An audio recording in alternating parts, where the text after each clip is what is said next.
Hello everyone, and welcome to this full course video on Keras and TensorFlow by Simplilearn. TensorFlow and Keras are two of the most widely used popular Python libraries for building machine learning and deep learning models. Our highly experienced instructors will take you through this course. Now let's look at the agenda for today's video tutorial. So we'll first learn the basics of TensorFlow and then look at what is TensorFlow.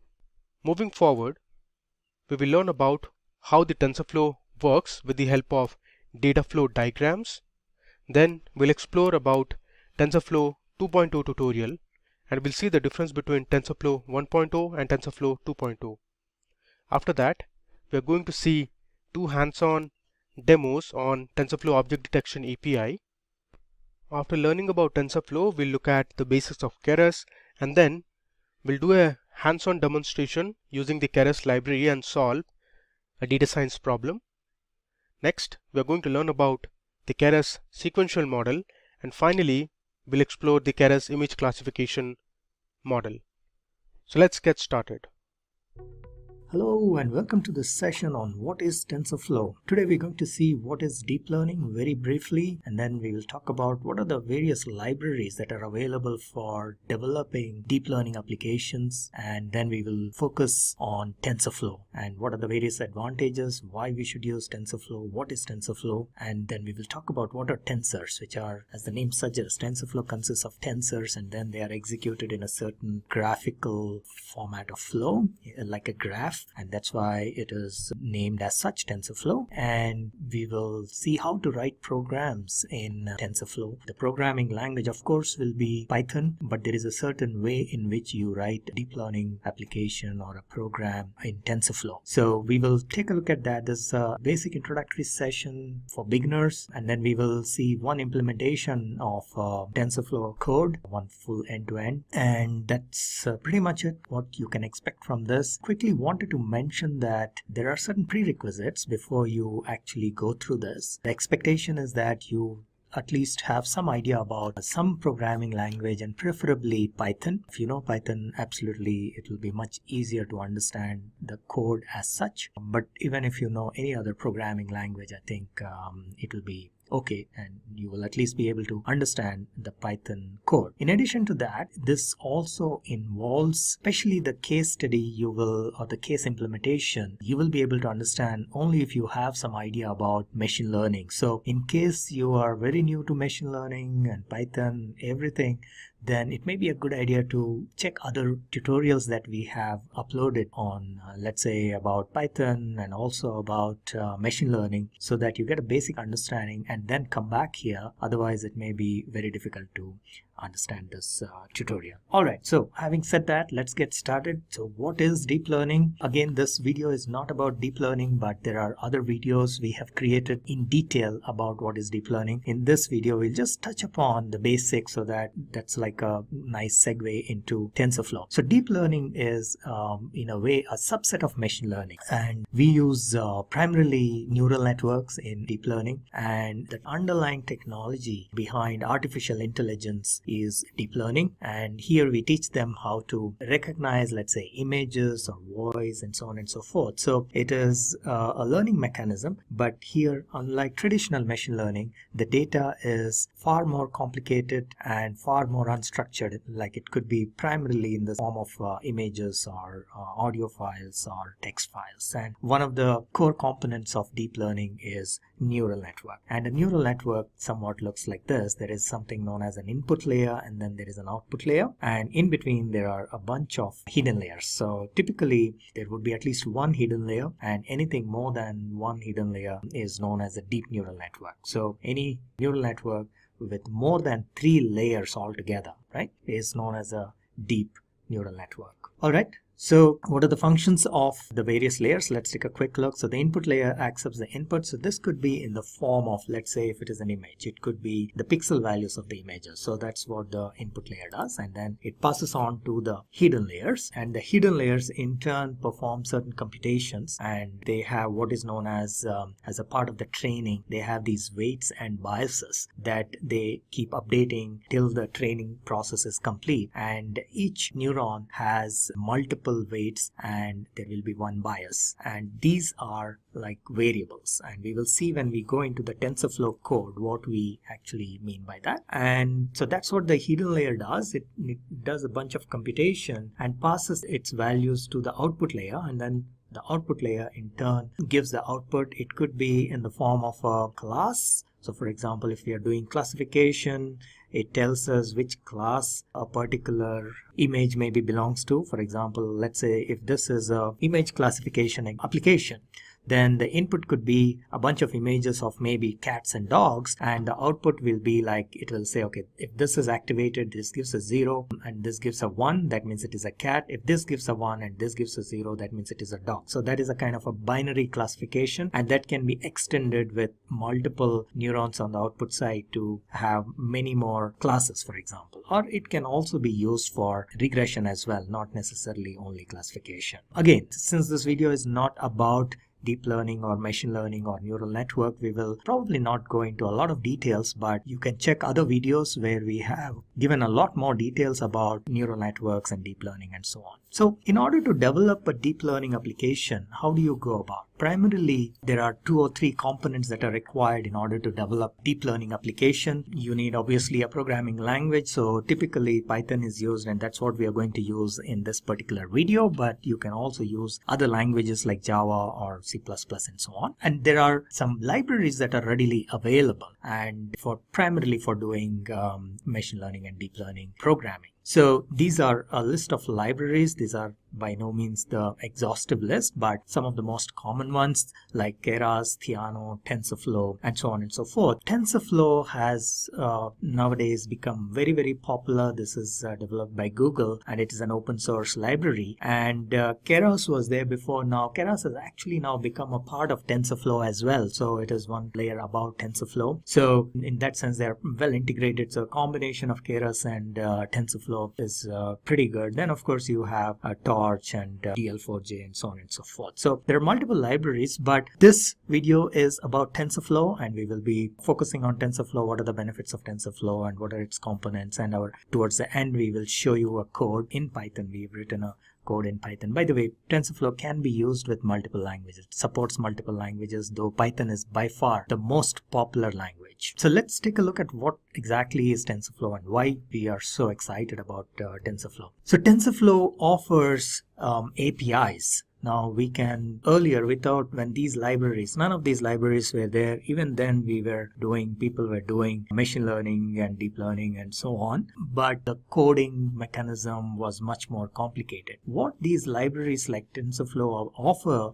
is they provide kind of a high level API so that we don't have to go really deep into writing all the stuff that is required, let's say to prepare a neural network and to even configure or even to program a neuron and so on, right? So these are done by the library. So all you need to do is they offer a higher level API. You need to use that API and call that API and maybe pass the data, and that would it's much easier rather than actually going down and writing everything by yourself. So TensorFlow, that way it offers APIs to write your code in Python or even C++ and so on, other languages, Java as well. It has an integration with R as well, apparently, okay? And it supports CPUs as well as GPUs. Now, deep learning applications are very compute intensive, especially the training process needs a lot of computation. It takes very long, as you can imagine, because the data size is large and there are so many iterative processes. There are so much of mathematical calculations, matrix multiplication, and so on and so forth. So for that, if you perform these activities on a normal CPU, typically it would take much longer, but GPUs are graphical processing units. You must have heard GPUs in the context of games and so on, because where the screen needs to be of high resolution and the images need to be of high resolution and so on. So GPUs, as the name suggests, graphical processing unit, were originally designed for that. But since they are very good at handling this kind of iterative calculations and so on, now they are being used or leveraged rather for doing or developing deep learning applications. And TensorFlow supports GPUs as well as CPUs. So I think that's one of the major advantages of TensorFlow as well. Now again, what is exactly TensorFlow? It's an open source library developed by Google and open source, and primarily for deep learning development, but TensorFlow also supports traditional machine learning, by the way. So if you want to do some traditional machine learning, we can do it. However, it is probably a bit of an overhead to use TensorFlow for doing traditional machine learning, and this is really good for performing deep learning activities. And again, if you want to get into more details about what's the difference between machine learning and deep learning, there is another video about it. You can probably take a look at that video. What else? It is developed originally for large numerical computation. So originally when TensorFlow was developed, they never thought of it as keeping deep learning in mind, but ultimately it so happened that it's really very good for deep learning development, and therefore Google has open sourced it. And TensorFlow, as the name suggests, the data is in the form of what is known as tensors. These are like multi-dimensional arrays, and they are very handy in handling large amounts of data, and we will see that as well as we move forward. And then of course the execution mechanism is in the form of graphs, so that makes it much easier to execute this code in a distributed manner across a cluster of computers and also using GPUs and so on and so forth, right? So that's a quick overview about what is TensorFlow. We will see a little bit more detail the two major components, that is basically the tensors and the graphs. Let's take a look at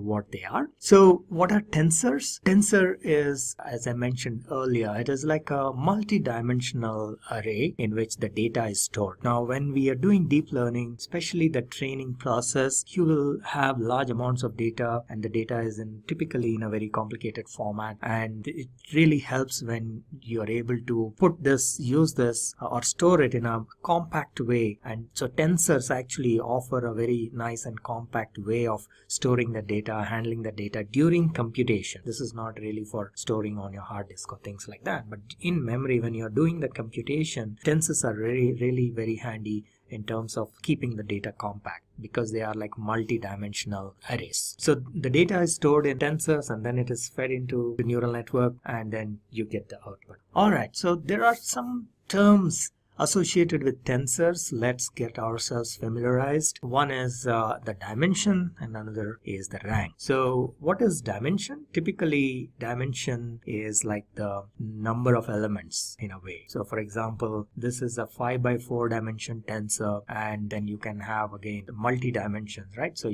this can be like 3x3x3. So that is the dimension. And then you have ranks. What are tensor ranks? Ranks are basically, traditionally we would have thought of as dimensions. That is actually, in this case, it is called rank. So it becomes easier when we see examples. So a tensor's rank is supposed to be 0 when there is only one element. We also call this as scalar. So just one element, and this is not really a vector, it's just an element like 200. It's also known as a scalar. So such a tensor is supposed to be having a rank of 0. Then you have, let's say, a one-dimensional array. This is a vector with a row of elements. This has rank of 1. Now if you have traditionally what we call as two-dimensional, like a matrix for example, then the rank is 2, and in this case the rank is 3. And it can have more ranks as well. As I mentioned, it is like a multi-dimensional array, so you can have rank 5, 6 and so on. Okay, so those are the terminologies in TensorFlow terms, dimensions and ranks. So this is just to make sure that we are speaking the same language, so whenever we talk about the rank of a tensor, you understand what exactly is meant by that. Now, in addition to tensors in which the data is actually stored, all right, so the data is stored in the tensors, and then once you have the data, there is a computation that needs to be done. Now the computation happens in the form of graphs. So what we typically in a TensorFlow program, what we do is, it's not like traditional programming where you just write a bunch of lines and then everything gets executed in sequence. Here we prepare graphs, various nodes, and then these are executed in the form of a session, and they use the data from these tensors. Now I know this is a slightly new concept for a lot of you, so it may be a little difficult to probably understand in the first cut, but when we look at the code, when we go into the tutorial, the code walkthrough, I think that time it will become much clearer as well. But to start with, just we need to keep in mind that we have to first prepare a graph, and when you're preparing the graph, none of the code is actually getting executed. You write the code to prepare the graph and then you execute that graph. So that's the way, by creating a session. That's the way TensorFlow program works. So, and each of these computation is represented as what is known as a data flow graph. And we will also see that whenever you start TensorFlow, when you create an object, TensorFlow object, there will be what is known as a default graph. And then if required, I know probably in the beginning it may not be required, but in more advanced programming you can actually have multiple graphs. Instead of the default graph, you can create your own graph and have multiple graphs and use it as well. But there is always, whenever you create a TensorFlow object, there will be a default graph, and this will be very nicely illustrated in the example code that we will take to explain this. So there it becomes much clearer than in these slides. So the graph gets executed and it processes all the data that we are feeding. All the external data will be fed in the form of what is known as placeholders, and then you have variables and constants. Again, this will also become clear when we take a look at the code. And once you have the graph, then the execution can be enabled either on regular CPUs or on GPUs, and also in a distributed mode, so that the processing becomes much faster. As I mentioned, the training of the models in deep learning takes extremely long because of the large amount of data, and therefore using TensorFlow actually makes it much easier to write the code for GPUs or CPUs and then execute it in a distributed manner. So this is how the TensorFlow program looks. So there is you need to build a computational graph. That's the first step, and then you execute that graph. So the first step is to write the code for preparing the graph, and then you create what is known as a session, and then in that session you ask the session to execute this graph. So this will again become much clearer when we look at the code. Hello and welcome to the session on installing TensorFlow. My name is Mohan and I'm going to take you through the process of setting up this TensorFlow development environment. As some of you may be aware, it's not that easy to set up the TensorFlow environment. There are several components, there are several possibilities. For example, you can set up on Windows, you can set up on Ubuntu. Now Ubuntu has multiple versions, which version to use, and then you have Python, which release of Python to use, whether to do a pip install, whether to do install using Anaconda, and how do you then link it up with Jupyter Notebook. These are multiple possibilities and it takes up a lot of time to try all of these. So today what I'm going to do is show you a tried and tested method of setting up the TensorFlow environment. And this will help primarily those who are starting with TensorFlow, so that they don't have to waste so much time on setting up the environment and experimenting with the installation and setting up of the environment.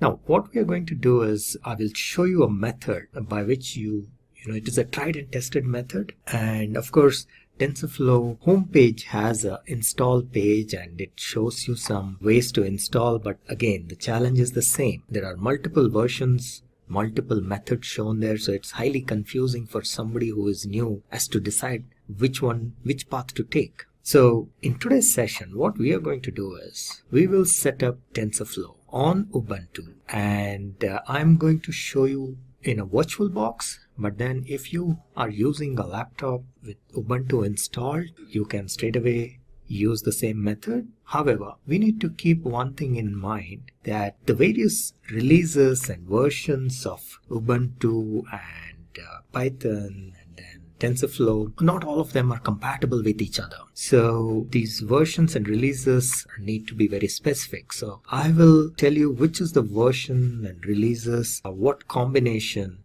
is best suited for you to get started, and later on of course you can then experiment with other possibilities and other releases and so on once you get familiar with TensorFlow. To start with, I would also like to mention that it is a good idea to install or start with Ubuntu environment or a Linux, any other Linux also, but here we will focus on Ubuntu rather than Windows. So for those who are already, let's say, using a Windows system, the question may arise, what do we do? But there is an easy option. As you can see, I'm actually using a virtual box. So you need to install virtual box. Let me just show you. So this is the virtual box, Oracle VM virtual box, and there are tons of videos on YouTube how to install a virtual box and how to create a Ubuntu image. I think we will not spend time on that, but if you're using Windows, and my preference would be to set up a virtual box and set up your environment in Ubuntu image. So we will start by assuming that you have an Ubuntu environment, especially release 14.04 LTS. There are multiple Ubuntu versions, and again, we will not try to get the latest and the greatest versions or latest and greatest releases, but the focus here is to take the releases and versions which are working and where you will not waste time. So the setup process will be smooth if you stick to these releases. You can of course experiment later on with other versions and try out, but here we will be working with Ubuntu 14.04 LTS, and we will use Python 3.4, and we will use TensorFlow 1.5. This is a tried and tested combination, and I would also recommend that you use the same if you want a smooth start. And so let's get started with that. Let me log in to my Ubuntu system. Okay, so we have the Ubuntu system running here. Now, if you go to tensorflow.org, there is a page which mentions how to install TensorFlow, and as you can see, there are multiple possibilities. You have Ubuntu, you have Windows and Mac OS and so on and so forth. And if you go to Ubuntu, for example, further you will get multiple options, whether you want CPU or GPU, and whether you want to do pip install or using a virtual native pip, virtual env, Anaconda, and so on and so forth. So all these options are very complicated, or rather they're very confusing, I would say, not complicated, depending on whether you're expert or, of course, I am talking about beginners here. But if you click on some of these options, they may look very easy. So for example, if we go back and if you select, for example, native pip, it may appear like, oh, this is just, one single or two steps and that's about it. Everything gets installed. You see here, it should be just one step install. If you say pip3 install TensorFlow and everything gets installed. Unfortunately, it doesn't work that way. So it's not as easy as, so don't get kind of fooled by the simplicity of the documentation here. Again, it's not their fault. Because of the multiple combinations of releases and so on and so forth, it is not that easy. So what we will do is, we will take a slightly roundabout method, which is using Anaconda, which has a few more steps, but you're sure that this is going to work. So that is what we are going to do, and that's what I'm going to show you. So what are the steps involved? Of course, I will not go exactly by what they have mentioned here. As I said, I will show you the steps which are again sure shot to work, whereas here again, if you follow just this document, there will be some variations which they have kind of not documented. So that's the reason I will show you the steps separately. All right, so these are the main 4 steps. You need to download and install Anaconda, and then create a virtual environment with Python. And the release, as I mentioned, is Python 3.4, and we will install TensorFlow version 1.5, and then we will install and configure Jupyter, which will be our development environment. All right, so let's get started. This is our Ubuntu, and let's get a terminal started here. And okay, yes, so all right, so we started the terminal, and then what we'll also do is we'll go to the Anaconda website, because we need to install Anaconda. We need to download and install Anaconda. So for that, you need to go to the Anaconda website. So you can just open a browser and Google, and you will find the Anaconda website. So this is the site, anaconda.org. Click on this link and it will take you to the Anaconda website. You don't have to sign up or anything like that. Just look for the download Anaconda. So just click on that. It will take you to the download pages, and it automatically recognizes that you are on Ubuntu. So it will show you the links to download. All right. So as you can see, it has recognize that you're on a Linux operating system. So you can just click on this download and it will start the download. There are two versions, of course, Python with Python 3.6 and 2.7. I recommend you start with Python 3.6. Now, just want to clarify that we will be actually using Python 3.4. This is just for the initial installation, but subsequently when we set up the virtual environment, you will see there is one more step there where we set up the virtual environment. There we will actually be using Python 3.4, so just that you're not confused. All right, so it has started the download. We just say no thanks for this, and it is downloading. While it is downloading, you can click on this link saying how to install Anaconda. So there are a couple of steps mentioned there that we will be using. So let me just, in the meanwhile, click on this. For some reason, the network is a little slow, so it's taking time. All right, so once the download is done, we will be using the options that are mentioned here. Now the first step, of course, is we are already doing the first step, which is downloading the installer for Linux. The second step is not mandatory, so it's an optional step. Most often you can actually skip that. And third step is what we are going to do. And since we are using, at this point, we are using Python 3.6, we should use this command. So basically, the terminal we have opened here is to use or to run this command. That's the reason I opened this terminal. However, make sure that the download is complete before you run this command. So we'll just wait for a couple of minutes and we'll come back once the download is done. Alright, so as you can see, the download is done. This is a fairly large file, so if you're on a slow internet or low internet bandwidth, then it might take quite a while. It's about 578 MB, and so this is the file. Now what you need to do is you need to go back to this installation steps, and let me minimize this, and yeah. So this is the command that you need to run. So you can just directly copy and paste this command from here. Okay, so I do copy, right mouse click.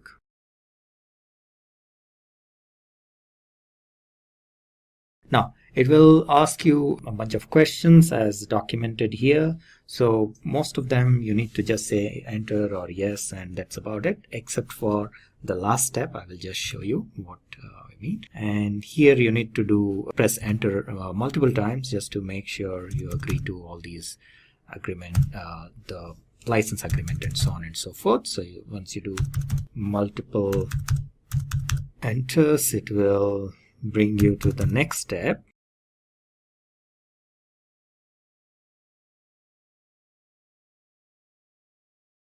All right.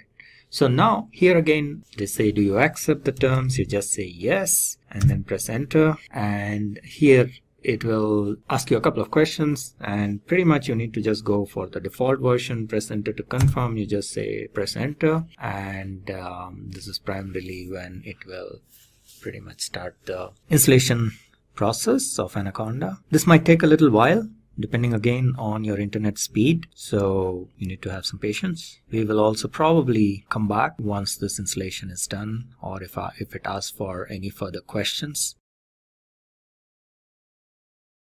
Alright, so here you'll get again one more question. Do you wish the installer to prepend? So you just say yes for this question and keep going. Now the last question, I think we are pretty much at the end, and that is about Microsoft VSS, I guess. Yeah, VS Code. So for this you can just say no, because we will not be using this, and that's it, you're done. So this is completion of installation of Anaconda. So it's always a good idea to exit and start a fresh terminal. Okay, so let's start again, a terminal. So we are done with the installation of Anaconda. The next step is to create a virtual environment with Python 3.4. So for that, this is the command conda create -n, and this is the name of your virtual environment. You can give any name, but for easy reference, I have given as TensorFlow, and we have to specify the Python version. As I mentioned earlier, we will be using the combination of Python 3.4 and TensorFlow 1.5. Now, this is not the latest version. Python has probably 3.6 at this point at the time of creation of this video, and even TensorFlow probably has the latest version as 1.7, but then these combinations sometimes may not work, and I found that after several trials and errors, 3.4 with 1.5 seems to be most reliable, and that's the reason I have chosen this. I would recommend you to try with this first if you're a beginner, and later on maybe you can try out the other permutations and combinations. All right, one step I just wanted to show you is before we do the installation or creation of the virtual environment, if you want to just clarify or confirm whether Anaconda has been installed or not, you can run what is known as Anaconda Navigator. So you just say Anaconda Navigator. Okay, we need to edit this part. Hold on one second. I guess it is. Alright, so you see here when you start Anaconda Navigator, this Anaconda Navigator will open up. That is an indication that Anaconda has been installed properly. So that's just a quick check, and you don't have to do anything. Just you can go back and close it once this comes up, and then in the meanwhile, let me just open one more terminal for the creation of the virtual environment. And yeah, so this is your Anaconda Navigator, and you can just say okay, don't show me, and you just say okay, and then you can close this. You can say file, you can do a file exit, or you can click on the close button, whichever. Alright, so we will exit from here. We have a terminal open here. We will use this for our next steps. Alright, so what we have to do now is type in this piece of code or this command. For some reason, copy paste is not working, so it's a small command, so it shouldn't be that big of an issue. So we say conda, and we say create. So this is the command for creating a new environment, /-n, and then we give the name of the environment. So we can give any name. For convenience, I'm just calling it TensorFlow, but you can actually name it anything. And then we need to specify with which version of Python. So we say pip Python, and then that is equal 3.4. Okay, so it will create an environment. This will take a little while. It'll ask you a question, just say yes, and then it will be done. So this is just a warning. You can simply ignore that, and for the question that it asks, you just say yes, and I think you should be good. Alright, so it says do you want to proceed? You say yes, and then enter. This will again take a little time, so we will probably move forward and then come back once this is done. Alright, so the environment has been created. Now, it's always a good idea to, whenever some of these steps get over, or each step gets over, you just exit the terminal and start afresh with a new terminal. For some reason, sometimes it causes problem if you continue. So I found that it is a safe practice to each time exit the terminal and start afresh. Now that we have an environment created, we can, by the name TensorFlow, you can enter that environment by calling the command source activate TensorFlow, or the name, whatever name you have given. So you'll see here, once you do that, you will get this, the name of the environment will be shown here. So it is like your own, again, a special environment within the system. And from here onwards, you can do other stuff like actually installing TensorFlow and so on. And you will see that it has installed Python 3 here, so 3.4, right? So it is installed. That's what we, during creation of this environment, we wanted Python 3.4, so that is what it is showing.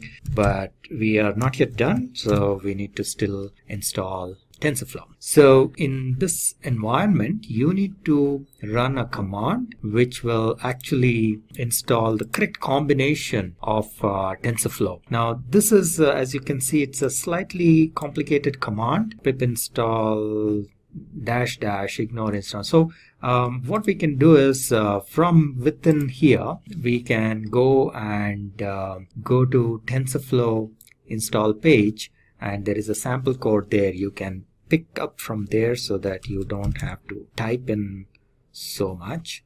So we say TensorFlow, TensorFlow.org. And I'll also open up probably a notepad here so that we can construct that command and go here.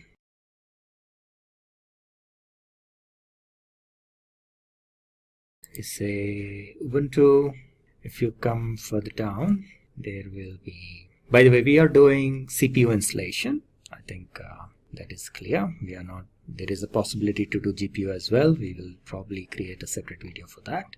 And if we go here, yeah, so again, you probably, if you follow the entire document out here, it may still not work. So I do not recommend that for now, at least for beginners. But just to copy this command, because this is a fairly complicated command, so this is much easier to copy it from here. That's the reason I'm on this page.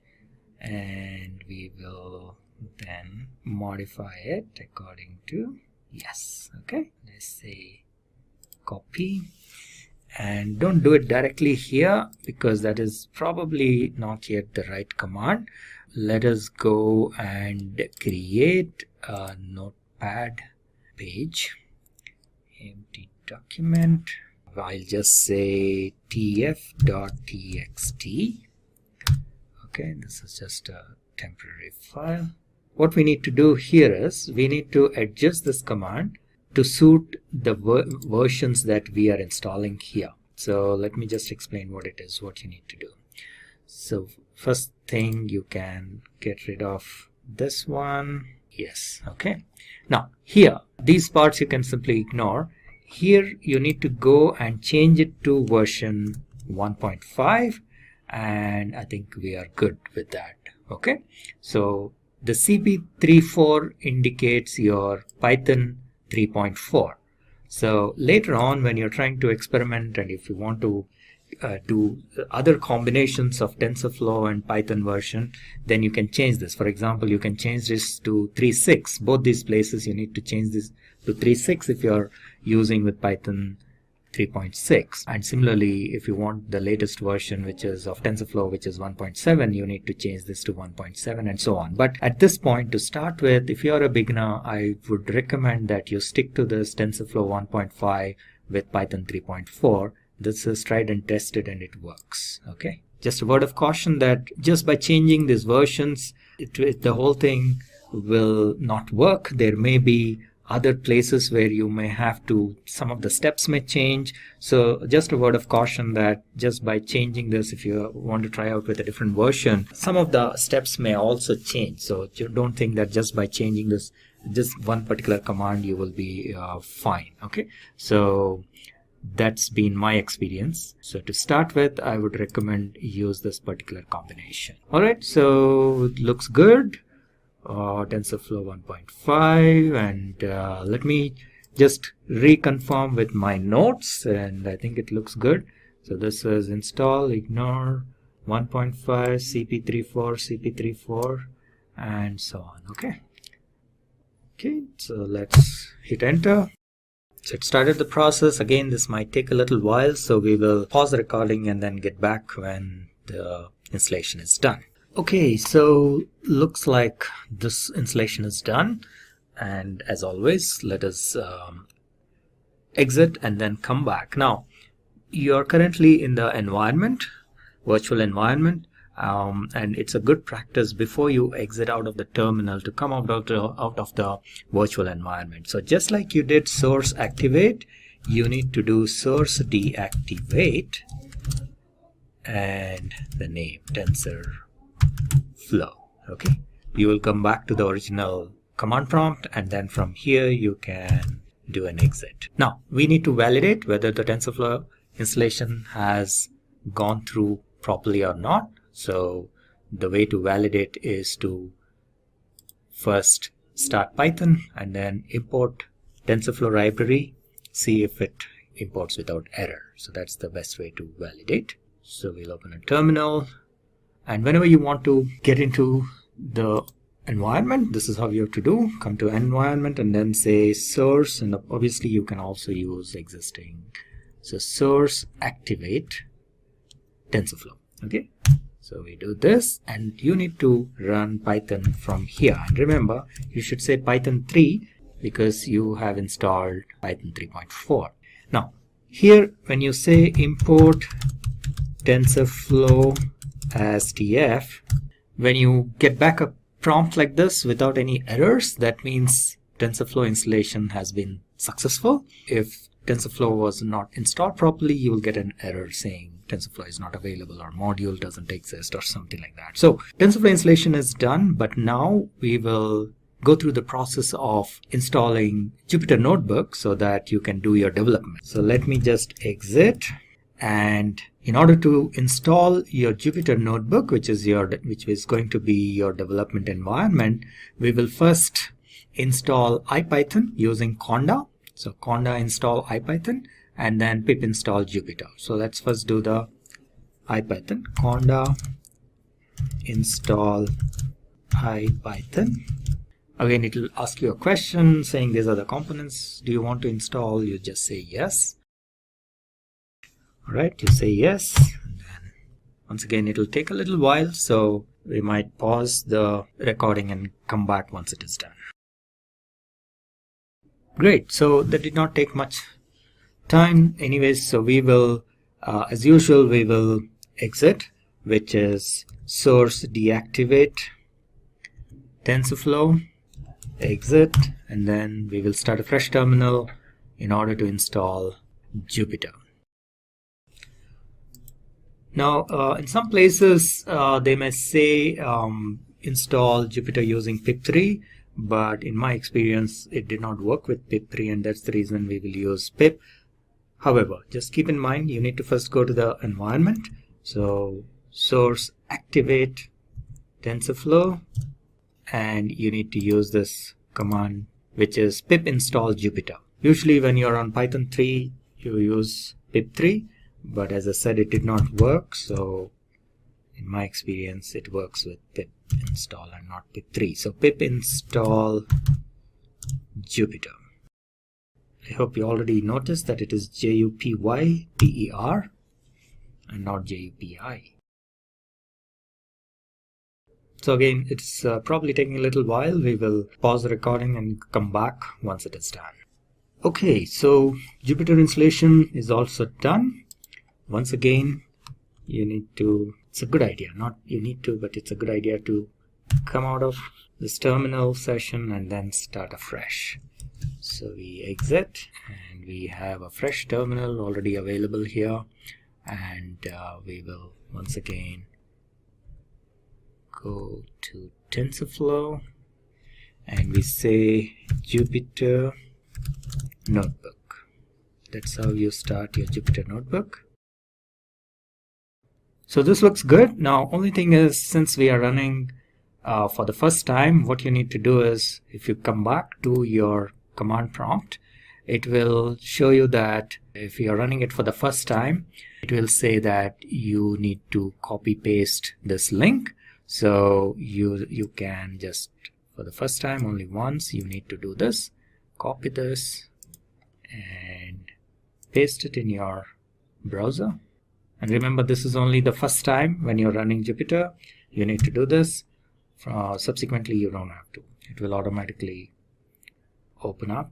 Alright, so now that we have Jupyter installed and it starts up, we need to test whether TensorFlow is working fine or not. And in order to do that, you can create a new notebook and you say import TensorFlow as TF and shift enter. If everything is fine, TensorFlow is installed properly, you don't get any errors, and then it works fine. This is an indication that TensorFlow got installed successfully. And that's about it. So that's all about installing TensorFlow with Python 3.4. So remember, this is installation of TensorFlow 1.5 with Python 3.4 on Ubuntu. And once again, in case you have a Windows system, in fact, I have also done it on a Windows system, you can use VirtualBox to create a virtual environment, Ubuntu environment, and then follow these steps.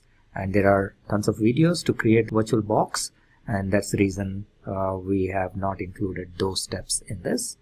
And if there are any comments, there are better ways to do this, please mention it in the comment section below, or if you need any further help, just mention it, and with your email we will respond to you. Now, what are the various elements of a TensorFlow program? As I mentioned, TensorFlow program is slightly different from regular programming that we do. So even if you're familiar with Python, this may still be new for you. The way you write a TensorFlow program is different from the regular Python programming that you would have done, or even machine learning program. You would have written some machine learning program using scikit-learn or regular Python libraries. This is different from even that. So let us see what are the various elements. So first of all, the way we handle data inside of a program itself is a little different from how we normally do. In a normal programming language, a variable is a variable in your program, right? So you have anything that can keep changing, you just create as a variable, or even constants in fact are actually created as variables. But in TensorFlow, the storage in the program consists of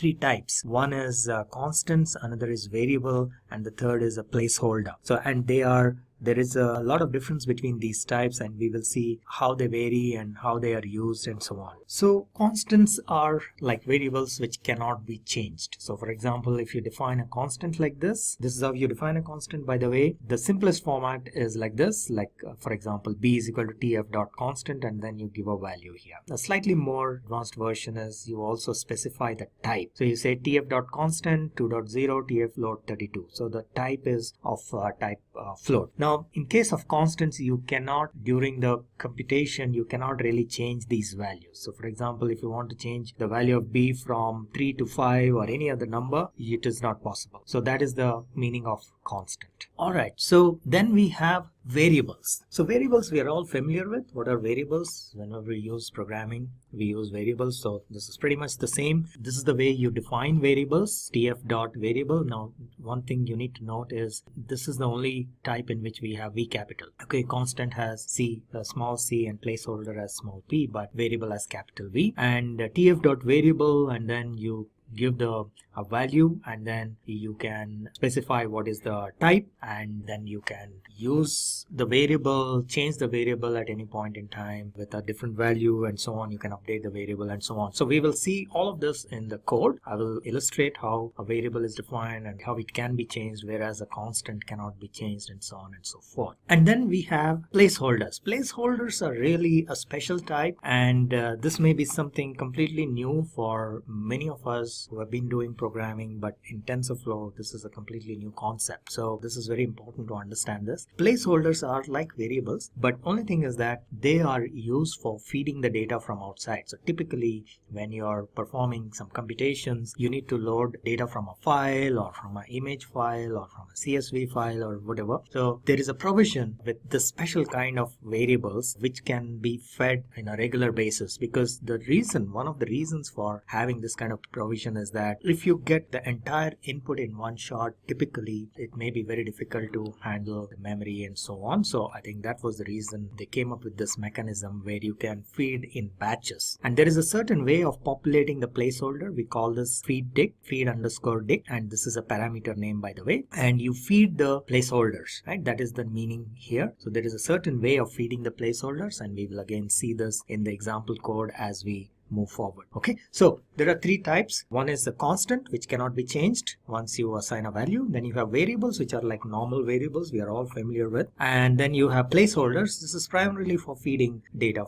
usually from outside, but of course you can also, for temporary testing purpose, you can feed within the program as well. But primarily the purpose of a placeholder is to get data from outside. So alright, so those were the constants, variables, and placeholders. That is how you handle data within a TensorFlow program. And then you create a graph, and once you create a graph, then you have what is known as a session, and then you create a session object, and you create a session, and then you run a particular computation or a node or an operation. And so typically what you need to do is every variable or a computation that you perform is like an operation or a node within a graph. So initially the graph will be what is known as the default graph. The moment you create a TensorFlow object or TF, this TF here you see, this is the TensorFlow object, and again in the code, when we go into the code, it will become much easier to understand. So when you create a TensorFlow object, there is like a default graph which doesn't have any operations, no nodes or anything like that. So it's like a clean slate. The moment you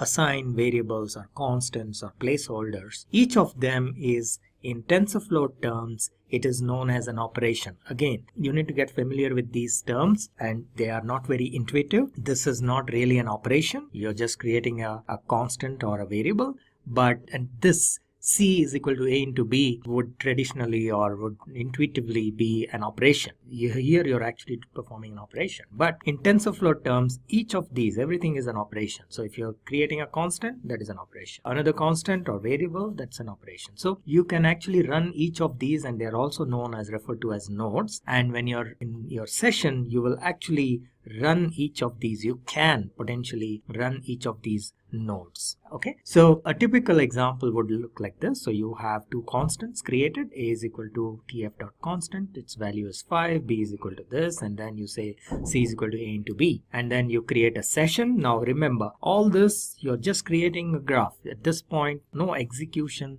has happened. All right, so only at this point, once you create a session and then you say session or ses.run, c is when actually this whole thing will get executed. All right, so that is a different way of programming compared to our traditional way of writing programs. So you need to get used to this new format. And when we look at the code as we move forward, and when we look in the Jupyter notebook, it'll become much easier probably to understand this rather than in the slides. So these are the slides showing the code, but what we can do is go straight into the lab and take a look at the various examples that are there, and starting from the very basic one, how you create variables. And so these are some of the slides that are showing. So this is about how to create variables, how to create constants, and the variables or constants can also be strings. So this is like our first hello world program, and we will talk about placeholders, how to define a placeholder and how to execute and populate the placeholder values into placeholder. We will see these examples in the lab. Actually, I will run the code, and we will also perform a small computation of adding and multiplying these variables, and we will, in the end, we will take up a use case implementation using TensorFlow. So let's first go and see those examples and then come back and I'll explain this use case, and then we will execute the use case in the lab. So let's go and check our lab. Okay, so I'm in the Jupyter Notebook environment, and this is one of the development environments we can use. This is regular Python. Anytime you do Python programming, we use Jupyter Notebook, or there are other ways of using other tools like PyCharm and so on. But for this particular tutorial, I'm comfortable using Jupyter Notebook, so I will show you in Jupyter Notebook. So this is the very basic example to demonstrate how to create variables and constants and placeholders, and what is the difference between them, how they behave, and so on. And as I mentioned, the assumption here is that you know at least some basic Python programming or some programming language, so at least you understand the code here. And first two pieces of code, you will not need machine learning background, but when we do the use case or the case study, there it is expected that you know at least some basic machine learning concepts. So in case you need to brush up the machine learning part, you may have to do that before you go to the third one. But here, just at least some idea of programming will be sufficient. So what are we doing here? here in this particular line or in this particular cell, we are importing TensorFlow. It is as I mentioned, it is a library. So we are importing TensorFlow and we are calling it TF. So this is just a name. You can give it any name, but it is very common, and everywhere wherever TensorFlow programming is done, it is always named as TF, but you can name anything actually. Okay, so this will import the TensorFlow into my session. Now this is the way to create a variable. So let's start by creating a variable, and this is the name of my variable. I'm starting by giving a name called 0, and I say 0 is equal to tf dot variable, and then I'm giving the value of the variable here. So this is the very basic way and the simplest way to create a variable. We will see a little later there are other formats as well, but the bare minimum way of creating a variable is this. So I'm creating a variable by the name 0, and as I mentioned, you need to pay attention to the capital V here. In case of variable, it is a capital V, uppercase. Constant and placeholders are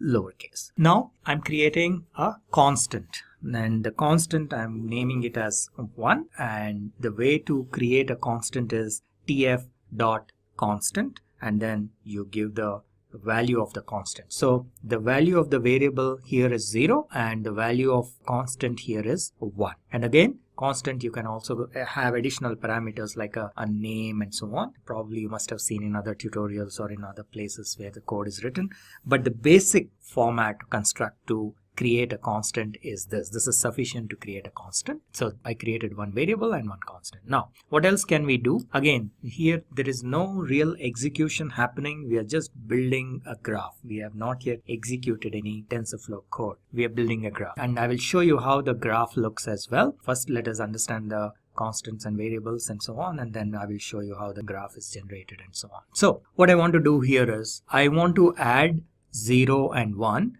and put it into a new variable called new value. So what I do here, TensorFlow offers these methods like add, assign, multiply, or you have matrix multiplication, matmul, and so on, right? So I will use one of those methods, which is tf.add, and then pass these two as parameters. So we can add a variable and a constant. There are no restrictions on that. So this is a variable and this is a constant. So if I do this, it will be okay. I did not execute this code, so it is giving an error. Now we are good. Okay, so what it has done is new value will be equal to tf.add 0, 1. So then we have one variable and one constant. Now let's say I want to change the value of the variable, because that is possible, right? So we want to change the value of the variable to something, some new value. So we have, in this case, new value has 1 because we added a 0 and a 1. So new value has 1. Now I want to assign this to this originally what we called as 0. So I will call that as update is equal to tf.assign. So assign is basically changing the value. So that's what we are going to do here. Now it has not complained. We'll just say fine, right? There are no issues. Now let us try this something similar with this 1 as well. So 0 is a variable, so we were able to change the value, and we will, in a little while, we will see what exactly those values are. But before doing that, now let's say I will uncomment this part and I want to do something similar for my constant, right? 1 is a constant. Now I want to, let's say, change the value of the constant and make that also something different. Okay, so if I execute this piece of code, it will give an error. Now again, the error message may not be very intuitive. This doesn't say that you cannot do this for a constant. It will just say tensor object has no attribute assign. Now that sometimes may be confusing, especially when you're starting. But the meaning here is that 1 is a constant and you're trying to modify the constant, so it will not allow. That's the reason it is complaining. So let's put that back in the comment, and okay, so that is done. So only variables you can modify. Now what do you have to do? Let's skip this piece of code. I'll come back to this in a bit. But let's say we start by creating, you remember I told you we need to create a session. So the way to create a session, there are a couple of ways of creating a session, but this is for beginners. This is the easiest way. All you need to do is assign a variable called ses, or you can give any name, and that is equal to tf.session. that is the session method here, and you create a session object by the name ses. Now what I'll do is I'll skip this as well. There is a purpose behind that. Now let's go ahead and run this piece of particular operation. Remember I mentioned that everything you need to run. So as of now the code has not really got executed. TensorFlow code has not got executed. You only created the graph. So only when you run through the session is when actually the program gets executed. So when you do this, now you see, observe that it is giving an error. Okay, the reason behind that is, remember we skipped these 2 lines of code for variables. Okay, this and then this. Now this is something very important to observe. If you have variables in your code, what I mean by that is, let's say you are not using variables but you have only constants and placeholders, then this will not complain and you will not get this error. But in our case we also have variables. So whenever you have variables, in that case you need to do an initialization, and this is just a standard code. There is nothing that we need to add or modify or anything like that. This is a standard piece of code. You create this name, of course, can be anything. You can give us any name, but this global variables initializer is what you need to call tf.global variables initializer. This will kind of initialize all the variables that you may be using. And then again, remember, this doesn't execute anything, right? So all you're doing here is you're creating an operation. But in order to run that operation, you need to also run this known as run init_op. So this operation you need to run after creating the session. All right. So we executed this. Now let us execute this. And now when I run this piece of code, it will run successfully. Okay, I hope you observed that. So it is whenever you use variables, these 2 lines of code. One is the operation. You need to create an operation for saying global variables initializer, and then you need to run, before running anything else, you need to do a session.run this operation. Okay. Again, only if you're using variables. Of course, you invariably in all your programs you will use variables. You cannot just write a program with constants and placeholders. So you can pretty much assume that this has to be there in pretty much all the programs. Now again, why this has not been taken care of in the library, that's a different question, but you need to keep in mind. And always remember, if you don't do this for whatever reason, if you've forgotten, you will get an error and the error won't be intuitive. So you need to remember this, that this could be because of the variables.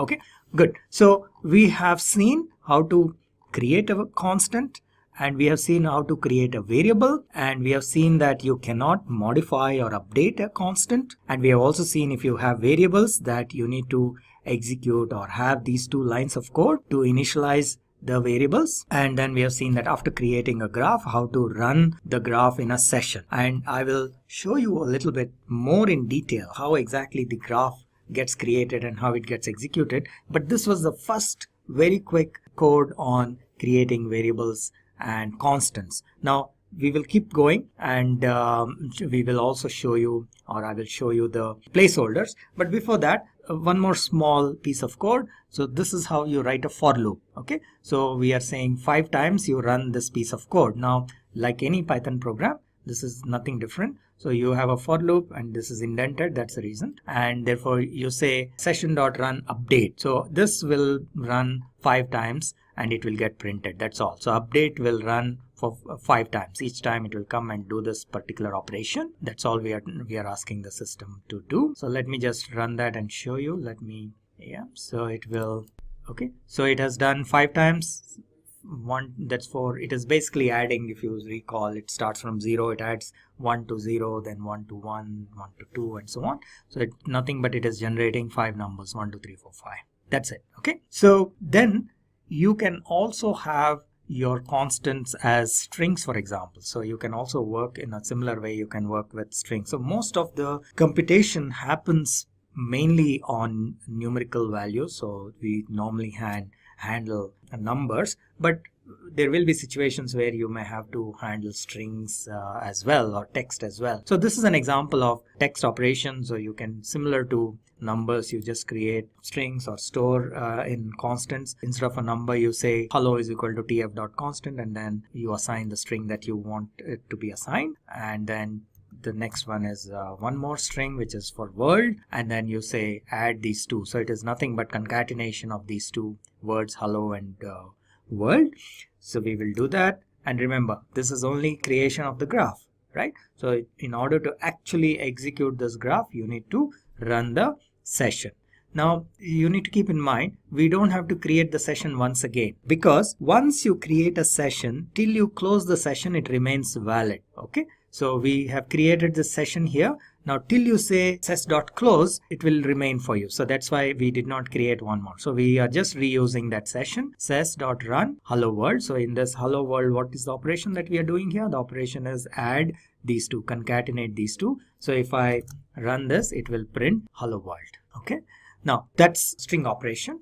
Now we will take a look at placeholders. So this is slightly more complicated and something new even for people who have been writing programs. So, but I'll just explain it with a quick example. First of all, how do you declare or create a placeholder? You just do tf.placeholder, and the p is lowercase. Only in case of variables, the v is uppercase, but otherwise constant and placeholders, it is lowercase. And you just say, because as I mentioned, this is a placeholder that doesn't have any value. So you, unlike a constant or your variable, you will not specify any value. You just say what type of placeholder you want. And very often, most of the cases, it is a floating point. So we just say placeholder of type float32. So this tf.float32 tells the system that it is a floating point. Okay, and then so let me just run this, and then you can do some or define some computation, like for example, b is equal to a into 2. Now remember here right now a has no value, but what we are saying here is at any point later on when a gets some value, then b should be equal to twice the value of a. That's all we are saying here. Okay, and also as I mentioned earlier, we are not yet executing anything, we are just creating the graph here. Okay, so now you have that. Now how do you feed the value or populate the placeholder? There is a certain syntax in which you can populate the placeholder, and you do that using what is known as a dictionary. You're all probably familiar, those with Python especially must be familiar with the dictionaries. So you need to create a dictionary and then pass that in order to feed the placeholder. So in this particular example, if I want to run something, if I want to calculate or compute b, obviously I need to feed the value of a. So the value of a I'm feeding using this dictionary, and I'm saying that a is equal to 3. Now there are multiple ways of populating the value of a, because typically this won't be just a scalar value like in this case, right? Remember scalar, so it's just one value, one number. Typically it would be a vector or a tensor. Very often it is a tensor. So we will see step by step. So we can start with the very basic example where a can be a scalar. So in this case, a is equal to 3. That's what we are saying. Feed underscore dict. In this case, feed underscore dict is the name of a variable, by the way. So you can't give anything else here. So if you just say feed is equal to this, it will give you an error. Alright, so keep that in mind. Either you specify feed underscore dict is equal to and give the dictionary, pass the dictionary, or you straight away, like in this case, this is another format. So let's see. First, let me execute this. It has given 6. Okay, I think let me see if I can clear out this particular cell so it becomes easier to understand. Okay, so it is giving you 6. Let me do that once again. Clear out this and then, okay, and let me change the format. So this is one way of doing it.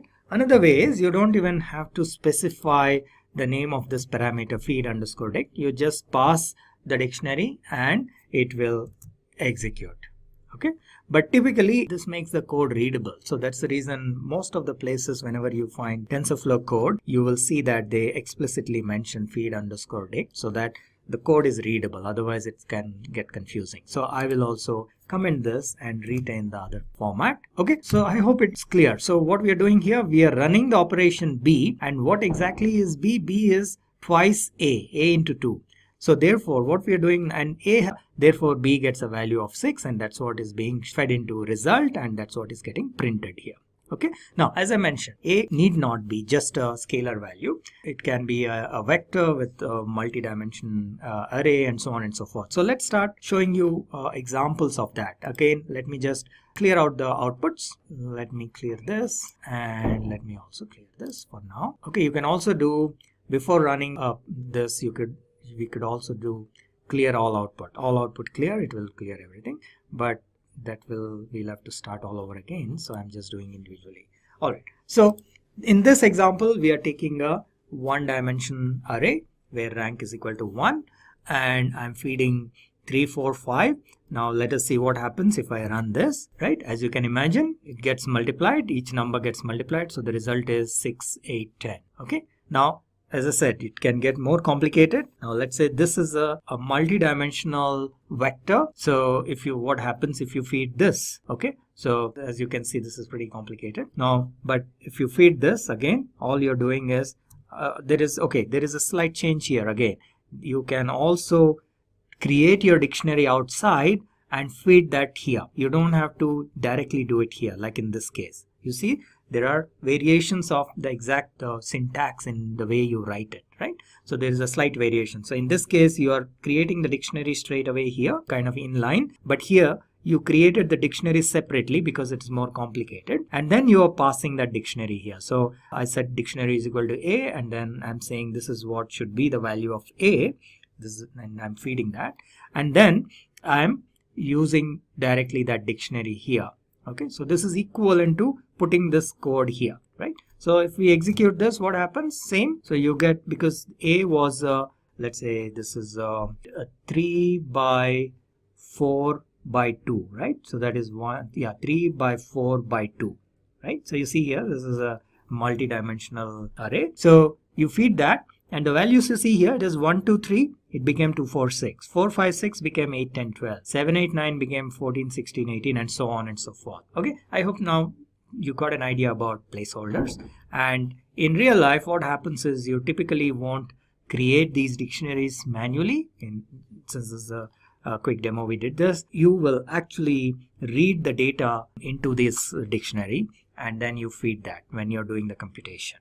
Okay, so it could be a CSV file, or it could be an image file.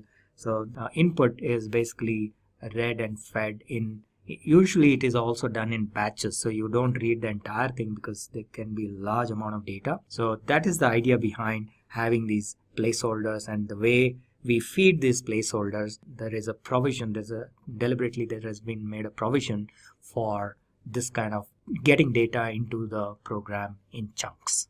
Okay, now in this particular example, we will close the session here, and then I will show you what is the other way of creating a session, right? So now if I close the session here, now if I try to do anything with the session, it will give us an error. So I will probably not do that right now. Now there is another way or another format, and this is a very common way of using the session, but I didn't want to start off with this because this could get a little confusing.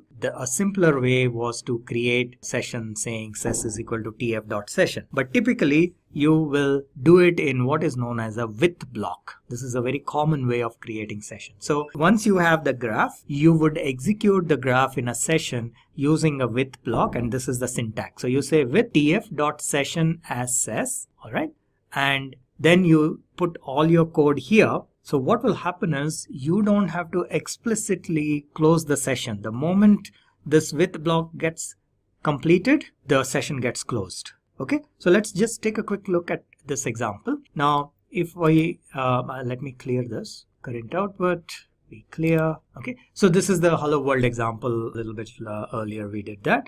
So I'm doing with tf.session as session result is equal to ses.run hello plus world, and then I say print result. Okay, so within this with block, I'm doing all my computation and this gets executed. Now let's say I try to run, remember I created a session here. Now if I want to, let's say, do something like run ses.run a, it is giving an error because the session is no longer valid, right? So you cannot, either you have to run this, if you want to run this, you have to run this in this with block, or you shouldn't have closed the session here, right? You remember this, we said session.close. So since we have closed the session, there is no active session, therefore it is giving an error. Okay, now there is a third way of creating a session, but for now I will skip it because that is very, very specific to the notebooks and so on, so we will just avoid it. You start with, for beginners, I think the best way is to start with creating a separate session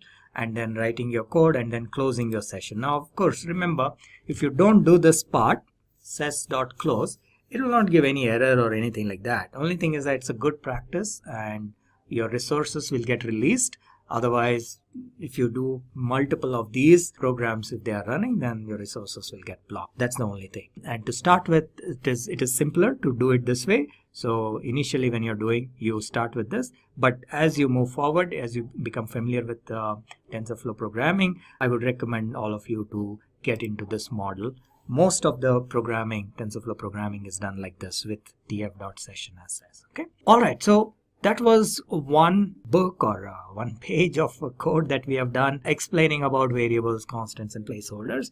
Now let me explain how the graph works. So in this example, we are going to see how the graph is created, how the graph gets executed, and so on. Okay, now that we got a understanding of constants and variables and placeholders. Okay, so we will start as usual by importing our library, and as I said, whenever you create a TF or TensorFlow object, there will be what is known as a default graph, and you can get a handle of that by saying get default graph. So let's do that, and you can display the operations. Remember, every node in the graph is considered as an operation, right? So as of now, as you can see, we have not done anything. We have not created a constant or variable or nothing, right? So there is no operation. So by the way, let's do one thing. Let's start with all output clear so that I don't have to again do individually. So I'll just run these two lines of code. Okay. Now, so yeah, so we have the default graph. And as of now, there are no operations. So there is a method called get_operations, which will kind of display or show what are the various operations that have been performed on the graph. So as I said, to start with, there have no operations been performed. So when I try to display, it's empty. There are nothing is there, no operations. Okay. Now let's see what happens when we slowly, step by step, start writing or building the graph. So my first step may be to create a constant. Okay. Remember, in the previous example, I have shown you how to create a constant in the most simple or the simplest way, which is like constant and then the number, right? Now, a small extension of that is you can actually give a name to your constant. Now again, this need not be the same. I can say a is equal to name and xyz. I can give anything here. Okay, this is just for your reference, but here for simplicity, because there is a purpose why I'm using the same name as the name of the variable, and there are other reasons as well why you would give a name again to a constant or a variable. This is again useful when we are using what is known as tensor board. Otherwise it doesn't have much value. This additional name doesn't have much value. In this our case also, we will be seeing the graph, and that's why I'm using this, but otherwise this having additionally a name usually doesn't add much value. All right, so let's create a constant. I created a constant. Now let us see what's going on in the graph. So I will just say operations is equal to get operations, and if you see here, now you remember here it was blank. Now you see the first operation is showing up, and this a, that's the reason I put here, so it is showing as a, and it says that okay, you have performed an operation and there is a constant. You have created a constant. Okay, all right, so let's move on. Let's say we want to create a second constant, and this is b. So if I see what are the operations, list of operations that have been performed, you see here there are two of them. So you have operation a, which is a constant, then you have an operation b, another constant. You recall, in the term operation here is not very intuitive, right? So we are just creating constants or numbers or variables, and it is saying it's an operation, but that's a terminology in TensorFlow. Everything is an operation here. Okay, all right, so then what else? Let's say I want to create a third operation, and that is basically adding, this is a real operation in normal sense as well. So let's say I'm creating C, which is adding A and B, and the C value obviously will be A plus B. Okay. Now, if we want to see what is in C and we say C, you see here, it is not showing 30. It just says it is a tensor and it is of type int32, right? Because we have not executed the graph. We are still only building the graph. I hope this makes it easy to understand. Okay, so we are just building the graph. We have till we do a session and run a particular operation, you're not actually executing anything. Okay, you're just building the graph. All right, so now let us see what are the operations. We have done A, B, and now C. So you will see there are 3 of them, A, B, and C. Okay, now let's do one more operation, which is D. And here I am doing multiplication. Remember we did a tf.add. Now I'll do tf.multiply. And I'm multiplying A and B, and I'm calling this operation as D. So A has, I think, 10 and B has 20. So D will be actually 200 when we execute it. Right now it is just a tensor and it is of shape int32. Okay, and once again we can see what are the operations: A, B, C, D. And let's do one last operation here, which is E, which is once again multiplication of C and D. Now that C has 30, which is A plus B, and D has 200, which is A into B. So now C into D will be 30 into 200, which is equal to 6000. But as we have seen earlier, that multiplication will not happen right now. So now you have built a fairly simple but operation graph, which consists of A, B, C, D, E, 1, 2, 3, 4, 5 operations. Okay, so you built a small, it's not a very complicated one, but a simple graph. Now you need to execute these operations. So what you need to do, you need to create a session. Okay, so ses.tf is equal to session, and then you can run these session, print ses.run e. Now, am I missing something? Do I have to initialize the variables? That's a question for you. Think and tell me. Do I have to initialize the variables there? Remember, I ran one piece of code. I think you must have got the answer. I don't have to, because I'm just using all constants here. I have not used any variable here, right? So I don't have to execute that piece of code to initialize the variables. So I can just create a session and run any of the operations that I want to run. So in this case, I'm running session E, operation E, right? This operation E. Now I can actually run individually. Instead of doing directly E, I could have run only A, or I could have run B, and so on and so forth. But in this case, I have run E, which in turn will do all the required computations, which is, for example, assigning the value to A and B and C, doing the multiplication and so on. All those operations will be performed, which are required to do the computation of E. Okay. Now, there is a small piece of code that you can use to find out what are the various operations that are there in this particular graph. In this case, of course, it was very easy, very straightforward. I have created A, B, C, D, E. But in normal programming, in real life, this can sometimes help to see what is there in your graph, what kind of operations are going on in your graph. So you can write this piece of code, and it may sometimes help debugging as well. Okay. All right. So I finished my session. What do we have to do? We need to close the session, right? Because I did not use the with block. So I need to close the session as a good practice. So I close the session. Good. So that's how the graph works. I hope it was helpful in understanding how variables and constants and placeholders are created in the previous example we saw, and how exactly you create a graph and then you actually execute that graph. That's the way TensorFlow program works. That's the structure of TensorFlow program. Okay, so now that we understood the structure of TensorFlow programming, let's take an example, and a classification example, and take some real data from outside, external data, CSV file, and try to solve a classification problem. For that, let's first go back to the slides and understand what is the problem statement, and then we will come back. Okay, so what is the case here? We have some census data, and which has all these features or variables. like the age of a person, what class, work class, what is his education, what is his marital status, gender, and so on and so forth. So there are a bunch of features that are available, and we have to basically classify, or not classify, we have to build a model for classifying whether the income of this person is above 50K or below 50K. Okay, so there is actually a label data available. We will then try to build a model and then see what is the accuracy. So that this is a typical machine learning problem actually, but as I said, TensorFlow can be used for doing machine learning as well. So we will, as a simple example, we will take machine learning. So this is how the high level the code looks, and in TensorFlow programming we also take help of regular Python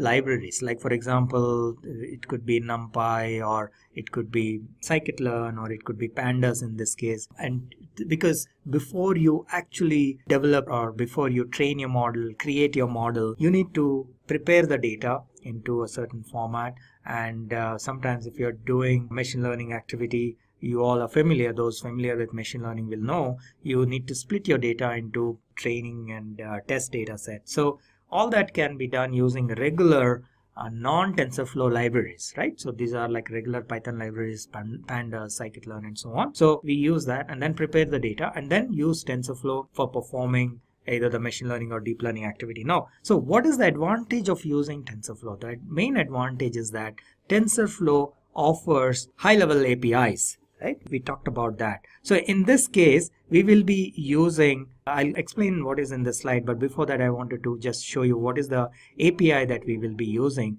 So we will be using the estimator API. We will be using the estimator API to create a classifier, what is known as a linear classifier. Now, in order to do that, you need to prepare the data, and you need to prepare the data into a certain structure or format, and the API itself needs to be fed in a certain way. So that is exactly what we are doing before we get into the regular TensorFlow code. Okay, so these slides will quickly show you what exactly is happening, but I will take you into Jupyter Notebook and run that code and show you. So here we are importing the data. The data is, the name of the file is census_data.csv. It's a CSV file, and then there is income bracket is one of the columns, which basically is our target. That is what is used. That is the label rather. But this doesn't have numeric values, so it has the income. So we need to convert that into binary values, either 0 or 1.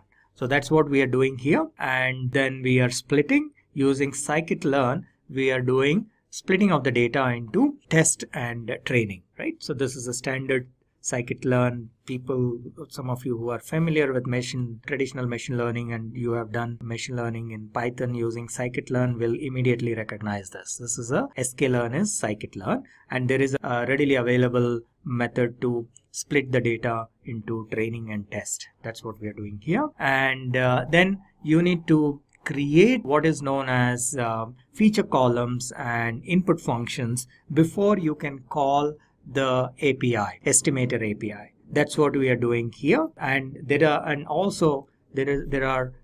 different ways of creating the feature columns for numeric values and for categorical values, or rather for continuous values and categorical values. Okay, so that's what has been two types we are doing here. We will see again in the code as well.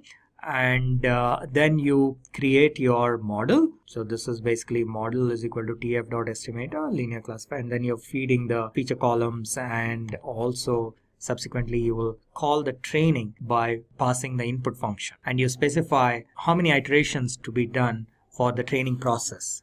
And again, this is all typical machine learning process, so there is nothing specific for TensorFlow here. And then you evaluate your model, because this is classification model, so you can again take help of the Scikit-learn to test the accuracy and get the reports, perform the evaluation and get the report like this one.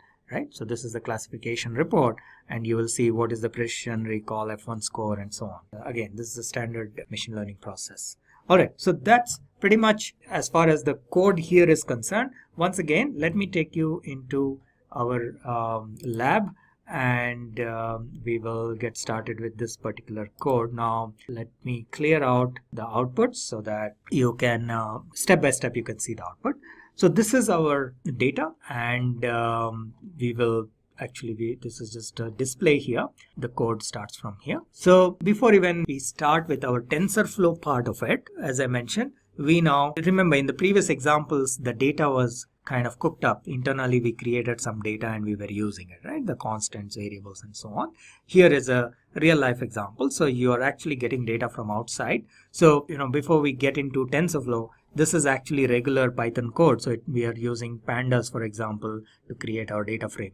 So we will import pandas, and then we will basically read our file into a pandas data frame, and this is how the data looks, right? And if you do ahead, it will give you about 6 readings or observations, 5 or 6 observations, and then you can take a look at how your data is looking. So for example, you have age, work class, education, and so on and so forth. Okay, and you see here this last column, income underscore bracket, it says whether the income is greater than 50k or less than 50k. So this cannot be understood, or this cannot be fed into our model, or so that's the reason we need to convert this. This will not be understood, right? So this needs to be converted, saying okay, maybe less than 50k is 0 and greater than 50k is 1.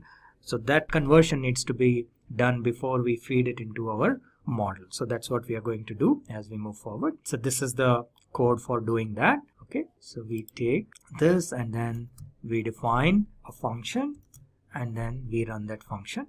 So now we have, wherever it is less than 50k, it will have 0, and greater than 50k, it will have 1. So we have now updated the data. Then the next part is to split our data into training and test data set. So how are we going to do that? We'll take the standard Python library, which is scikit-learn, sklearn library, and we use an existing function there, which is train test split. And what we are doing here is basically splitting the data into, I'm sorry, I need to run this and then this.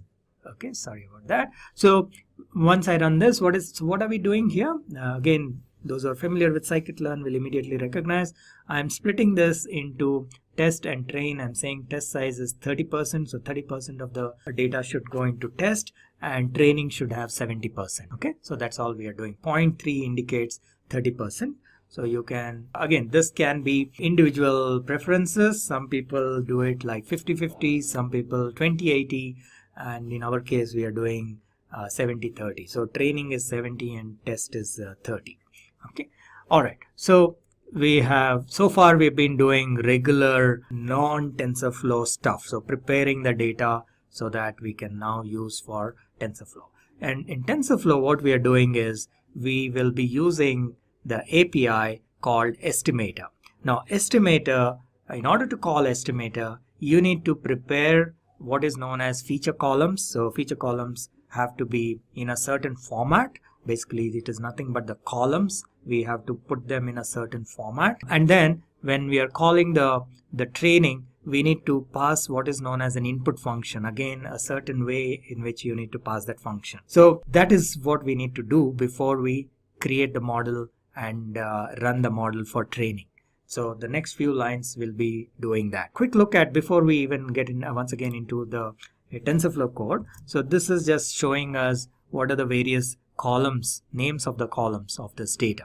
Okay, so that is what is shown here, and this is more for when I was writing the code, I could copy paste from here. That's the reason this line of code is there instead of typing in these values. Okay, good. So now is where the actual TensorFlow action starts. So I import TensorFlow, and now I will use this feature column functionality to create my feature columns. And there is a certain construct how you create the feature columns. Again, probably the details of that is out of scope here, but just that you need to know that we need to create feature columns, and the way you create feature columns for continuous values and for categorical values is slightly different, and that's the reason you have two different blocks.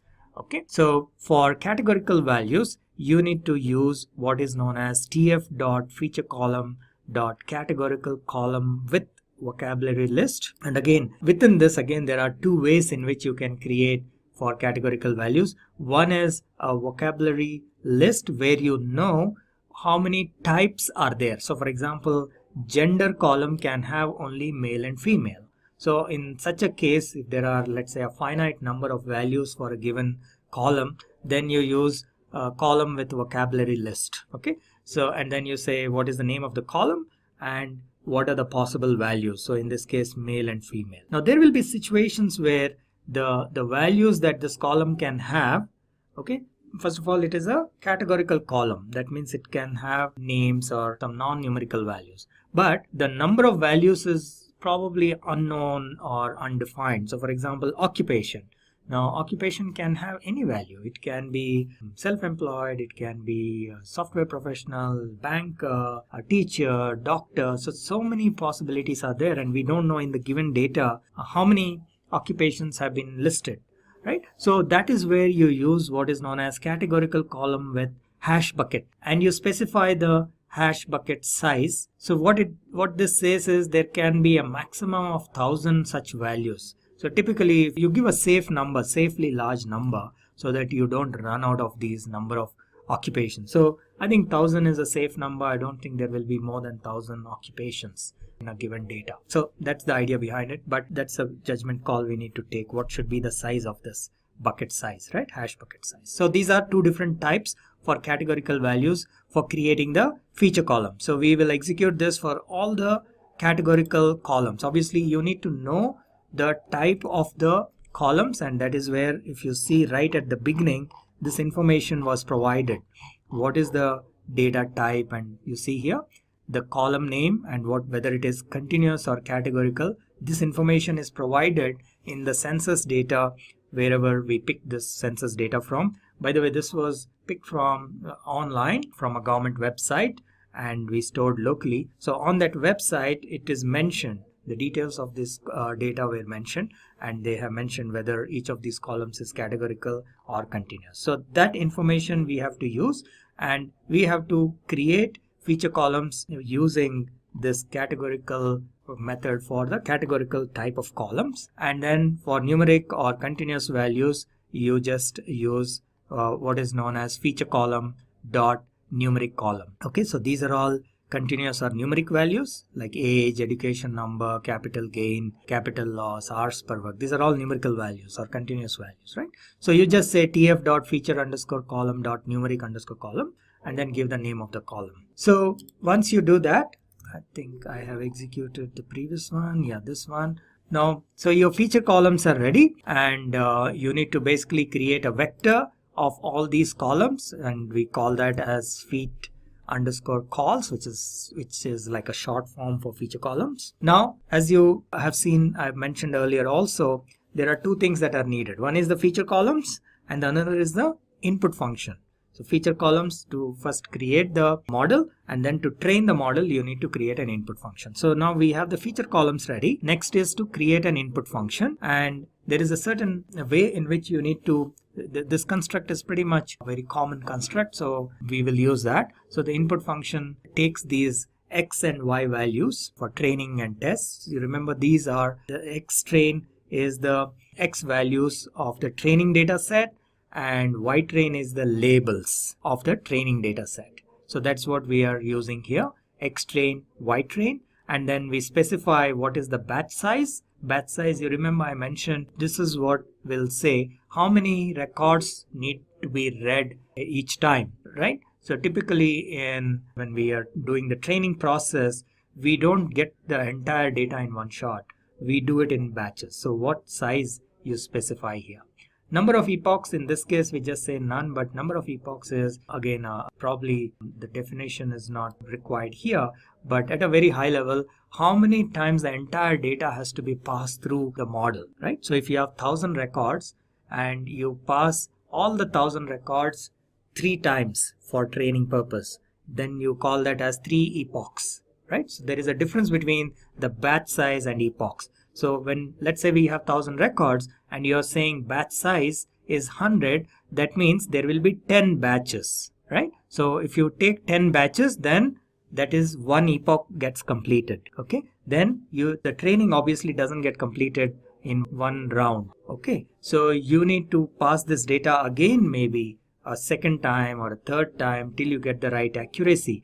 That is known as epochs. Okay, again, if you need more details about this, you may have to go through the machine learning tutorial. I think it becomes much clearer. Okay, so you have your input function as well. Let's execute that. Okay, and now we are ready to use the API, right? So what will we do? We will create the linear classifier using tf.estimator.linear classifier, and this guy needs feature columns, right? So that's why we did all that, so much of manipulations to create this feature columns. So we have feature columns, so we pass that and we create our model. There may be a few warnings, don't worry about that, so we will just ignore that. And now we use that model, and what we did is we created an instance of the model. We have not really run anything, we just created an instance of the model. Now we will create the node for training. So model.train, and this needs the input function. Remember, we created the input function, so we need to pass the input function, and then we say this steps is now telling how many iterations this training has to be run. So we are saying 5,000, and it will probably take a little long, so we will, okay, but that's fine. I think we will leave it 5,000. Sometimes if you have probably a less powerful machine, you can cut it down to maybe 1,000 or something like that. But in this case, I have a fairly powerful system, so I think it shouldn't take much long. Let's go ahead and give a couple of minutes for it to get over. Okay, so let us go back. Yeah, I think this is done. You see here the hourglass has disappeared. That means this computation is done. Yes, okay, this is done, right? Saving checkpoint for 5,000. That means it is done. So training is done. So now what we have to do? We need to do the evaluation. So again, this is a standard machine learning method. So methodology rather. So training has been done with the training data set. Now you need to evaluate using your test data set. So that's what we are doing here. For example, you see here x_test is the test data set. Remember, we used scikit-learn to split the data into training and test data set. So x_test. And a quick question, why are we not using y_test here like we did in case of training? Obviously, we are expecting the model to predict the values, y values, right? So that's why we don't pass the y values here. All right. So let's execute this for doing the evaluation. All right. And then we put them in a proper format because the output doesn't come out in a proper format. So we put it in a list format, and then we can just check. Yeah, so this is done, and we can check what is the first element in this, what is the probabilities, and so on. So it's just a quick way to see if the values are there or not. You can take any value here, right? Any element here. All right, now that the testing is done, what we need to do, again, we will probably put them in some kind of this is more of a formatting thing. We will just run through quickly, and then we will use once again scikit-learn for finding out the accuracy and so on, because scikit-learn offers what is known as a classification report functionality. So we will use that and find out how well our model has performed. So you see here again, people with machine learning background will be immediately able to recognize this. So it gives us what is the precision, what is the recall, and F1 score. This is pretty much like you're getting like almost 85% accuracy, which is pretty okay. And there are other ways to increase the accuracy. For example, you can run the training for more iterations. That is one way, get more data and so on and so forth, or use this is a linear classifier. We could have used a non-linear classifier and so on. So again, multiple ways of doing it to increase the accuracy. But the idea here was to quickly show you a piece of TensorFlow code, and that's what we have done here. We had the original TensorFlow release of 1.0, and then they came out with the 2.0 version. And the 2.0 addressed so many things out there that the 1.0 really needed. So when we start talking about TensorFlow 1.0 versus 2.0, I guess you would need to know this for a legacy programming job if you're pulling apart somebody else's code. The first thing is that TensorFlow 2.0 supports eager execution by default. It allows you to build your models and run them instantly. And you can see here from TensorFlow 1 to TensorFlow 2, we have almost double the code to do the same thing. So if I want to do with tf.session or TensorFlow session as a session, the session run, you have your variables, your session run, you have your tables initializer, and then you do your model fit. X train, Y train, and then your validation data, your X value, Y value, and your epochs and your batch size. All that goes into the fit. And you can see here where that was all just compressed to make it run easier. You can just create a model and do a fit on it, and you only have like that last set of code on there, so it's automatic. That's what they mean by the eager. So if you see the first part and you're like, what the heck is all this session thing going on? That's TensorFlow 1.0. And then when you get into 2.0, it's just nice and clean. If you remember from the beginning, I said Keras on our list up there. And Keras is the high-level API in TensorFlow 2.0. Keras is the official high-level API of TensorFlow 2.0. It has incorporated Keras as tf.keras. Keras provides a number of model-building APIs such as sequential, functional, and subclassing, so you can choose the right level of abstraction for your project. And we'll hopefully touch base a little bit more on this, sequential being the most common form. That is, your layers are going from one side to the other. So everything's going in a sequential order. Functional is where you can split the layers. So you might have your input coming on one side, it splits into two completely different models, and then they come back together. And one of them might be doing classification, the other one might be doing just linear regression kind of stuff, or basic reverse propagation neural network, and then those all come together into another layer, which is your neural network reverse propagation setup. Subclassing is the most complicated as you're building your own models, and you can subclass your own models into Keras.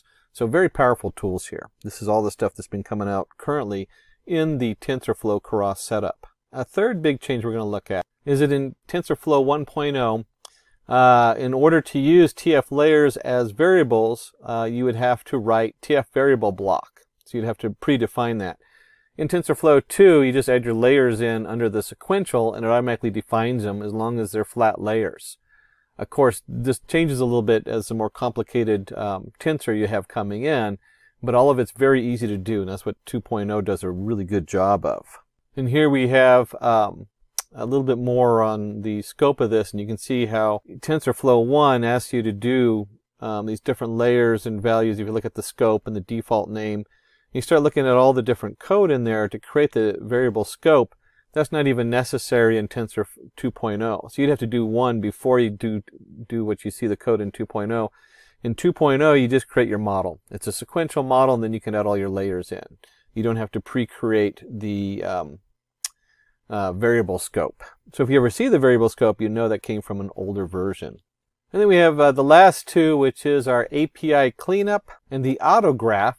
In the API cleanup, TensorFlow 1, you could build models using tfgans, tfapp, tfcontrib, tfflags, etc. In TensorFlow 2, a lot of APIs have been removed. And this is they just cleaned them up because people weren't using them, and they've simplified them. And that's your tfapp, your tfflags, and your tflogging are all gone. So those are three legacy features that are not in 2.0. And then we have our tf function and autograph feature. In the old version, TensorFlow 1.0, the Python functions were limited and could not be compiled or exported, re-imported. So you were continually having to redo your code, and you couldn't very easily just put a pointer to it and say, hey, let's reuse this. In TensorFlow 2, you can write a Python function using the tf function to mark it for the JIT compilation, for the Python JIT, so that TensorFlow runs it as a single graph. Autograph feature of tf function helps to write graph code using natural Python syntax. Now we just threw in a new word in you, graph. Graph is not a picture of a person. You'll hear graph X and some other things. Graph is what are all those lines that are connecting different objects. So if you remember from before, where we had the different layers going through sequentially, each one of those white lined arrows would be a graph X. That's where that computation is taken care of, and that's what they're talking about. And so if you had your own special code or Python way that you're sending that information forward, you can now put your own function in there instead of using whatever function they're using. In neural networks, this would be your activation function, although it could be almost anything out there depending on what you're doing. Next, let's go for hierarchy and architecture, and then we'll cover 3 basic tools in TensorFlow before we roll up our sleeves and dive into the example. So let's just take a quick look at TensorFlow toolkits and their hierarchy. At the high level, we have our object-oriented API. So this is what you're working with. You have your TF Keras, you have your estimators. This sits on top of your TF layers, TF losses, TF metrics. So you have your reusable libraries for model building. This is really where TensorFlow shines, is between the Keras, running your estimators, and then being able to swap in different layers. Your losses, your metrics, all of that is so built into TensorFlow. It makes it really easy to use. And then you can get down to your low-level TF API. You have extensive control over this. You can put your own formulas in there, your own procedures or models in there. You could have it split. We talked about that earlier. So with the 2.0, you can now have it split one direction where you do a linear regression model, and then go to the other where it does a neural network. And maybe each neural network has a different activation set on it. And then it comes together into another layer, which is another neural network. So you can build these really complicated models, and at the low level, you can put in your own APIs. You can move that stuff around. And most recently, we have the TF code can run on multiple platforms. And so you have your CPU, which is basically like on the computer I'm running on. I have 8 cores and 16 dedicated threads. I hear they now have one out there that has over 100 cores. So you have your CPU running, and then you have your GPU, which is your graphics card. And most recently, they also include the TPU setup, which is specifically for TensorFlow models, neural network kind of setup. So now you can export the TF code, and it can run on all kinds of different platforms for the most diverse setup out there. And moving on from the hierarchy to the architecture, in the TensorFlow 2.0 architecture, we have, you can see on the left, this is usually where you start out with, and 80% of your time in data science is spent pre-processing data, making sure it's loaded correctly and everything looks right. So the first level in TensorFlow is going to be your read and pre-processed data, your TF data feature columns. This is going to feed into your TF Keras or your pre-made estimators, and kind of you have your TensorFlow hub that sits on top of there so you can see what's going on. Once you have all that set up, you have your distribution strategy. Where are you going to run it? Are you going to be running it on just your regular CPU? Are you going to be running it with the GPU added in? Like I have a pretty high-end graphics card, so it actually grabs that GPU processor and uses it.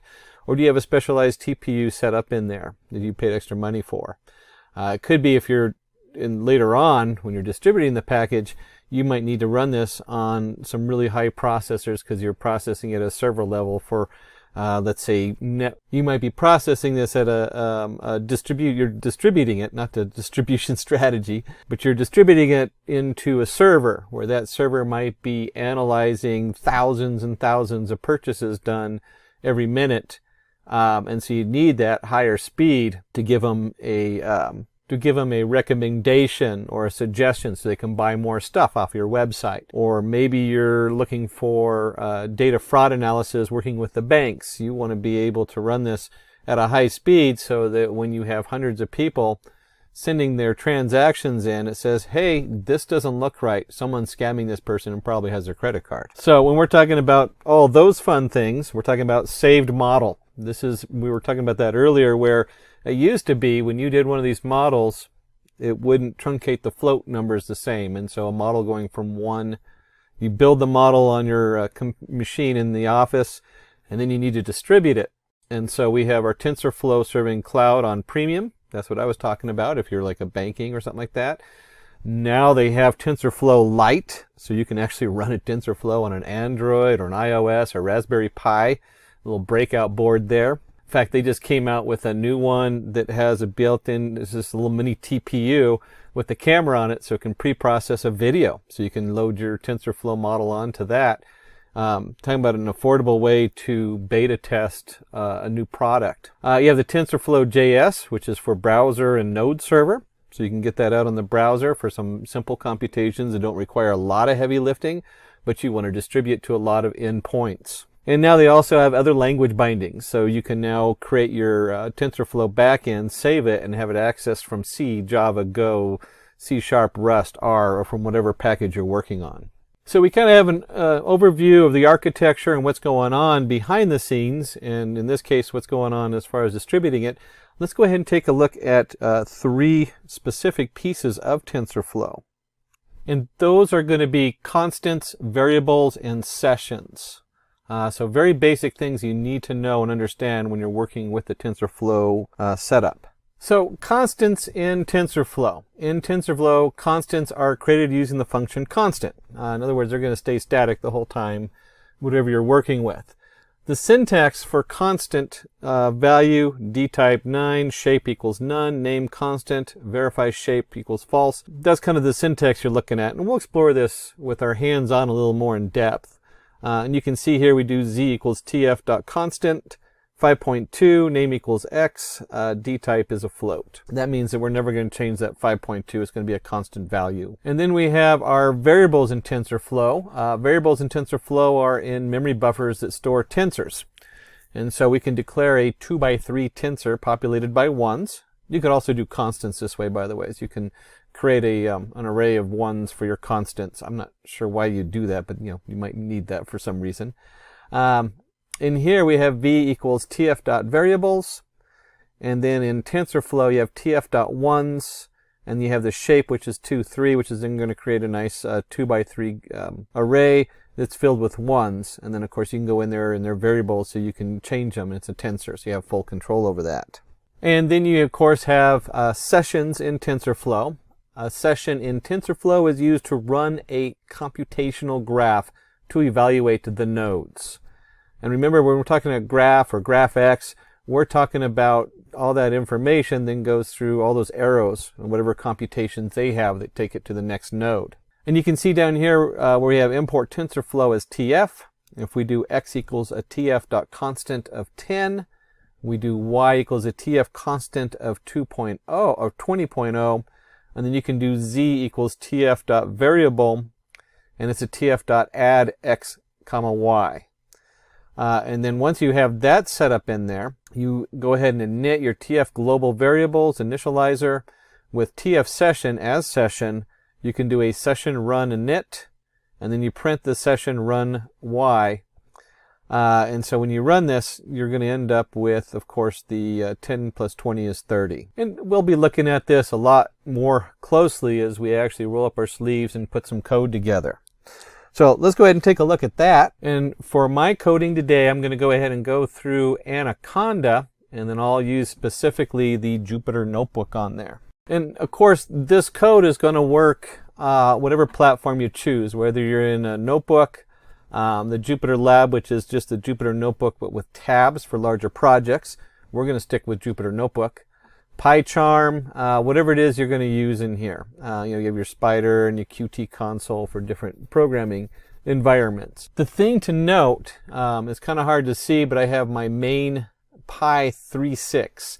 Right now, when I was writing this, TensorFlow works in Python version 3.6. If you have Python version 3.7 or 3.8, you're probably going to get some errors in there. Might be that they've already updated it and I don't know it, and I have an older version. But you want to make sure you're in a Python version 3.6 in your environment. And of course, in Anaconda, I can easily set that environment up. Make sure you go ahead and pip in your TensorFlow, or if you're in Anaconda, you can do Anaconda Install Tensorflow to make sure it's in your package. So let's just go ahead and dive in and bring that up. This will open up a nice browser window. I just love the fact I can zoom in and zoom out depending on what I'm working on, making it really easy to adjust a demo for the right size. Go under New, and let's go ahead and create a new Python. And once we're in our new Python window, this is going to leave it untitled. Let's go ahead and import. Import TensorFlow as TF. At this point, we'll go ahead and just run it real quick. No errors. Yay! No errors. I do that whenever I do my imports because I invariably will have opened up a new environment and forgotten to install TensorFlow into that environment or something along those lines. So it's always good to double check. And if we're going to double check that, it's also good to know what version we're working with. And we can do that simply by using the version command in TensorFlow, which you should know is probably intuitively the tf dot underscore underscore version underscore underscore. And you know, it always confuses me because sometimes you do tf dot version for one thing, you do tf dot underscore version underscore for another thing. This is a double underscore in TensorFlow for pulling your version out. And it's good to know what you're working with. We're going to be working in TensorFlow version 2.1.0. And I did tell you we were going to dig a little deeper into our constants, and you can do an array of constants. And we'll just create this nice array, a equals tf.constant, and we're just going to put the array right in there, 4361. We can run this, and now that is what a is equal to. And if we want to just double check that, remember we're in Jupyter Notebook, where you can just put the letter A, and it knows that that's going to be print. Otherwise, you'd surround it in print. And you can see it's a TF tensor. It has the shape, the type, and the array on here. It's a 2x2 array. And just like we can create a constant, we can go ahead and create a variable. And this is also going to be a 2x2 array. And if we go ahead and print the v out, we'll run that. And sure enough, there's our TF variable in here. Then we can also, let's just go back up here and add this in here. I could create another tensor, and we'll make it a constant this time. And we'll go and put that in over here. We'll have b tf constant. And if we go ahead and print out v and b, we go and run that. And this is an interesting thing that happens in here. You'll see right here when I print them both out, what happens is it only prints the last one unless you use print commands. So important to remember that in Jupyter Notebooks. But we can easily fix that by go ahead and print and surround v with brackets. And now we can see with the two different variables we have the 3152, which is a variable, and this is just a flat constant, so it comes up as a TF tensor shape 2 kind of 2. And that's interesting to note that this label is a TF.tensor and this is a TF variable. So that's how it's looking in the back end when you're talking about the difference between a variable and a constant. The other thing I want you to notice is that in variable we capitalize the V, and with the constant we have a lowercase c. Little things like that can lose you when you're programming and you're trying to find out, hey, why doesn't this work? So those are a couple little things to note in here. And just like any other array in math, we can do like a concatenate the different values here. And you can see we can take AB concatenated. You just do a tf.concat values, and there's our AB axes on 1. Hopefully you're familiar with axes and how that works when you're dealing with matrices. And if we go ahead and print this out, you'll see right here we end up with a tensor. So let's put it in as a constant, not as a variable. And you have your array 4378 and 6145. It's concatenated the two together. And again, I want to highlight a couple things on this. Our axes equals 1.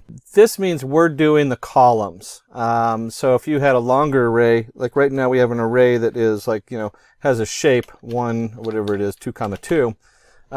Axes 0 is going to be your first one, and axes 1 is going to be your second one. And it translates as columns and rows. If we had a shape, let me just put the word shape here. So you know what I'm talking about, and it's very clear. And this is, I'll tell you what, I spend a lot of time looking at these shapes and trying to figure out which direction I'm going in and whether to flip it or whatever. So you can get lost in which way your matrix is going and which is column, which is rows. Are you dealing with the third axis or the second axis?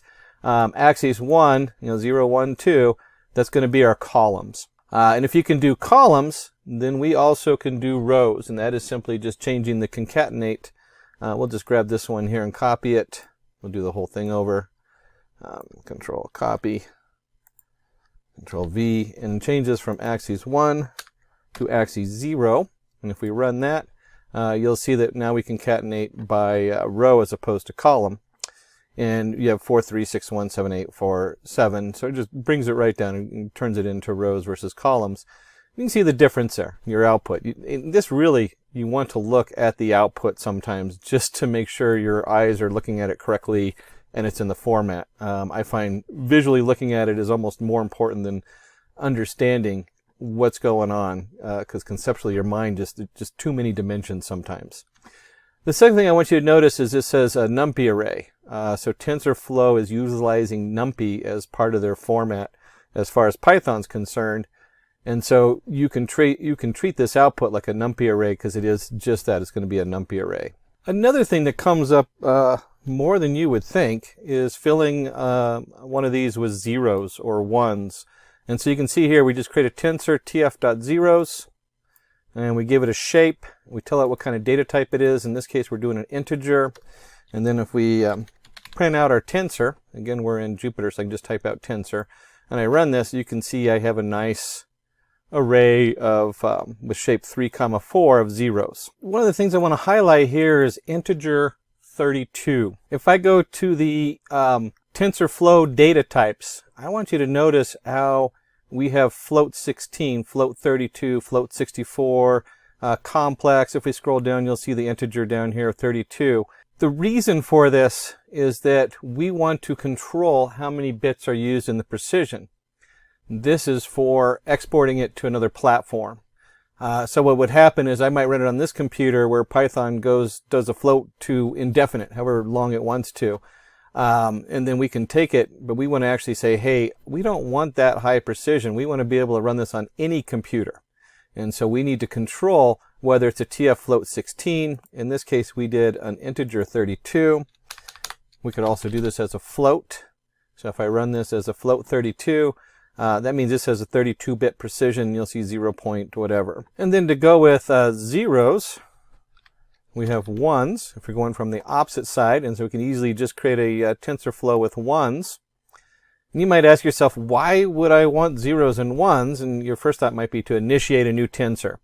Usually we initiate a lot of this stuff with random numbers because it does a better job solving it. If you start with a uniform set of ones or zeros, you're dealing with a lot of bias. So be very careful about starting a neural network for one of your rows or something like that with ones and zeros.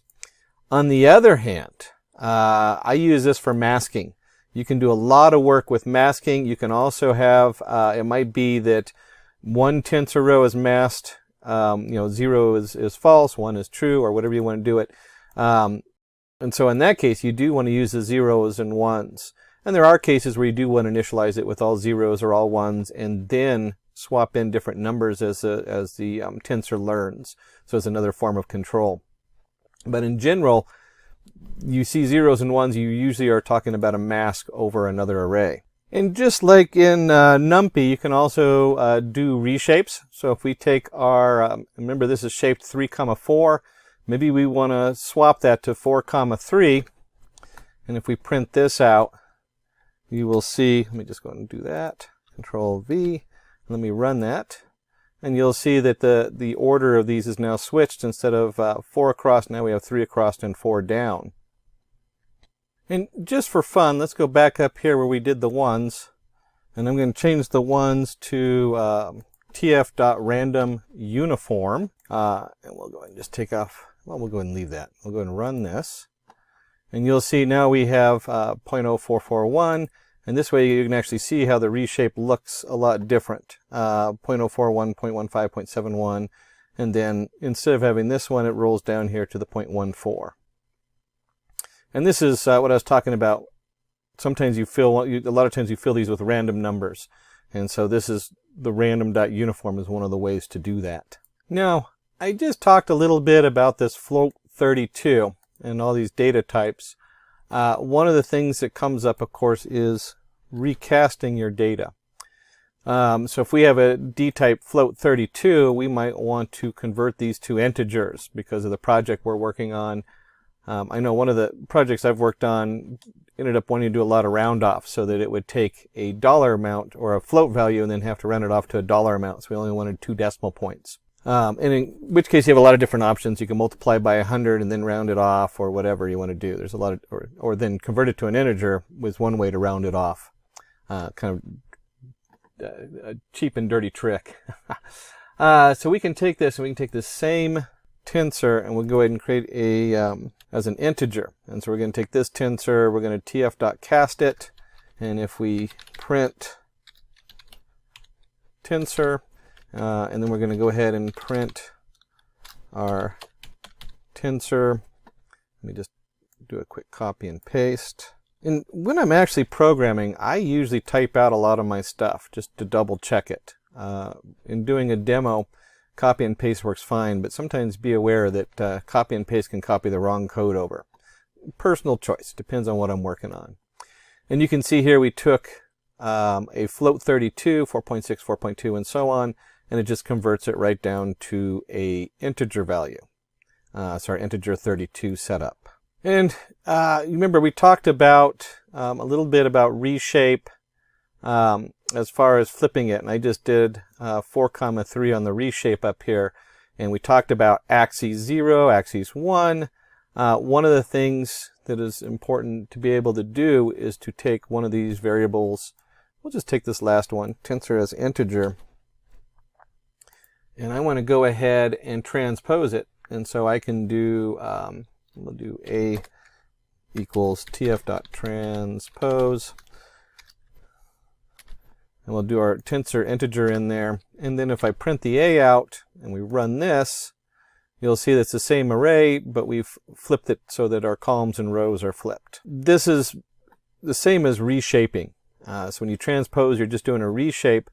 What's nice about this is that if you look at the numbers, the columns, when we went up here and we did the reshape, they kind of roll down to the next row. So you're not maintaining the structure of your matrix. So when we do a reshape up here, they're similar, but they're not quite the same. And you can actually go in here and there's settings in the reshape that would allow you to turn it into a transform. So when we come down here, it's all done for you. And so there are so many times you have to transpose your digits that this is important to know that you can just do that. You can flip your rows and columns rather quickly here. And just like NumPy, you can also do your different math functions. We'll look at multiplication. And so we're going to take matrix multiplication of tensors. We'll go ahead and create A as a constant, 5839. And we'll put in a vector V, 4, 2. And we could have done this where they matched, where this was a 2 by 2 array. But instead, we're going to do just a 2 by 1 array. And the code for that is your tf.matmul, so matrix multiplier. And we have A times V, and if we go ahead and run this, let's make sure we print out our AV on there. And if we go ahead and run this, you'll see that we end up with 36 by 30. And if it's been a while since you've seen the matrix math, this is 5 times 4 plus 8 times 2. 3 times 4 plus 9 times 2. And that's where we get the 36 and 30. Now, I know we're covering a lot really quickly as far as the basic functionality. So the matrix, or your matrix multiplier, is a very commonly used back-end tool as far as computing different models or linear regression, stuff like that. One of the things is to note is that just like in NumPy, you have all of your different math. So we have our TF math, and if we go in here, we have functions, we have our cosines, absolute, angle, all of that's in here. So all of these are available for you to use in the TensorFlow model. And if we go back to our example, and let's go ahead and pull, let's do some multiplication. That's always good. We'll stick with our AV, our constant A and our vector V. And we'll go ahead and do some bitwise multiplication, and we'll create an AV, which is A times V. Let's go and print that out. And you can see coming across here, we have the 4, 2 and the 5, 8, 3, 9, and it produces 20, 32, 6, 18. And that's pretty straightforward. If you look at it, you have 4 times 5 is 20, 4 times 8 is 32, That's where those numbers come from.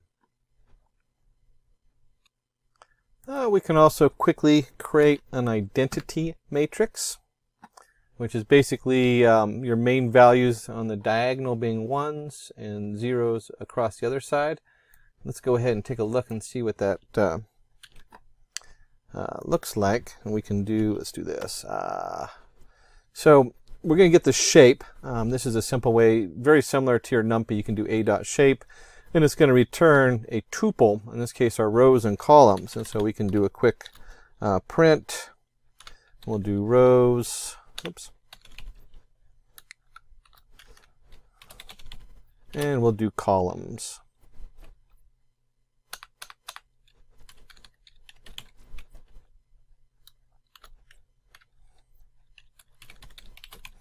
And if we run this, you can see we have 3 rows, 2 columns. And then if we go ahead and create an identity matrix, the script for that, got a wrong button there.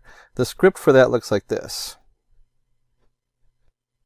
where we have the number of rows equals rows, the number of columns equals columns, and D type is a 32. And then if we go ahead and just print out our identity,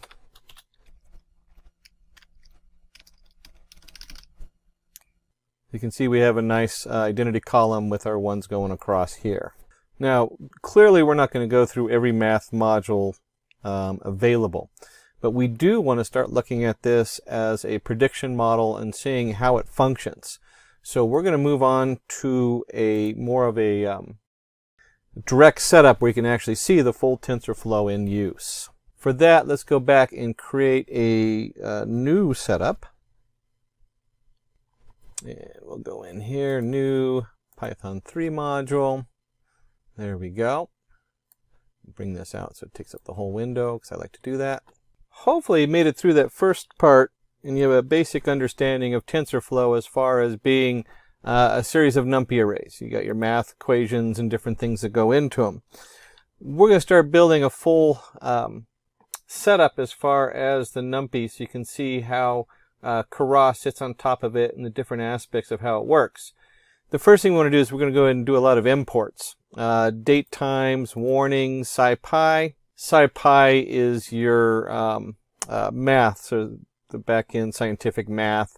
Warnings, because whenever we do a lot of this, you have older versions, newer versions, and so sometimes when you get warnings, you want to go ahead and just suppress them. We'll talk about that if it comes up on this particular setup. And of course, date time. Pandas, again, is your data frame. Think rows and columns. We import it as PD. NumPy is your numbers array, which of course TensorFlow is integrated heavily with. Seaborn for our graphics, and the Seaborn as SNS is going to be set on top of our Matplot library, which we import as MPL.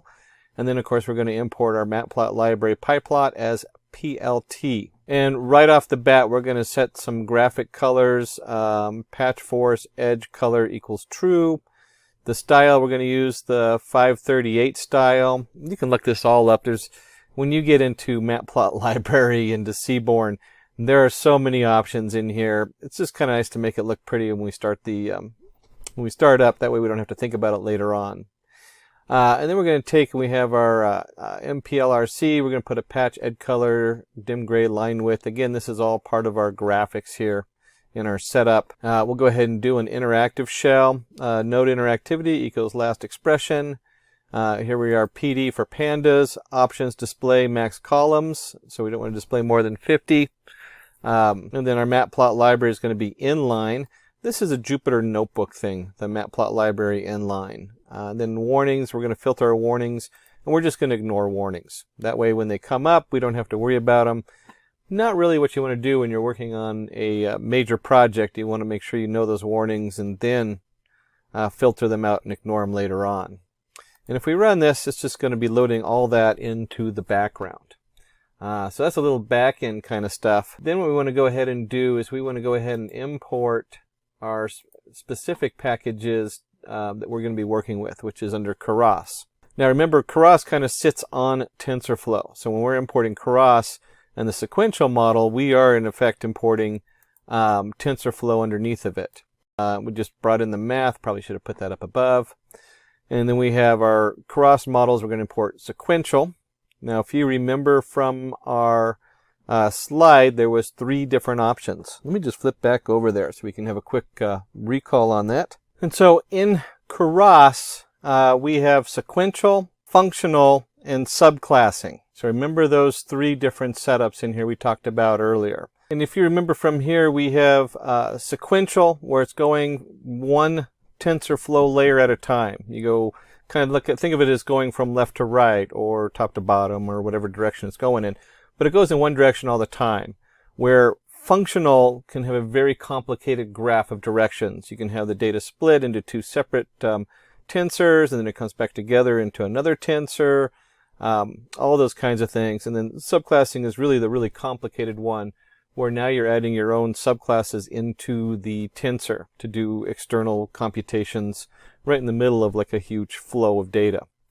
But we're going to stick with sequential. It's not a big jump to go from sequential to functional. But we're running a sequential TensorFlow. And that's what this first import is here. We want to bring in our sequential. And then we have our layers. And let's talk a little bit about these layers. This is where Keras and TensorFlow really are happening. This is what makes them so nice to work with, is all these layers are pre-built. So from Keras, we have layers import dense. From Keras, layers import LSTM. When we talk about these layers, Keras has so many built-in layers. You can do your own layers. The dense layer is your standard neural network. By default, it uses ReLU for its activation. And then the LSTM is a long short-term memory layer. Since we're going to be looking probably at sequential data, we want to go ahead and do the LSTM. And if we go into Keras and we look at their layers, this is a Keras website, you can see as we scroll down for the Keras layers that are built in, we can get down here and we can look at, let's see, here we have our layer activation, our base layers. Activation, layer weight, so it's a lot of stuff in here. We had the ReLU, which is the basic activation that was listed up here for layer activations. You can change those. And here we have our core layers and our dense layers. So you have an input layer, a dense layer, and then we've added a more customized one with the long-term, short-term memory layer. And of course, you can even do your own custom layers in Keras. There's a whole functionality in there if you're doing your own thing. What's really nice about this is it's all built in. Even the convolutional layers, this is for processing graphics. There's a lot of cool things in here you can do. This is why Keras is so popular. It's open source, and you have all these tools right at your fingertips. So from Keras, we're just going to import a couple layers, the dense layer and the long short-term memory layer. And then, of course, from sklearn, our scikit, we want to go ahead and do our min-max scaler, standard scaler for pre-editing our data, and then metrics just so we can take a look at the errors and compute those. Let me go ahead and run this, and that just loads it up. We're not expecting anything from the output. And our file coming in is going to be airquality.csv. Let's go ahead and take a quick look at that. This is in OpenOffice. It's just a standard, you can do Excel, whatever you're using for your spreadsheet. And you can see here we have a number of columns, a number of rows. It actually goes down to like 8,000.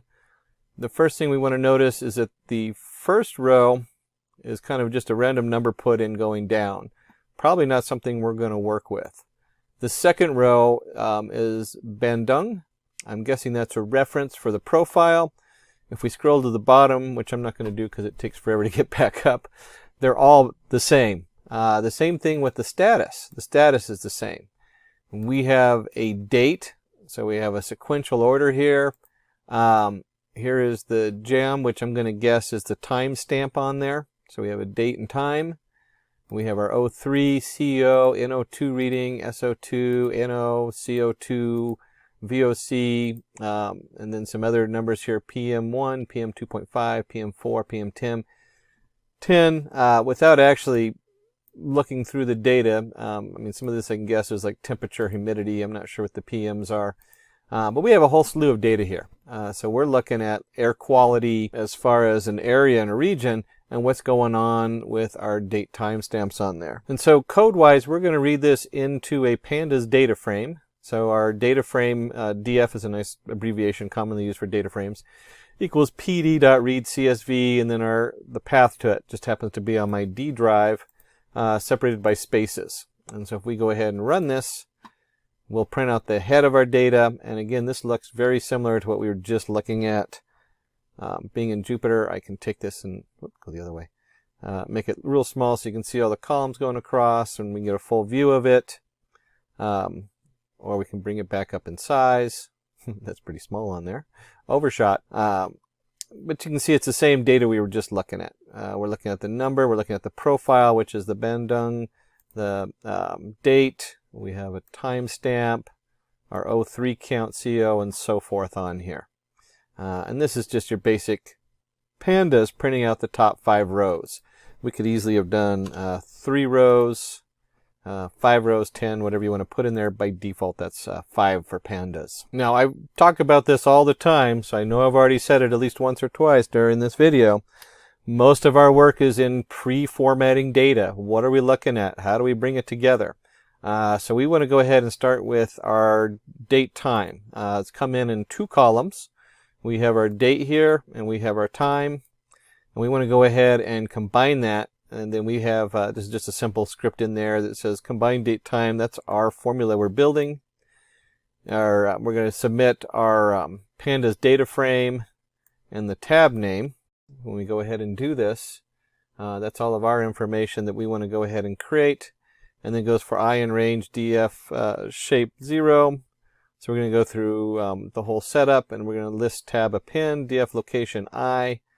And here is our date going in there, and then return the numpy array list tab d types date time 64. That's all we're doing. We're just switching this to a date time stamp. And if we go ahead and do df date time equals combine date time, and then I always like to print, we'll do df head just so we can see what that looks like.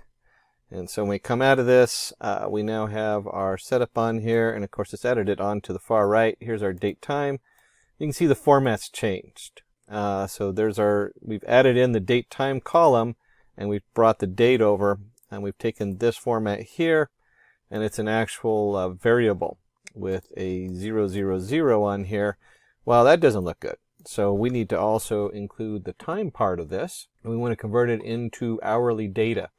So let's go ahead and do that. To do that, to finish combining our date time, let's go ahead and create a little script here to combine the time in there. Same thing we just did. We're just creating a numpy array, returning a numpy array, and forcing this into a date time format. And we can actually spend hours just going through these conversions. How do you pull it from the pandas data frame? How do you set it up? So I'm kind of skipping through it a little fast because I want to stay focused on TensorFlow and Keras. Keep in mind, this is like 80% of your coding when you're doing a lot of this stuff is going to be reformatting these things, resetting them back up so that it looks right on here. And, it just takes time to get through all that. But that is usually what the companies are paying you for. That's what the big bucks are for. And we want to go ahead and a couple things going on here is we're going to go ahead and do our date time. We're going to reorganize some of our setup in here, convert into hourly data. Let me just put a pause in there. Now remember, we can select from DF our different columns we're going to be working with, and you're going to see that we actually dropped a couple of the columns. Those ones I showed you earlier, they're just repetitive data. So there's nothing in there that exciting. And then we want to go ahead and we'll create a second data frame here. Just get rid of the DF head. And DF2 is we're going to group by date time, and we're looking at the mean value. And then we'll print that out so you can see what we're talking about. We have now reorganized this, so we put in date time, O3, CO. So now this is in the same order as it was before. And you'll see the date time now has our 00, same date, 1, 2, 3, and so on. So it's grouped the data together so that it's a lot more manageable and in the format we want. And in the right sequential order. And if we go back to, there we go, our air quality, you can see right here we're looking at these columns going across. We really don't need, since we're going to create our own date time column, we can get rid of those. These are the different columns of information we want, and that should reflect right here in the columns we picked coming across. So this is all the same columns on there. That's all we've done, is reformatted our data, grouped it together by date, and then you can see the different data coming out set up on there. And then as a data scientist, first thing I want to do is get a description. What am I looking at? And so we can go ahead and do the df2 describe, and this gives us our describe gives us our basic data analytics information we might be looking for, like what is the mean, standard deviation, minimum amount, maximum amount. We have our first quarter, second quarter, and third quarter numbers also in there. So you can get a quick look at a glance describing the data, or descriptive analysis. And even though we have our quantile information in here, we're going to dig a little deeper into that. We're going to calculate the quantile for each variable. We're going to look at a number of things for each variable. And we'll see right here, Q1, we can simply do the quantile 0.25%, which should match our 25% up here. And we're going to be looking at the min, the max, and we're just going to do this. It's basically, we're breaking this down for each different variable in there. One of the things that's kind of fun to do, we're going to look at that in just a second. Let me put the next piece of code in here. We got to clean out some of our, we're going to drop a couple things, our last rows and first row, because those usually they have a lot of null values, and the first row is just our titles. So that's important. It's important to drop those rows in here. And so this right here, as we look at our different quantiles, again, it's the same. We're still looking at the 25 quantile here. We're going to do a little bit more with this. So now that we've cleared off our first and last rows, we're going to go ahead and go through all of our columns, and this way we can look at each column individually. And so we'll just create a Q1, Q3, min, max, min IQR, max IQR, and calculate the quantile of I of DF2. We're basically doing the math that they did up here, but we're splitting it apart. That's all this is. And this happens a lot because you might want to look at individual. If this was my own project, I would probably spend days and days going through what these different values mean. One of the biggest data science things we can look at that's important is use your common sense. If you're looking at this data and it doesn't make sense, and you go back in there and you're like, wait a minute, what the heck did I just do? At that point, you probably should go back and double check what you have going on. Now, we're looking at this, and you can see right here, here's our attribute for our O3. So we've broken it down. We have our Q1 5.88, Q3 10.37. If we go back up here, here's our 5.8. We've rounded it off. 10.37's in there. So we've basically done the same math, just split it up. We have our minimum and our max IQR, and that's computed, let's see, where is it? Here we go. Q1 minus 1.5 times IQR. And the IQR is your Q3 minus Q1. So that's the difference between our two different quarters. And this is all data science. As far as the hard math, we're really not, we're actually trying to focus on Keras and TensorFlow. You still got to go through all this stuff. I told you 80% of your programming is going through and understanding what the heck happened here. What's going on? What does this data mean? And so when we're looking in that, we're going to go ahead and say, hey, we've computed these numbers, and the reason we've computed these numbers is if you take the minimum value and it's less than your minimum IQR, that means something's going wrong there. And that usually, in this case, is going to show us an outlier. So we want to go ahead and find the minimum value. If it's less than the minimum IQR, it's an outlier. And if the max value is greater than the max IQR, we have an outlier. And that's all this is doing. Low outlier is found, minimum value, high outlier is found. Really important, actually. Outliers are almost everything in data sometimes. Sometimes you do this project just to find the outliers because you want to know crime detection. What are we looking for? We're looking for the outliers. What doesn't fit a normal business deal? And then we'll go ahead and throw in, just throw in a lot of code. Oh my goodness.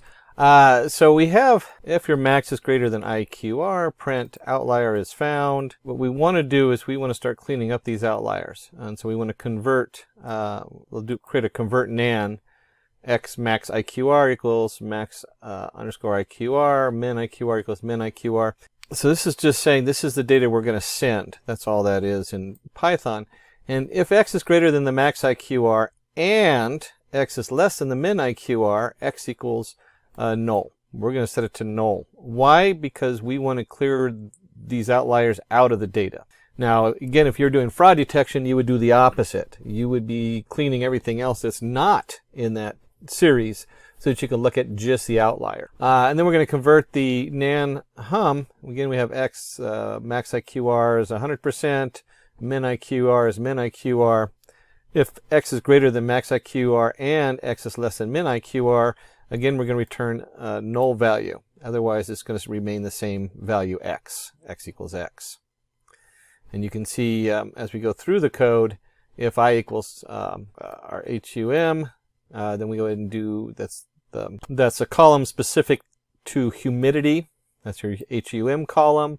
Then we're going to go ahead and run a map on there and convert the non-HUM. You can see here this is just cleanup. We found out that humidity probably has some weird values in it. We have our outliers. That's all this is. And so when we go ahead and finish this and we take a look at our outliers and we run this code here, we have a low outlier, 2.04. We have a high outlier, 99.06. Outliers have been interpolated. That means we've given them a new value. Chances are these days when you're looking at something like these sensors coming in, they probably have a failed sensor in there. Something went wrong. That's the kind of thing that you really don't want to do your data analysis on. So that's what we're doing, is we're pulling that out and then converting it over and setting it up method linear. So we interpolate method linear is just going to fill that data in based on a linear regression model of similar data. Same thing with this up here with df2i interpolate. That's what we're doing. Again, this is all data prep. We're not actually talking about TensorFlow. We're just trying to get all our data set up correctly so that when we run it, it's not going to cause problems or have a huge bias. So we've dealt with outliers, specifically in humidity. And again, this is one of these things where when we start running, we ran through this, you can see down here that we have our outliers found, high-low outliers, migrated them in. We also know there's other issues going on with this data. How do we know that? Some of it's just looking at the data, playing with it until you start understanding what's going on. Let's take the temp value, and we're going to go ahead and use a logarithmic function on the temp value. And it's interesting because it's like, how the heck do you even know to use logarithmic on the temp value? That's domain specific. We're talking about being an expert in air care. I'm not an expert in air care. It's not what I go look at. I don't look at air care data. In fact, this is probably the first air care data setup I've looked at. But the experts come in there and they come to you and say, hey, in data science, this is a exponentially variable on here, so we need to go ahead and do transform it and use a logarithmic scale on that. So at that point, that would be coming from your data. Here we go. Data science programmer overview, does a lot of stuff connecting the database and connecting in with the experts. Data analytics, a lot of times you're talking about somebody who is a data analysis, might be all the way usually a PhD level. Data science, programming level interfaces, database manager, that's going to be the person who's your admin working on it. So when we're looking at this, we're looking at something they've sent to me and they said, hey, domain, air care, this is a skew because the data just goes up exponentially and affects everything else. And we'll go ahead and take that data. Let me just go ahead and run this. Just for another quick look at it, we have our, we'll do a distribution df We'll create another data frame from the temp values and then from a data set from the log temp. So we can put them side by side. And we'll just go ahead and do a quick histogram. And this is kind of nice. Plot a figure, figure size. Here's our PLT from Matplotlib. And then we'll just do a distribution underscore df. There's our data frames. This is nice because it just integrates the histogram right into pandas. Love pandas. And this is a chart you would send back to your data analyst and say, hey, is this what you wanted? This is how the data is converting on here. As a data scientist, the first thing I note is we've gone from a 10, 20, 30 scale to 2.5, 3.0, 3.5 scale.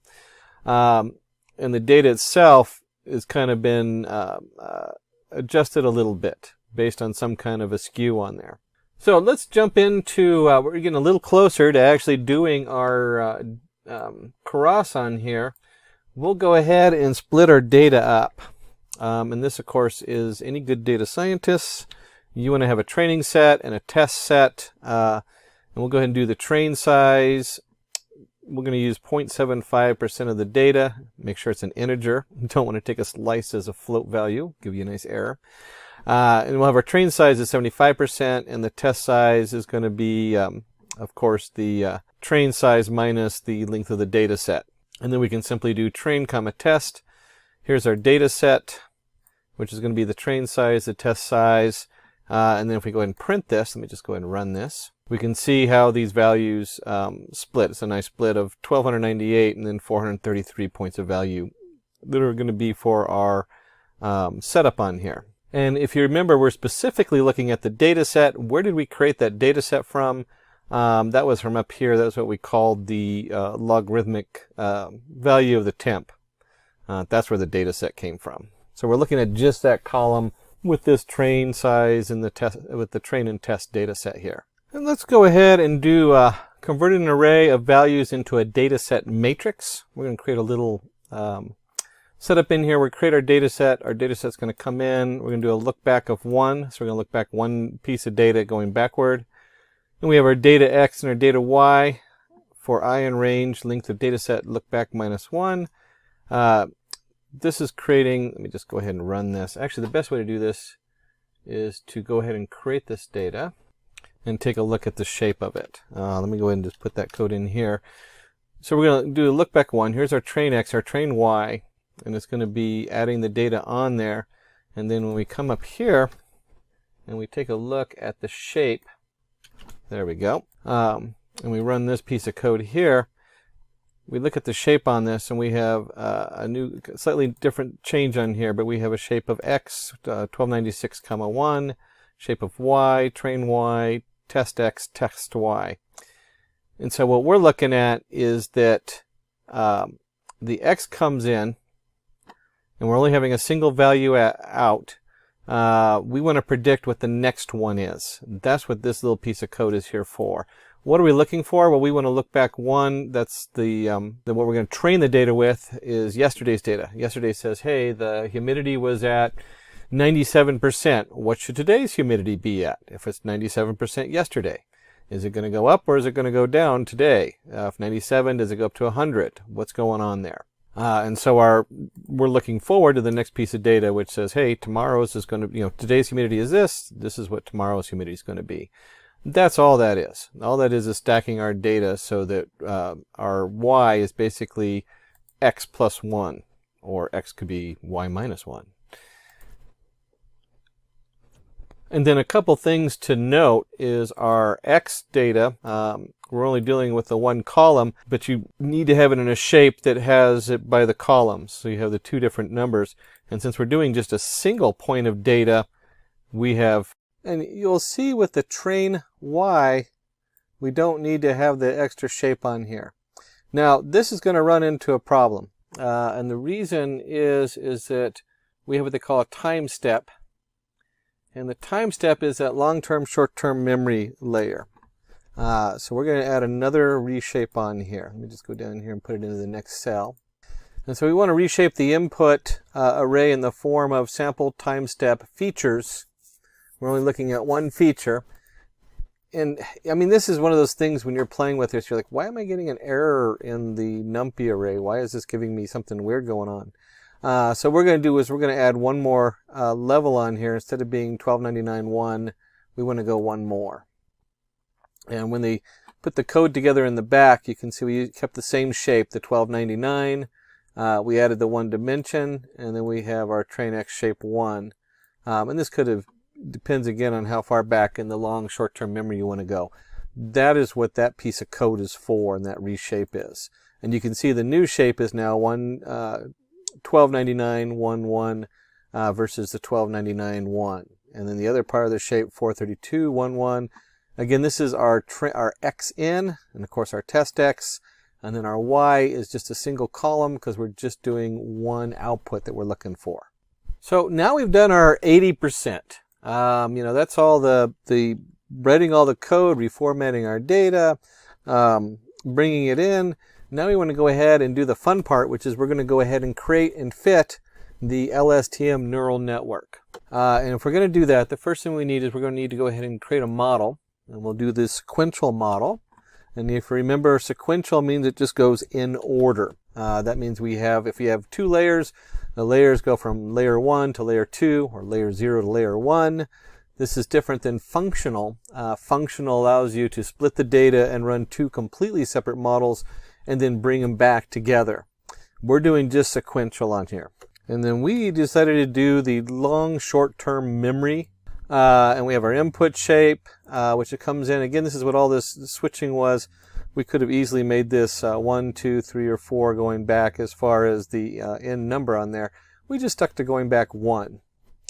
And it's always a good idea when you get to this point, where the heck is this model coming from? What kind of models do we have available?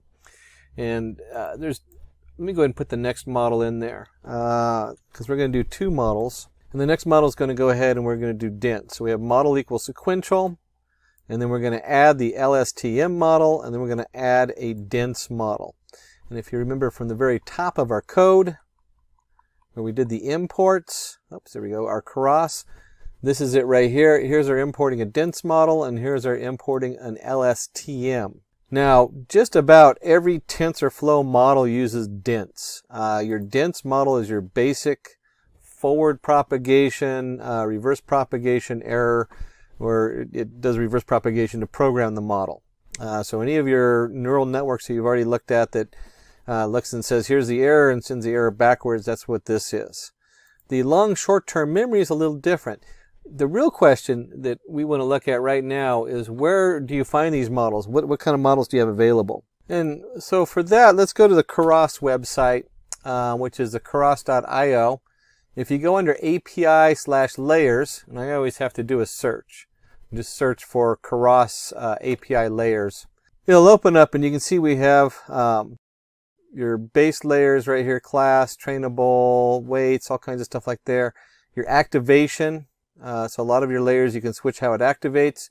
ReLU, which is like your smaller arrays, or if you're doing convolutional neural networks, the convolution usually uses a ReLU.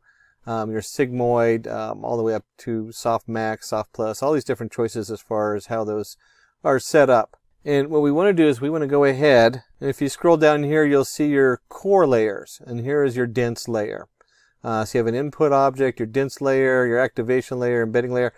This is your kind of your one setup on there that's most common.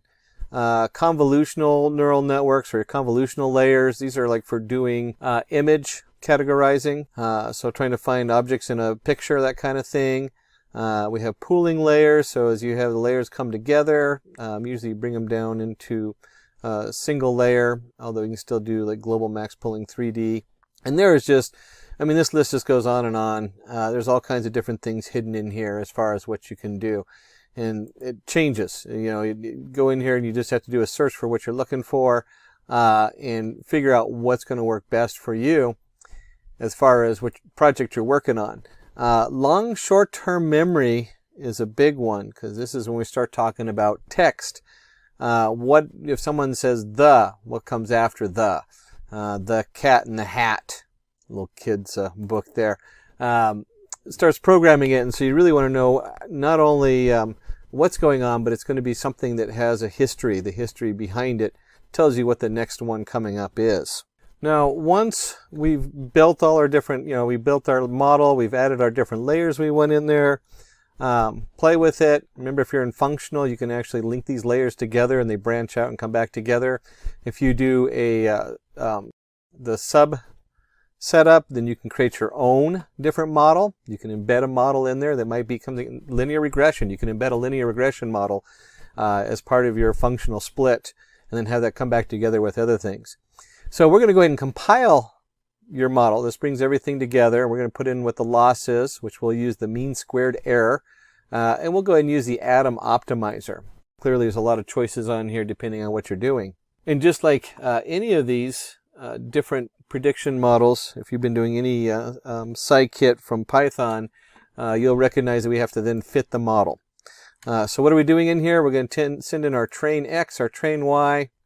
We're going to decide how many epochs we're going to run it through. 500 is probably a lot for this. I'm guessing it'd probably be about 200 or 300 probably do just fine. Our batch size. So how many different, when you process it, this is the math behind it. If you're in data analytics, you might try to know what this number is as a data scientist, where I haven't had the PhD level math that says this is why you want to use this particular batch size. You kind of play with this number a little bit. You can dig deeper into the math, see how it affects the results depending on what you're doing. And there's a number of other settings on here. We did verbose 2. I'd have to actually look that up to tell you what verbose means. I think that's actually the default on there if I remember correctly. There's a lot of different settings when you go to fit it. The big ones are your epoch and your batch size. Those are what we're looking for. And so we're going to go ahead and run this. And this is going to take a few minutes to run because it's going through 500 times through all the data. So if you have a huge data set, this is the point where you're kind of wondering, oh my gosh, is this going to finish tomorrow?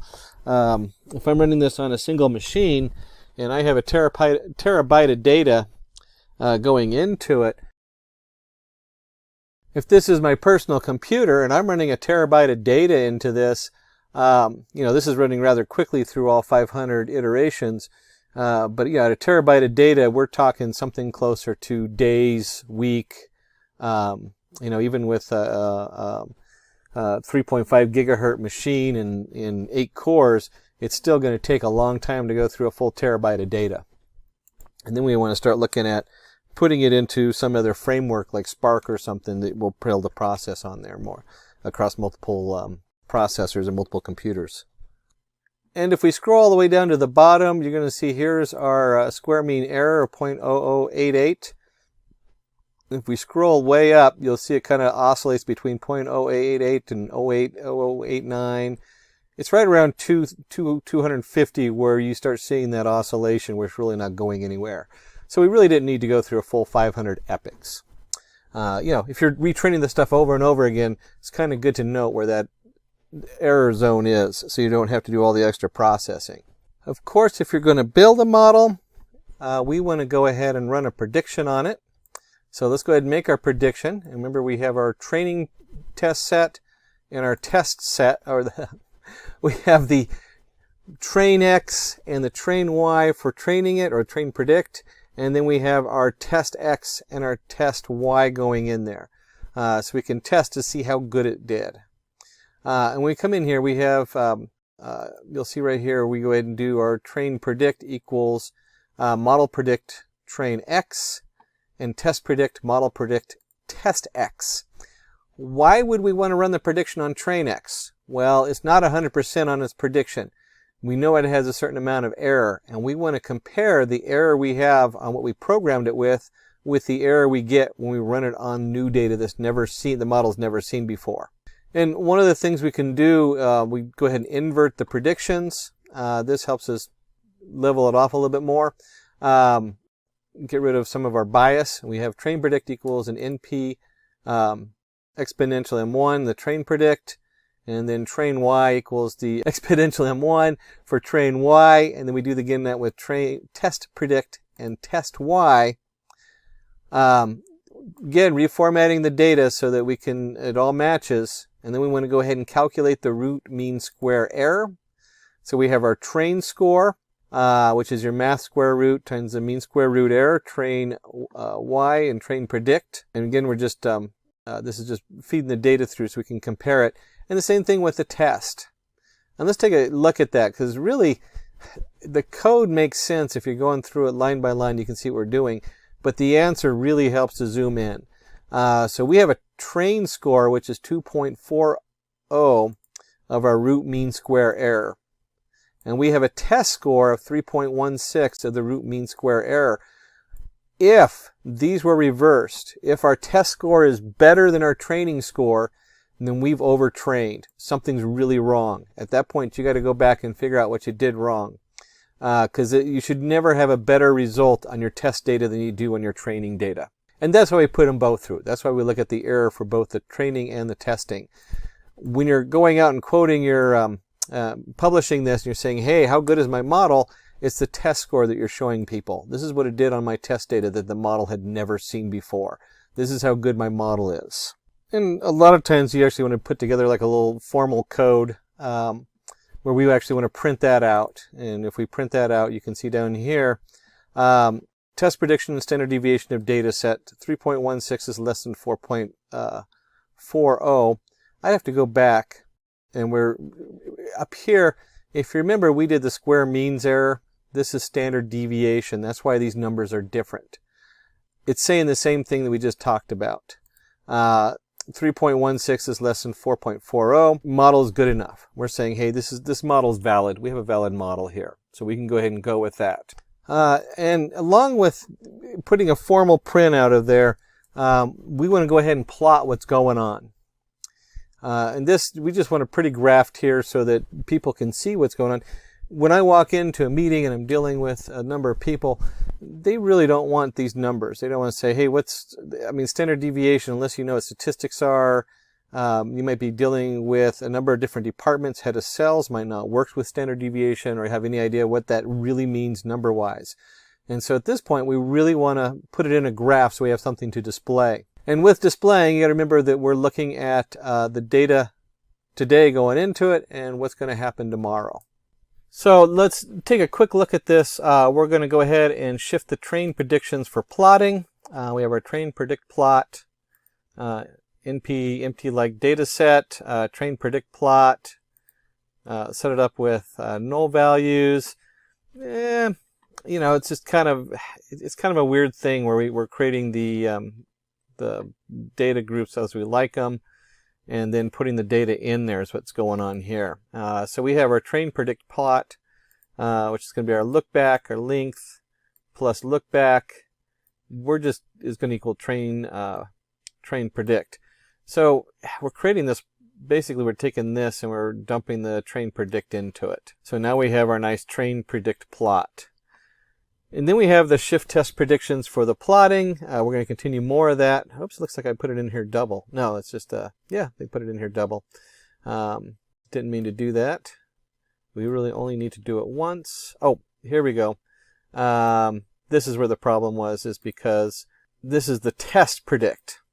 So we have our training prediction. We're doing the shift on here. And then the test predict, we're going to look at that. Same thing, we're just creating those two data sets. Test predict plot, length prediction, set up on there. And then we're going to go through the plotting, the original data set, and the predictions. So we have a time axis. Always nice to have your time set on there. Set that to the time array, time axis lap. All this is setting up the time variable for the bottom. And then we have a lot of stuff going on here as far as setting up our figure. Let's go ahead and run that, and then we'll break it down. We have on here our main plot. We have two different plots going on here. The ISPU going up and the data, and the ISPU here with all these different settings on it. And so when we look at this, we have our AX1, that's the main plot. Our AX, that's the main plot, and we have our AX1, which is the secondary plot over here. So we're doing a figure PLT, or PLT.figure, and we're going to dump those two graphs on there. And so we take, and if you go through the code piece by piece, which we're not going to do, we're going to do the data set here, exponential, reverse exponential, so it looks correctly. We're going to label it the original data set. We're going to plot the train predict plot. That's what we just created. We're going to make that orange, and we'll label it train prediction. Test predict plot, we're going to make that red and label it test prediction, and so forth. Set our ticks up. This actually just put ticks, time axes gets its ticks. The little marks there going along the axes, that kind of thing. And let's take a look and see what these graphs look like. And these are just kind of fun. You know, when you show up into a meeting and this is the final output and you say, hey, this is what we're looking at. Here's our original data in blue. Here's our training prediction. You can see that it trains pretty close to what the data is up there. I would also probably put a like a little timestamp and do just right before and right after, where we go from train to test prediction. And you can see with the test prediction, the data comes in red, and then you can also see what the original data set looked like behind it and how it differs. And then we can just isolate that here on the right. That's all this is just the test prediction on the right. And it's, you know, you'll see with the original data set, there's a lot of peaks we're missing and a lot of lows we're missing. But as far as the actual test prediction, it does pretty good. It's pretty right on. You can get a good idea of what to expect for your ISPU. And so from this, we would probably publish it and say, hey, this is what you expect, and this is our this is a range of error. That's the kind of thing I'd put out on a daily basis. Maybe we predict the cells are going to be this, or maybe weekly. So you kind of get you kind of flatten the data coming out, and you say, hey, this is what we're looking at. The big takeaway from this is that we're working with, let me go back up here. Whoops, oh, too far. There we go. Is this model here. This is what this is all about. We worked through all of those pieces, all the TensorFlows, and that is to build this sequential model. And we're only putting in the 2 layers. This can get pretty complicated. If you get too complicated, it never verges into a usable model. So if you have like 30 different layers in here, there's a good chance you might crash it, kind of thing. So don't go too haywire on that. And that you kind of learn as you go. Again, it's domain knowledge, and also starting to understand all these different layers and what they mean. The data analytics behind those layers is something that your data analysis professional would come in and say, this is what we want to try. But I tell you, as a data scientist, a lot of these basic setups are common, and I don't know how many times working with somebody and they're like, oh my gosh, if I only did a tangent H instead of a ReLU activation, I worked for 2 weeks to figure that out. Well, as a data science, I can run it through the model in 5 minutes instead of spending 2 weeks doing the math behind it. So that's one of the advantages of data scientists, is we do it from programming side, and a data analytics is going to look for it. How does it work in math? And this is really the core right here of TensorFlow and Keras, is being able to build your data model quickly and efficiently. And of course, with any data science, putting out a pretty graph so that your shareholders, again, we want to take and reduce the information down to something people can look at and say, oh, that's what's going on. They can see what's going on as far as the dates and the change in the ISPU. Now, let's talk a little bit about recurrent neural networks. So neural networks are of different types. We have CNN, we have RNN, ANN, so on. Now, RNN is one type of neural network. RNN stands for recurrent neural network. The networks like CNN and ANN are feed-forward network, which means that the information pretty much only goes from left to right or from front to back, whichever way you call it. Whereas in case of recurrent neural network, there will be some information traveling backwards as well. So that is why it is known as a recurrent neural network. And each of these types have a specific application. So for example, convolutional neural networks or CNN are very good for doing image processing and object detection using for video and images. Whereas recurrent neural networks are pretty good for doing NLP or speech recognition and so on. Okay. So for the next few minutes, we will kind of focus on recurrent neural networks, and we will see an example of how we can use RNN to do a time series analysis. So in a typical neural network, this is how it looks, right? So where you have a neuron and then the inputs are coming to the neuron, and then you have an output which goes to other neurons in the other layers. In case of recurrent neural network, what happens is you have the inputs, let's say at a given point in time, but then a part of the previous output also gets fed in along with the inputs for the given time. Now this can be a little confusing. So let's see if we can take a little expanded view of this. So this is another view of one single neuron, which is what is known as in an unfolded manner. Okay, so if we are getting inputs or data over a period of time, then this is how the neuron will look. Remember, these are not three neurons. This is one neuron, and it is what is known as, it is shown in a unfolded way. Okay, we have unfolded this single neuron over a period of time. So at a given time, let's say t minus 1, an input of xt minus 1 is fed to the neuron and it gets an output of yt minus 1. Then the next instant, which is xt at a time t, right? There is an input of xt and then there is an output of yt. So this is a single neuron but is displayed in an unfolded way. So this is like expanding it over a period of time. So let's start with this part here. This particular neuron gets an input at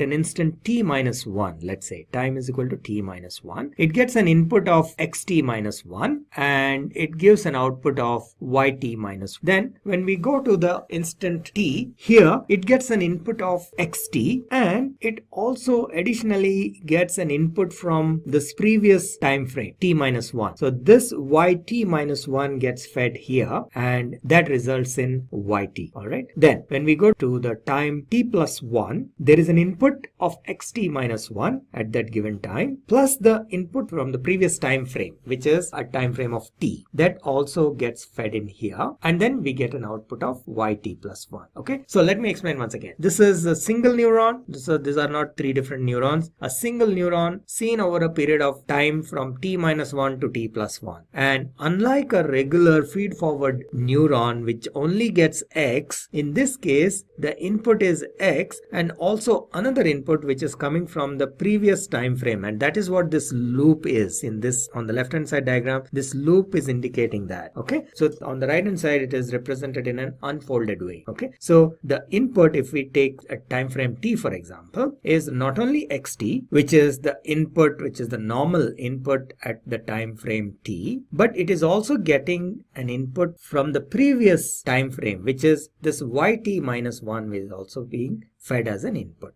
That is the key differentiator here. Okay, similarly at the instant t plus 1, it is getting a normal input of xt plus 1 plus this yt is actually being fed here and then the output comes as yt plus 1. Okay, so this is the construct of a recurrent neural network. Now recurrent neural networks again can be of different subtypes. It can be one-to-one, one-to-many, many-to-one and many-to-many, depending on what kind of application we want to use. One of the examples is like the stock price.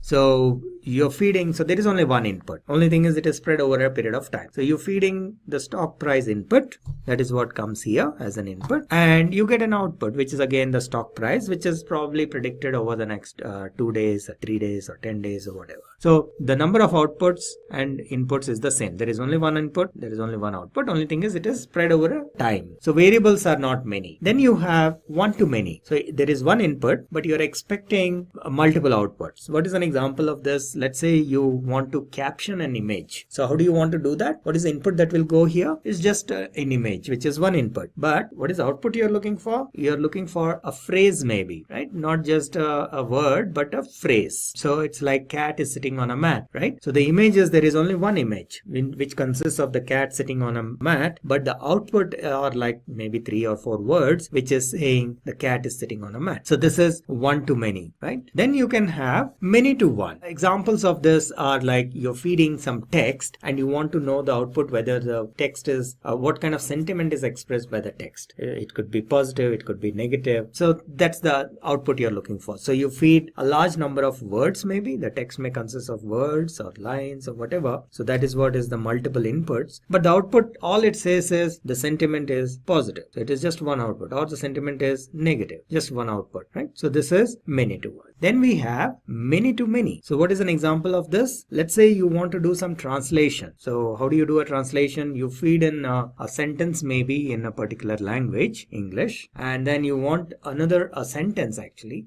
in another language. So that is like there are multiple inputs. One sentence can consist of multiple words, and the output also is a sentence consisting of multiple words. All right. So how do we implement RNN? This is an example of implementing an RNN for a particular use case. So in our particular example, we have the data about milk production over a few months, and using RNN we want to predict, because this is time series analysis. So RNN is good to do time series analysis. So using RNN we want to predict what will be the milk production in the future. So let us see how we can do that. I will first take you quickly through the slides, and then I will actually run this in a Jupyter notebook. The code I will run it in the Jupyter notebook. So this is how it looks, the code looks. So while this is TensorFlow, you still use the standard Python libraries like NumPy and Pandas and even Matplotlib to do some initial processing, getting the data, processing it, cleaning it, whatever. All that can be still done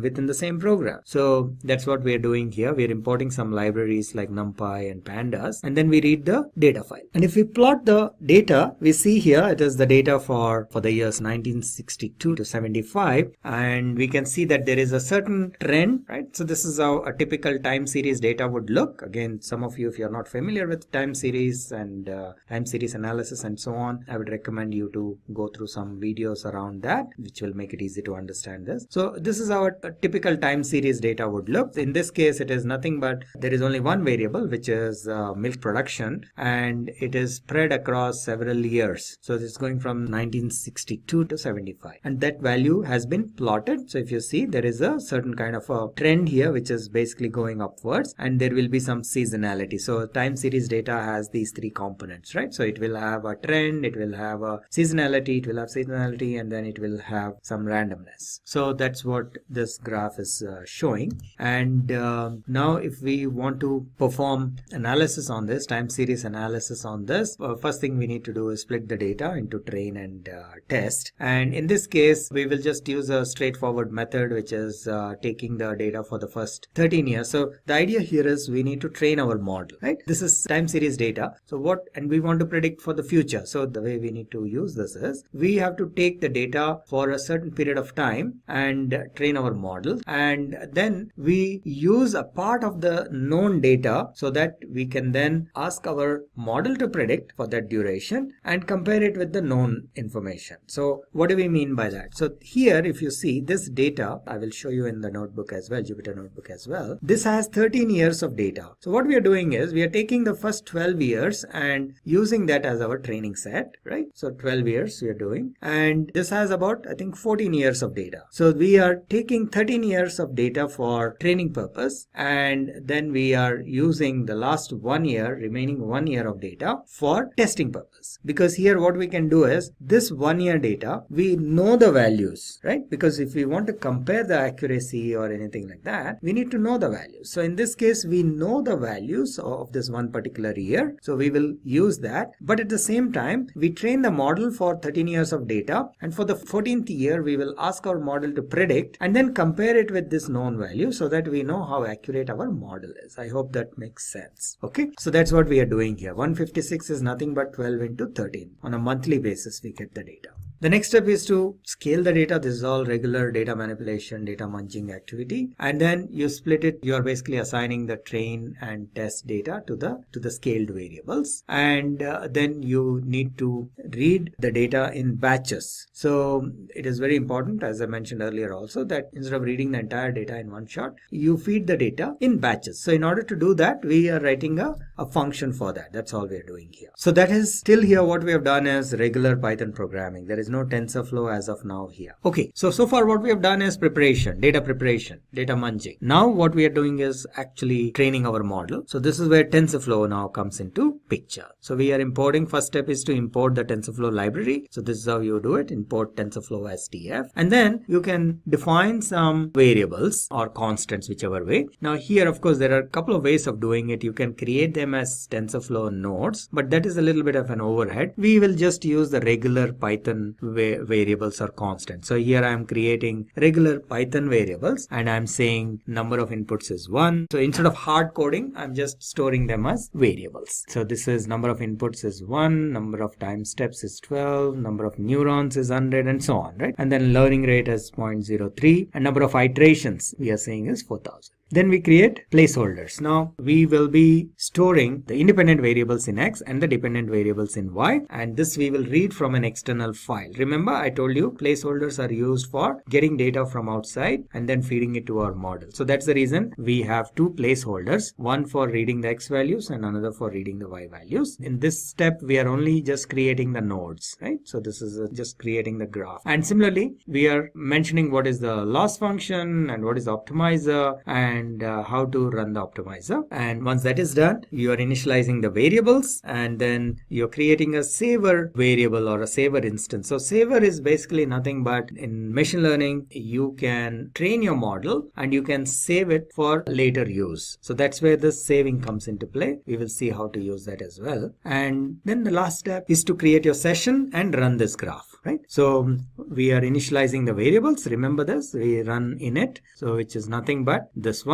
So we are initializing the variables, whatever are there. Instead of hard coding, remember in earlier case we were hard coding how many iterations. So here we are saying for the given number of iterations which are stored in this, maybe how many iterations we said is, what is the value of iterations? This is training iterations is 4000. So we specify that based on the number of training iterations. Next batch will basically fetch the data and then we run the session. We are basically saying train is the node which we will run in the session, and this will basically train our model, and this is more for printing. Every 100 times you print it, that's all. There's nothing more to it. So for example, the output would look somewhat like this. This is for 0, this for 100, next for 200, and so on. Okay, and then you save the model. You remember saver we created, so you save the model for later use. So this is our test data. Remember, we are doing this on training data, right? So once the training is done, we then try to create the inference on the test data so that we can compare how accurate this is. Right? So this is how the test set would look, and then we will basically restore this model, okay, because in the previous slide we created the model and we stored it. So now we have to restore the model and then run our test data against it and see what are the values that are predicted, what are the Y values, and then compare with X to see the accuracy. So train seed is what we are seeing here. So that is what will have the predicted values, and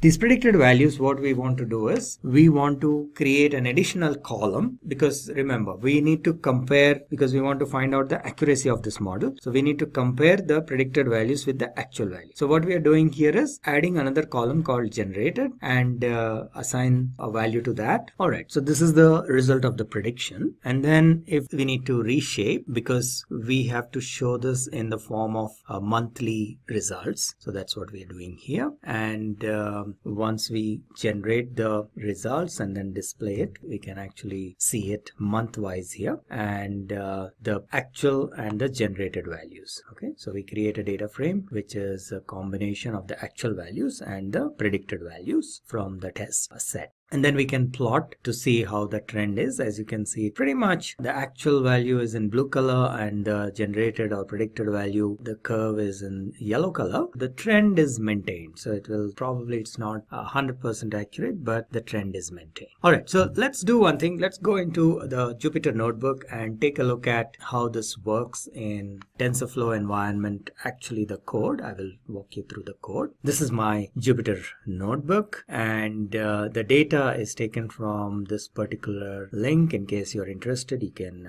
download it from there. And this is the data for the years 1962 to 75. The first thing we do is import these libraries, because before we start with the actual TensorFlow activity, we need to prepare the data and so on. So for that, you can use your regular Python libraries, which are like NumPy, Pandas, and so on. So that's what we are doing here. And then we read the data using Pandas into a data frame. So this is a data frame, milk is a data frame, and we will do some quick exploratory analysis just to see how our data is looking. Initial 5 records that we'll get, 1, 2, 3, 4, 5, that is the head. So it goes from 1962 January to 1962 May. Once we rechange, or basically we need to split this into month specifically separately. So that's what we are doing here, date to time. So we kind of do a little bit of a reindexing, and then if we plot this is how the data look. As you can see, there is a clear upward trend, and there is some seasonality and so on. But anyway, we will not break that up into those components. We will just use RNN to predict and test. Okay, so the next thing is to check some, if we can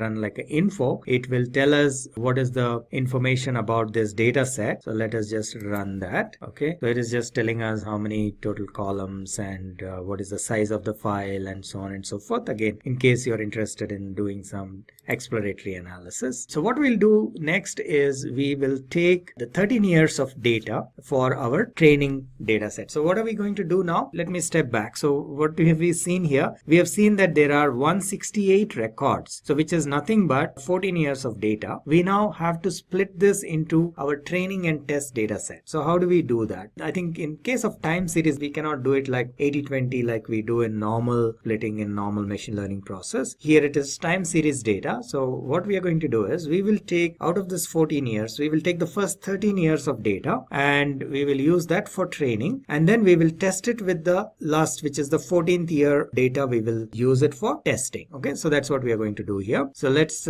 split that. So training set will consist of my 156 records, which is nothing but 13 into 12, right? My 13 years of data I'm taking for training, and then my test set will consist of the bottom 12 observations, which is last 1 year of data, which is the 14th year. Okay, so that's now done. Training and test splitting is done. The next step is to do some normalizing, which is basically we'll use, or scaling rather, we will use min-max scaler, and we will just scale the data. And now we do it for both test as well as train. Now we are ready to create our RNN model. But before that, one quick thing. In order to fetch the data, we have to create a function. So that's what we are doing here. We create a function called next batch, and how you want to fetch the steps, they are all defined as our constants, if you remember, and that's what this function is all about. So we define that function. We will be calling that in our training method. All right, so from here onwards up to there, we are done with the preparation of the data and whatever functions or whatever are required. From here onwards is where the TensorFlow part starts. So the first thing we do is import the TensorFlow library. Typically, this is a very standard way of importing the library. We say import TensorFlow as TF. Now TF is nothing but a name, so you can change it to TF1 or ABC or XYZ, whatever. So this part you can change, but by and large everybody uses this, so I would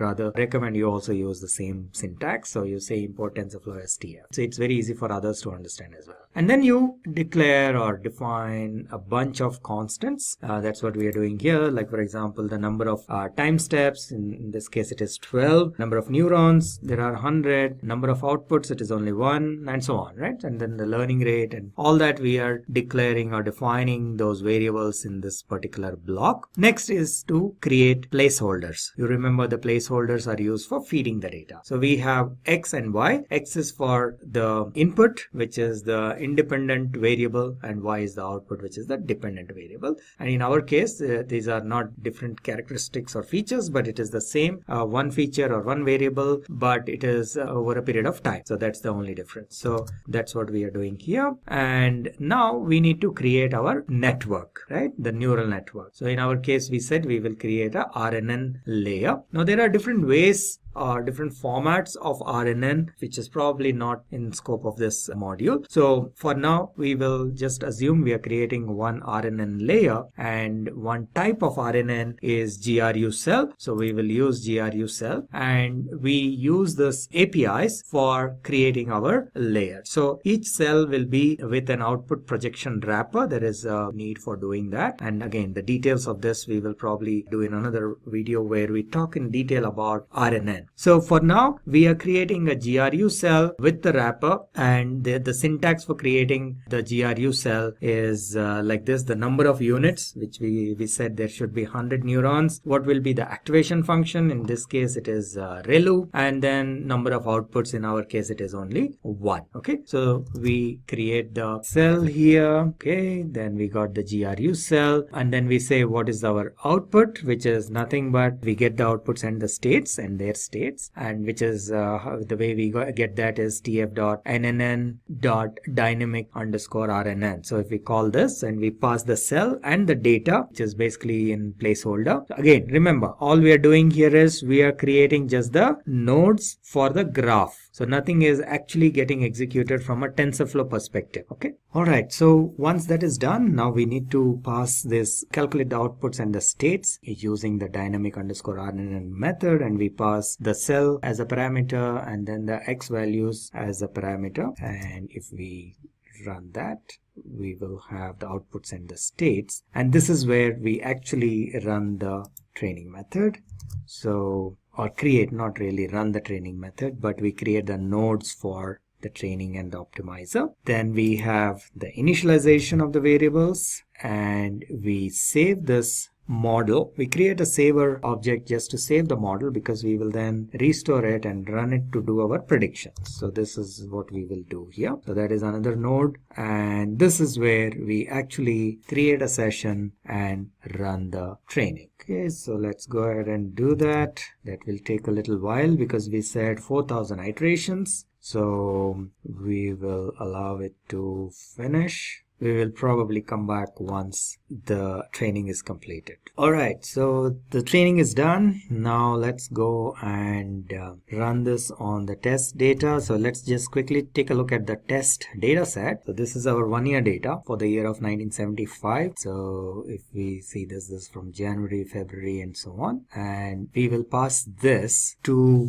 our model. So what are we doing here? We are restoring the model here, for example. Right? This is the path that we have given when we were saving the model. Let's go back once and show you. Let me show you where we did the saving of the model. Yes, so we saved the model here. So that again we will restore that, and we will use that to run it on our test data and see how well it predicts. So let's go ahead and run this, and this is just 12 records, so this will not take time. Remember, I told you training is what takes a lot of time. The regular inference, this is called inference, doesn't take much time, right? So it just depends on how much data. There were only 12 records here, so it was very quick. But in training, what we do, we pass this multiple times. There are iterations, 4,000 iterations we did, for example. So that takes longer. And in general, in machine learning, deep learning, training is what takes the maximum amount of time. All right, so let's go ahead and see the results. We will, in order to plot it, we will have to kind of adjust the format of the results. Otherwise, we will not be able to see it in a proper way. And then we will, so this is our, so what we have done is we created a data frame which consists of the predicted value and the actual value. So this is the data frame. So this is the actual value, this 834, 782, and so on. This is what our model has predicted. So it may not be so easy to see in a tabular format. So let's go ahead and plot it so that we can compare these two. So when we plot it, you will see that the trend is more or less maintained, right? So we go from the blue color is the actual values, and the yellow color or the orange color, whatever is it, is the one which is generated by our model. So it pretty much is following the actual trend. So not bad for such a quick iteration and training. This tutorial is about object detection. We will walk you through a TensorFlow code using which we will do object detection in images. We will tell you what are the libraries that are required, a little bit about the COCO data set, and then we will show you the implementation code itself, a demo of the code. Alright, so let's get started. So what is the TensorFlow Object Detection API? It is an open source framework which is actually provided by the TensorFlow team, and there are trained models available, and the sample code is also available which we can use in order to easily detect objects in images and videos. This is pretty robust and can detect objects fairly quickly, and this is very easy for people to use as well. People with very less or no knowledge of machine learning or deep learning can also, with a little bit of Python programming knowledge, can actually use this API, this library, to build object detection applications. This is a list of libraries that are required, and they have been shown in the code as well. The exact purpose of each of this library, why it is required, is out of the scope of this tutorial, but we will see in the code as we walk through some of these libraries how and why they are used. The COCO data set. COCO stands for Common Objects in Context. So this data set consists of 300,000 images of 90 most commonly found objects like chairs and tables and so on and so forth. So this model has been trained, or in fact a set of models have been trained on this data set, and this is pretty good to detect the most common objects in the images and videos. So with that, let's get into the code. Alright, so the first part is to import all these libraries, and this we have shown you in the slides as well. Again, a large part of this will be for doing some helper functions and maybe for visualizing the images and so on and so forth. So that's the reason they are required. As I said, the exact details of each and every library probably is out of scope, but these are needed. So as a first step, maybe you just go ahead and include these libraries and run the code, and maybe at a later point we can discuss what each of these libraries does. Now this will work with TensorFlow version higher than 1.4. So if you are having TensorFlow version below 1.4, you may have to upgrade to a higher version. So let me go ahead and execute the cell, and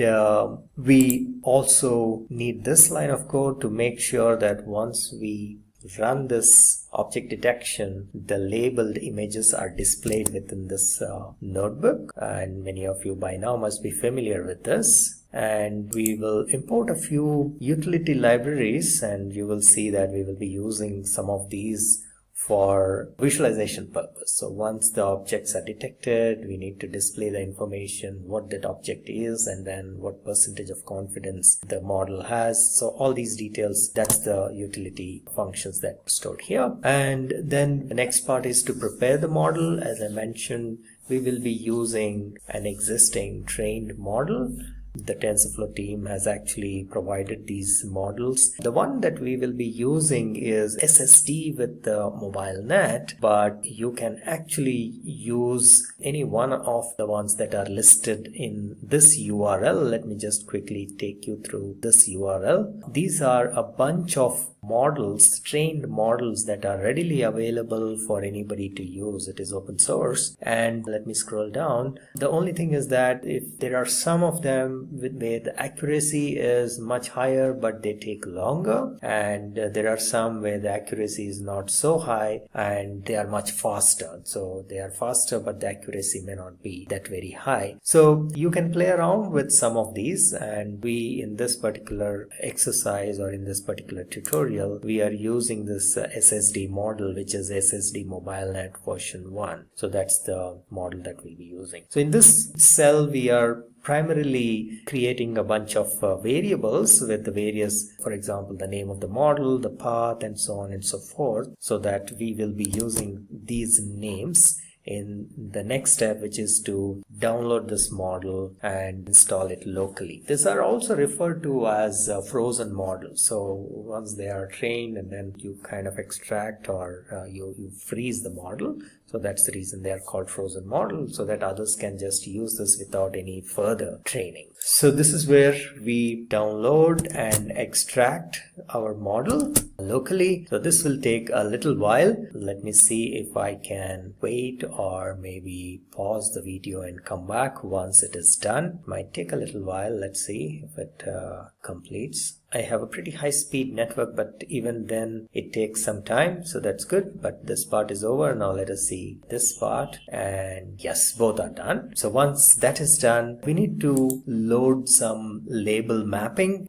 Basically what this will do is your model, as you may be aware by now, if you do some classification, the model will actually not give any output as a text. It will give some numbers. So if there are 5 classes, it will say, okay, this belongs to model class 1 or 2 or 3 or 5 and so on, the numbers. Now each of these will obviously, the numbers will not make any sense to the outside world, so we need to do some small mapping. So in this case, let's say 1 may be a chair, 2 may be a table, 3 may be a balloon and so on. So that kind of number to text mapping we need to do, and that is what is being done in this particular cell. And then we have a helper code which will load the image and convert it into a NumPy array, so that the NumPy array is what gets processed and used by the model to do the detection part of it. So that is what this method is all about. So we will be later on we will be calling that function. And next is preparation for detection. So here we are basically telling where the images are stored and how many images, or what is the naming convention or format of the images. Now if you want, you can modify this code. For example, currently I have test_images as my folder. So let me go and show this to you. So this is under my object detection folder. I have another subfolder where I am storing my images, which is text_images. Now you can rename this folder and give some other name, and then in your code you can probably give that particular name for the subfolder. Similarly, the format of these files, what is the name and format of these files? Here it is in a very simple format, which is the names of the files are like beach 1, beach 2, beach 3 and so on. So I have taken beach as the theme. So I have images which are related to beaches. So this is beach 1, beach 2 and then beach 3. I have a few others, but we will use these 3 for our demo. And so that's what I'm saying here. The name of the images will be beach something.jpg, which is JPEG format, and in this curly braces basically will be filled with either 1, 2 or 3 based on in this particular for loop. Okay, so that is what this is doing. Alright, so the next step is to run inference on these images in a loop, and what we are basically doing here is getting these images one by one and then running through the model to find out what are the objects that can be detected, and then against each of the object a box will be drawn and it will be labeled with the name and the percentage of accuracy or confidence that the model detects these objects. Okay, so that is the function here, and so let me just run that piece of code. And here is basically where we are calling this function. So we are loading this images and then we are calling this function for each image, and then we are displaying this using the Matplotlib library. So let's run this. It will take one image at a time and then detect the images. Now the beauty is that the same format of the code can be used for doing object detection in a video. So we have another video for doing object detection in a video. So most of the code out there will be reused from here, and the only thing is that instead of reading the images from the local storage, we read the frames from the video, and there is a neat little video reader that is available and it will be shown in the other video, and frame by frame we read the video and then pass on to this function, and it will act as if each of these frames is an image, and then it will do the same object detection on the entire video. So that's in a separate video, just look out for that. And actually the information about that is provided in the cards, the eye symbol. So that's the video object detection in video. That's the separate tutorial. All right, so now that we have all the pieces together, the last cell is where the whole action takes place. So let's run this and see how it looks. So it will take probably a little while, and there are about 3 images. Let's see what it detects. There we go. So good. So the first one, it has detected a person, and that too with 97% accuracy, which is I think pretty good. Okay, and then the next image, it detects umbrella and chair. There are a few other objects, but it's not able to detect. It has detected umbrella with 63% accuracy, or confidence rather, and the chair with 58%. Again, not bad. Then let's see the next image. So here, these are actually balloons, hot air balloons, but the model thinks it is a kite, which is probably not that bad. It sees there is something in the sky, and therefore probably it thinks it is a kite, and it detects that with 65% confidence. Okay, so that was pretty much all I wanted to show you in this particular tutorial about object detection in images. And in this video, I will walk you through the TensorFlow code to perform object detection in a video. So let's get started. This part is basically you're importing all the libraries. We need a lot of these libraries. For example, NumPy, we need image IO, datetime, and pill, and so on and so forth, and of course Matplotlib. So we import all these libraries, and then there are a bunch of variables which have some paths for the files and folders. So this is regular stuff. Let's keep moving. Then we import the Matplotlib and make it inline, and a few more imports. All right. And then these are some warnings. We can just ignore them. So if I run this code once again, it will go away. All right. And then here onwards, we do the model preparation. Now what we're going to do is we are going to use an existing neural network model. So we are not going to train a new one, because that really will take a long time, and it needs a lot of computation resources and so on, and it is really not required. There are already models that have been trained, and in this case it is the SSD with MobileNet. That's the model that we are going to use, and this model is trained to detect objects, and it is readily available as open source, so we can actually use this. And if you want to use other models, there are a few more models available, so you can click on this link here, and let me just take you there. There are a few more models, but we have chosen this particular one because this is faster. It may not be very accurate, but that is one of the faster models. But on this link you will see a lot of other models that are readily available. These are trained models. Some of them would take a little longer, but they may be more accurate and so on, so you can probably play around with these other models. Okay, so we will be using that model. So this piece of code, this line, is basically importing that model, and this is also known as frozen model. The term we use is frozen model. So we import, download and import that, and then we will actually use that model in our code. Alright, so these two cells, we have downloaded and imported the model, and then once it is available locally, we will then load this into our program. Alright, so we are loading this into memory, and you need to perform a couple of additional steps, which is basically we need to map the numbers to text. As you may be aware, when we actually build the model and when we run predictions, the model will not give a text. The output of the model is usually a number. So we need to map that to a text. So for example, if the network predicts that the output is 5, we know that 5 means it is an aeroplane. Things like that. So this mapping is done in this next cell.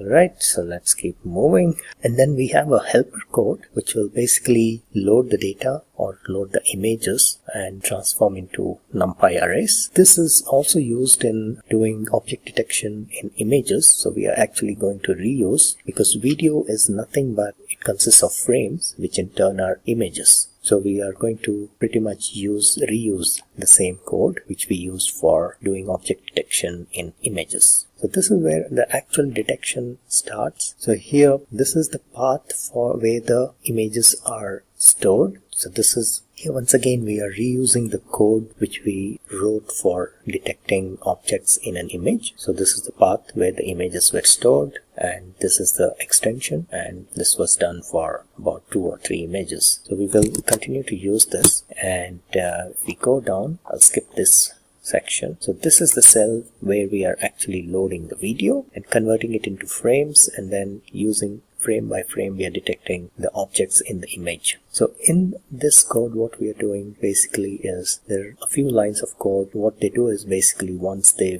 find an object, a box will be drawn around those each of those objects, and the input file, the name of the input video file is traffic. It is the extension is MP4, and we have this video reader. It's an excellent object which is basically part of this class called image.io, so we can read and write videos using that. And the video that we are going to use is traffic.mp4. You can use any mp4 file, but in our case I picked up video which has like cars. So let me just show you. So this is in this object detection folder. I have this mp4 file. I'll just quickly play this video. It's a little slow. Yeah, okay, so here we go. This is the video. It's a short one, relatively small video, so that for this particular demo. And what it will do is once we run our code, it will detect each of these cars and it will annotate them as cars. So in this particular video we only have cars. We can later on see with another video. I think I have cat here, so we can also try with that, but let's first check with this traffic video. So let me go back. So we will be reading this frame by frame, and no, actually we will be reading the video file, but then we will be analyzing it frame by frame, and we will be reading them at 10 frames per second. That is the rate we are mentioning here, and analyzing it and then annotating and then writing it back. So you will see that we will have a video file named something like this, traffic_annotated, and we will see the annotated video. So let's go back and run through this piece of code, and then we will come back and see the annotated video. This might take a little while, so I will pause the video after running this particular cell and then come back to show you the results. Alright, so let's go ahead and run it. So it is running now, and it is also important that at the end you close the video writer, so that it is similar to a file pointer. When you open a file, you should also make sure you close it so that it doesn't hog the resources. So it's very similar. So at the end of it, the last piece or last line of code should be video_writer.close. Alright, so I'll pause and then I'll come back. Okay, so I will see you in a little bit. Alright, so now as you can see here, the processing is done. The hourglass has disappeared. That means the video has been processed. So let's go back and check the annotated video. I'll go back to my file manager. So this was the original traffic.mp4, and now you have here traffic_annotated mp4. So let's go and run this and see how it looks. You see here, it has got each of these cars are getting detected. Let me pause and show you. So we pause here. It says car 70%. Let us allow it to go a little further. It detects something on top. What is that? Truck. Okay. So I think because of the board on top, it somehow thinks there is a truck. Let's play some more and see if it detects anything else. So this is again a car, looks like. So let us, yeah. So this is a car, and it has confidence level of 69%. Okay, this is again a car. Alright, so basically till the end it goes and detects each and every car that is passing by. Now we can quickly repeat this process for another video. Let me just show you the other video, which is a cat. Again, there is this cat is not really moving or anything, but it is just standing there staring and moving a little slowly, and our application will, our network will detect that this is a cat, and even when the cat moves a little bit in the other direction, it will continue to detect and show that it is a cat. Okay, so yeah, so this is how the original video is. Let's go ahead and change our code to analyze this one and see if it detects, our network detects this cat. Close this, here we go, and I'll go back to my code. All we need to do is change this traffic to cat. The extension it will automatically pick up because it is given here, and then it will run through. So very quickly, once again, what it is doing is this video underscore reader has a neat little feature or interface whereby you can say for frame in video underscore reader. So it will basically provide frame by frame. So you're in a loop frame by frame, and then you take that each frame that is given to you, you take it and analyze it as if it is an image, individual image. So that's the way it works. So it is very easy to handle this. Alright, so now let's once again run just this cell. The rest of the stuff remains the same. So I will run this cell again. It will take a little while, so the hourglasses come back. I will pause and then come back in a little while. Alright, so the processing is done. Let's go and check the annotated video. Go here. So we have cat annotated.mp4. Let's play this. Alright, so you can see here it is detecting the cat, and in the beginning you also saw it detected something else here. There looks like it detected one more object. So let's just go back and see what it has detected here.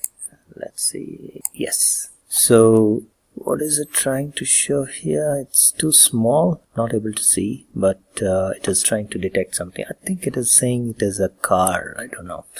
Alright, okay, so in this video there's pretty much only one object, which is the cat, and let's wait for some time and see if it continues to detect it when the cat turns around and moves as well. Just in a little bit that's going to happen, and we will see. There we go. And in spite of turning the other way, I think our network is able to detect that it is a cat. So let me freeze and then show here it is actually still continues to detect it as a cat. Alright, so that's pretty much it. I think that's the only object that it detects in this particular video. Okay, so close this. So that's pretty much it. Thank you very much for watching this video. In this tutorial, we will take the use case of recognizing handwritten digits. This is like a hello world of deep learning, and this is a nice little MNIST database is a nice little database that has images of handwritten digits nicely formatted, because very often in deep learning and neural networks we end up spending a lot of time in preparing the data for training, and with MNIST database we can avoid that.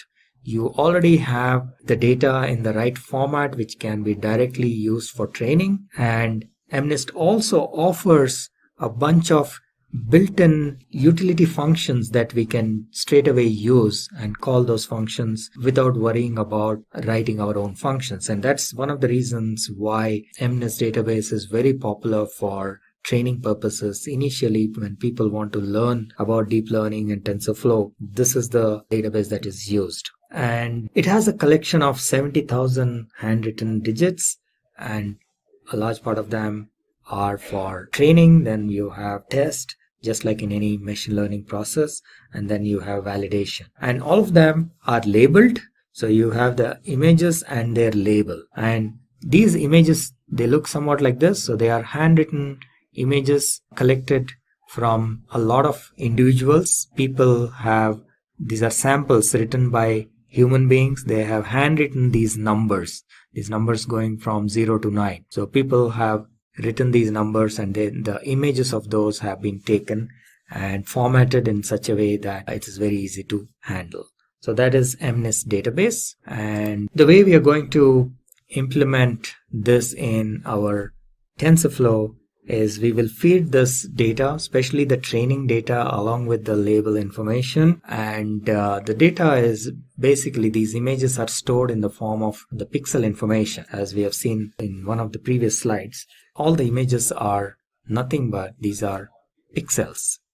So an image is nothing but an arrangement of pixels, and the value of the pixel, either it is lit up or it is not, or in somewhere in between. That's how the images are stored, and that is how they are fed into the neural network and for training. Once the network is trained, when you provide a new image, it will be able to identify within a certain error, of course. And for this, we will use one of the simpler neural network configurations called softmax. And for simplicity, what we will do is we will flatten these pixels. So instead of taking them in a two-dimensional arrangement, we just flatten them out. So for example, it starts from here. It is a 28 by 28, so there are 784 pixels. So pixel number 1 starts here, it goes all the way up to 28, then 29 starts here and goes up to 56 and so on. And the pixel number 784 is here. So we take all these pixels, flatten them out and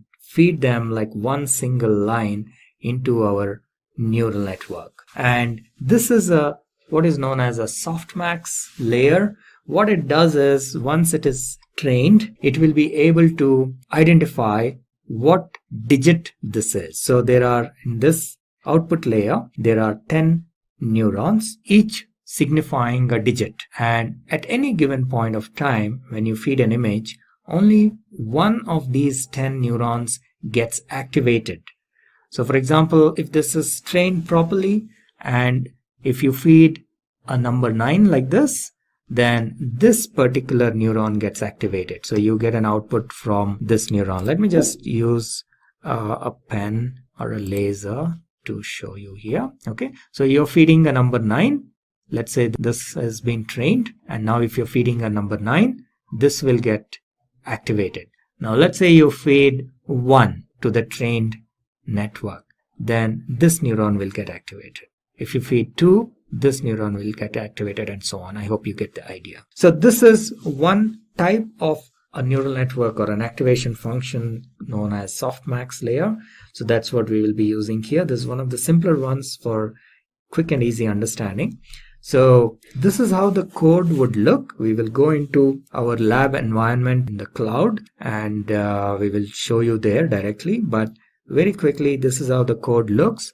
And let me run you through briefly here, and then we will go into the Jupyter notebook where the actual code is, and we will run that as well. So as a first step, first of all, we are using Python here, and that's why the syntax of the language is Python. And the first step is to import the TensorFlow library. So, and we do this by using this line of code saying import TensorFlow as TF. TF is just for convenience, so you can give any name. And once you do this, TensorFlow is available as an object in the name of TF, and then you can run its methods and accesses its attributes and so on and so forth. And MNIST database is actually an integral part of TensorFlow, and that's again another reason why we, as a first step, we always use this example, MNIST database example. So you just simply import MNIST database as well using this line of code, and you slightly modify this so that the labels are in this format, what is known as one hot true, which means that the label information is stored like an array. And let me just use the pen to show what exactly it is. So when you do this one hot true, what happens is each label is stored in the form of an array of 10 digits, and let's say the number is 8. Okay, so in this case, all the remaining values, there will be a bunch of zeros. So this is like array at position 0, this is at position 1, position 2, and so on and so forth. Let's say this is position 7, then this is position 8. That will be 1 because our input is 8. And again, position 9 will be 0. Okay, so one hot encoding, this one hot encoding true will kind of load the data in such a way that the labels are in such a way that only one of the digits has a value of 1, and that indicates. So based on which digit is 1, we know what is the label. So in this case, the 8th position is 1, therefore we know this sample data, the value is 8. Similarly, if you have a 2 here, let's say, then the labeled information will be somewhat like this. So you have your labels. So you have this as 0, the 0th position, The first position is also 0. The second position is 1 because this indicates number 2. And then you have third as 0 and so on. Okay, so that is the significance of this one hot true. All right, and then we can check how the data is looking by displaying the data. And as I mentioned earlier, this is pretty much in the form of digital form, like numbers. So all these are like pixel values, so you will not really see an image in this format, but there is a way to visualize that image. I will show you in a bit. And this tells you how many images are there in each set. So the training, there are 55,000 images in training, and in the test set there are 10,000, and then validation there are 5,000. So altogether there are 70,000 images. All right, so let's move on, and we can view the actual image by using the Matplotlib library. And this is how you can view. This is the code for viewing the images, and you can view them in color or you can view them in grayscale. So the CMap is what tells in what way we want to view it, and what are the maximum values and the minimum values of the pixel values. So these are the max and minimum values of the pixel values. So maximum is 1 because this is a scaled value. So 1 means it is white, and 0 means it is black, and in between it can be anywhere in between black and white. And the way to train the model, there is a certain way in which you write your TensorFlow code. And the first step is to create some placeholders, and then you create a model. In this case, we will use the softmax model, one of the simplest ones. And placeholders are primarily to get the data from outside into the neural network. So this is a very common mechanism that is used. And then, of course, you will have variables, which are remember, these are your weights and biases. So in our case, there are 10 neurons, and each neuron actually has 784 because each neuron takes all the inputs. If we go back to our slide here, actually every neuron takes all the 784 inputs. Right? This is the first neuron. It receives all the 784. This is the second neuron. This also receives all the 780. So each of these inputs needs to be multiplied with a weight, and that's what we are talking about here. So this is a matrix of 784 values for each of the neurons, and so it is like a 10 by 784 matrix because there are 10 neurons.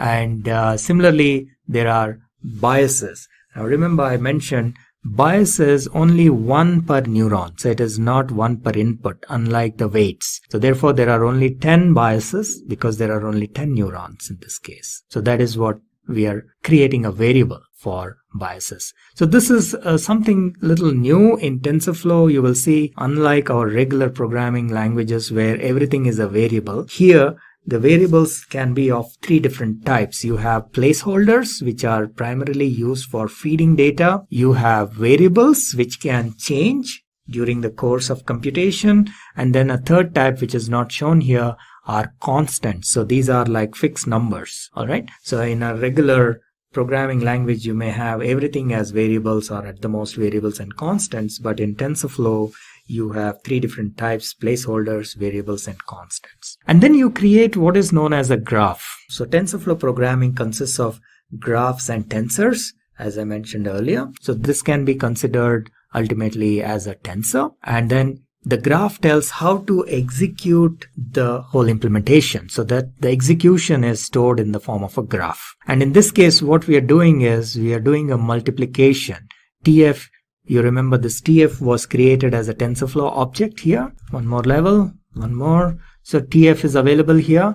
Now TensorFlow has what is known as a matrix multiplication or matmul function. So that is what is being used here in this case. So we are using the matrix multiplication of TensorFlow so that you multiply your input values X with W, right? This is what we were doing, XW plus B. You're just adding B, and this is very similar to one of the earlier slides where we saw sigma Xi Wi. So that's what we are doing here. Matrix multiplication is multiplying all the input values with the corresponding weights and then adding the bias. So that is the graph we created. And then we need to define what is our loss function and what is our optimizer. So in this case, we again use the TensorFlow's APIs. So tf.nn softmax cross entropy with logits is the API that we will use, and reduce mean is what is like the mechanism whereby which says that you reduce the error. And optimizer for doing reduction of the error, what optimizer are we using? So we are using gradient descent optimizer. We discussed about this in a couple of slides earlier. And for that, you need to specify the learning rate. You remember we saw that there was a slide somewhat like this, and then you define what should be the learning rate, how fast you need to come down. That is the learning rate. And this again needs to be tested and tried, and to find out the optimum level of this learning rate. It shouldn't be very high, in which case it will not converge, or shouldn't be very low, because it will, in that case, it will take very long. So you define the optimizer and then you call the method minimize for that optimizer, and that will kickstart the training process. And so far we've been creating the graph, and in order to actually execute that graph, we create what is known as a session, and then we run that session. And once the training is completed, we specify how many times, how many iterations we want it to run. So for example, in this case, we are saying 1000 steps. So that is a exit strategy in a way. So you specify the exit condition. So a training will run for 1000 iterations. And once that is done, we can then evaluate the model using some of the techniques shown here. So let us get into the code quickly and see how it works. So this is our cloud environment. Now you can install TensorFlow on your local machine as well. I'm showing this demo on our existing cloud, but you can also install TensorFlow on your local machine, and there is a separate video on how to set up your TensorFlow environment. You can watch that if you want to install your local environment. Or you can go for any cloud service, like for example Google Cloud, Amazon, or Cloud Labs. Any of these you can use and run and try the code. Okay, so it has got started. We will log in. Alright, so this is our deep learning tutorial code, and this is our TensorFlow environment. And so let's get started. We have seen a little bit of a code walkthrough in the slides as well. Now you will see the actual code in action. So the first thing we need to do is import TensorFlow, and then we will import the data. And we need to adjust the data in such a way that the one hot encoding is set to true, one hot encoding, right? As I explained earlier. So in this case, the label values will be shown appropriately. And if we just check what is the type of the data, so you can see that this is a data sets, Python data sets. And if we check the number of images, the way it looks, this is how it looks. It is an array of type float 32. Similarly, the number, if you want to see what is the number of training images, there are 55,000, then there are test images 10,000, and then validation images 5,000. Now let's take a quick look at the data itself, visualization. So we will use Matplotlib for this.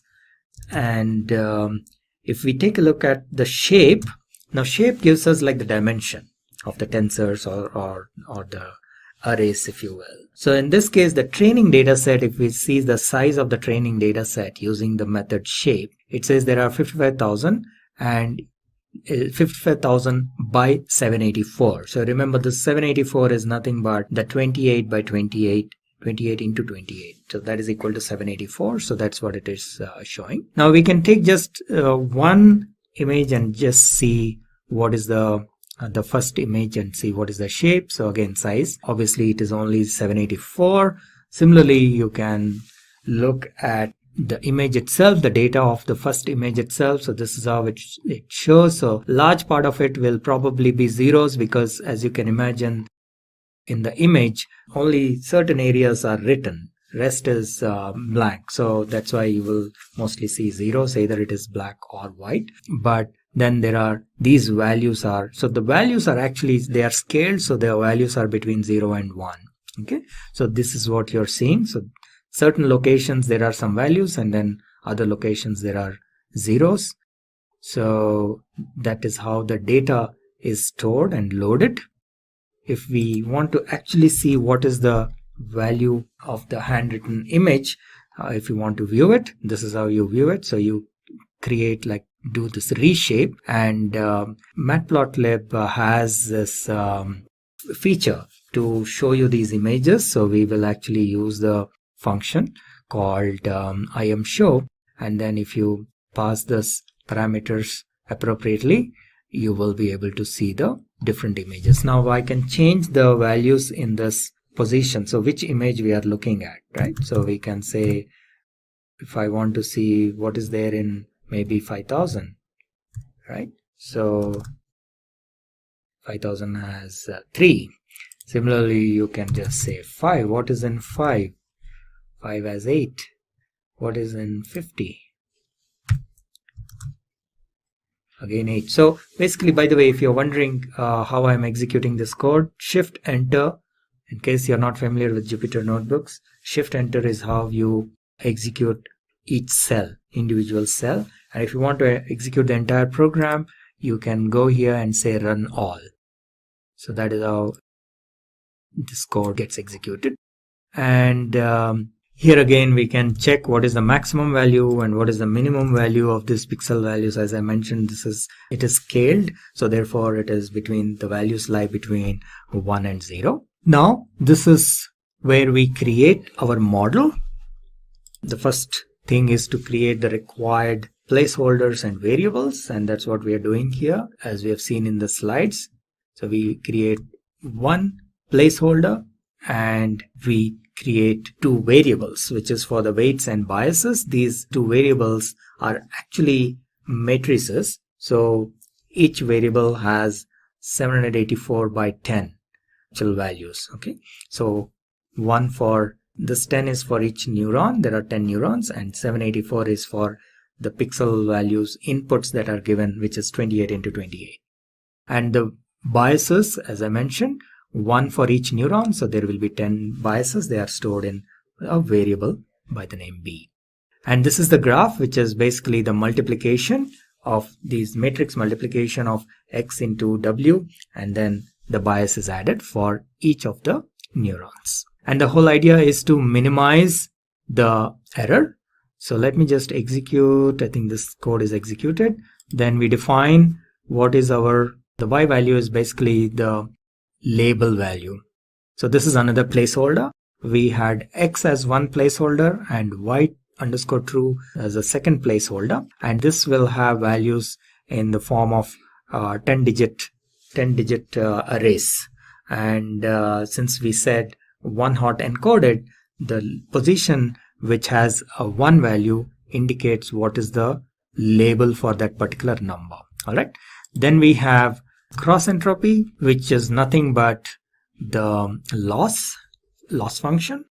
And we have the optimizer. We have chosen gradient descent as our optimizer. Then the training process itself. So the training process is nothing but to minimize the cross entropy, which is again nothing but the loss function.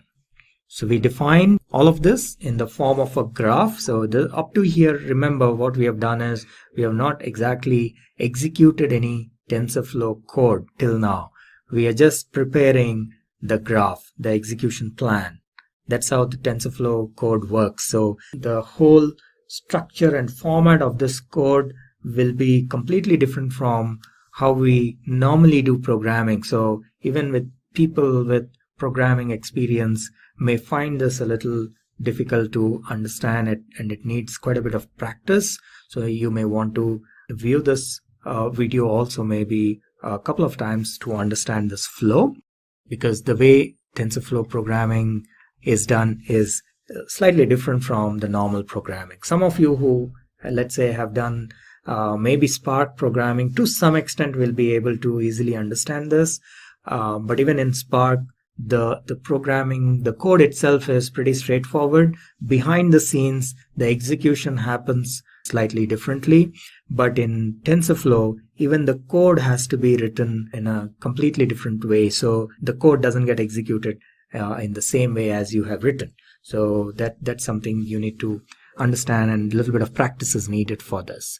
So far what we have done up to here is creating the variables and feeding the variables, and or rather not feeding, but setting up the variables and the graph. That's all. Defining maybe the what kind of a network you want to use. For example, we want to use softmax and so on. So you have created the variables, how to load the data, loaded the data, viewed the data, and prepared everything, but you have not yet executed anything in TensorFlow. Now the next step is the execution in TensorFlow. So the first step for doing any execution in TensorFlow is to initialize the variables. So anytime you have any variables defined in your code, you have to run this piece of code always. So you need to basically create what is known as a node for initializing. So this is a node. You still are not yet executing anything here. You just created a node for the initialization.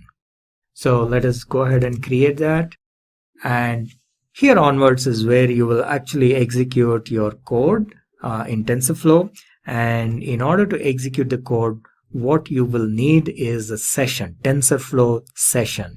So tf.session will give you a session, and there are a couple of different ways in which you can do this, but one of the most common methods of doing this is with what is known as a with loop. So you have a with tf.session as ses and with a colon here, and this is like a block, starting of the block, and these indentations tell how far this block goes, and this session is valid till this block gets executed. So that is the purpose of creating this with block. This is known as a with block. So with tf.session as ses, you say ses.run init.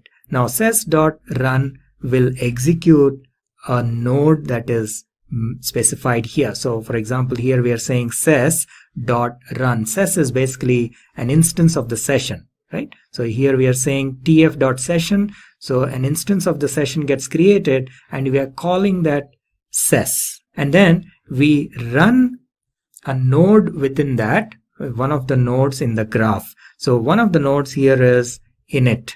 So we say run that particular node, and that is when the initialization of the variables happens. Now what this does is, if you have any variables in your code, in our case we have w is a variable and b is a variable. So any variables that we created, you have to run this code. You have to run the initialization of these variables, otherwise you will get an error. Okay, so that's what this is doing. Then we, within this with block, we specify a for loop, and we are saying we want the system to iterate for 1000 steps and perform the training. That's what this for loop does. Run training for 1000 iterations. And what it is doing basically is it is fetching the data or these images. Remember, there are about 50,000 images, but it cannot get all the images in one shot because it will take up a lot of memory and performance issues will be there. So this is a very common way of performing deep learning training. You always do in batches. So we have maybe 50,000 images, but you always do it in batches of 100 or maybe 500, depending on the size of your system and so on and so forth. So in this case, we are saying, okay, get me 100 images at a time and get me only the training images. Remember, we use only the training data for training purpose, and then we use test data for test purpose.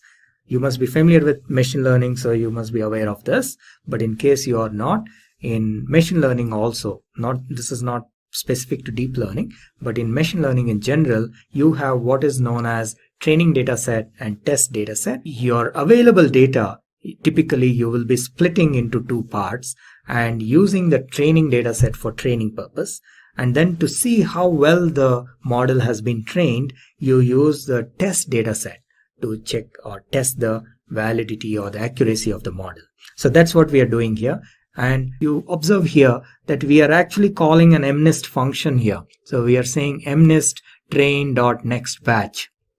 Right? So this is the advantage of using MNIST database, because they have provided some very nice helper functions which are readily available. Otherwise, this activity itself, we would have had to write a piece of code to fetch this data in batches. That itself is a lengthy exercise. So we can avoid all that if we are using MNIST database, and that's why we use this for the initial learning phase. Okay, so when we say fetch, what it will do is it will fetch the images into X and the labels into Y, and then you use this batch of 100 images and you run the training. So ses.run, basically what we are doing here is we are running the training mechanism, which is nothing but it passes this through the neural network, passes the images through the neural network, finds out what is the output, and if the output, obviously initially it will be wrong, so all that feedback is given back to the neural network,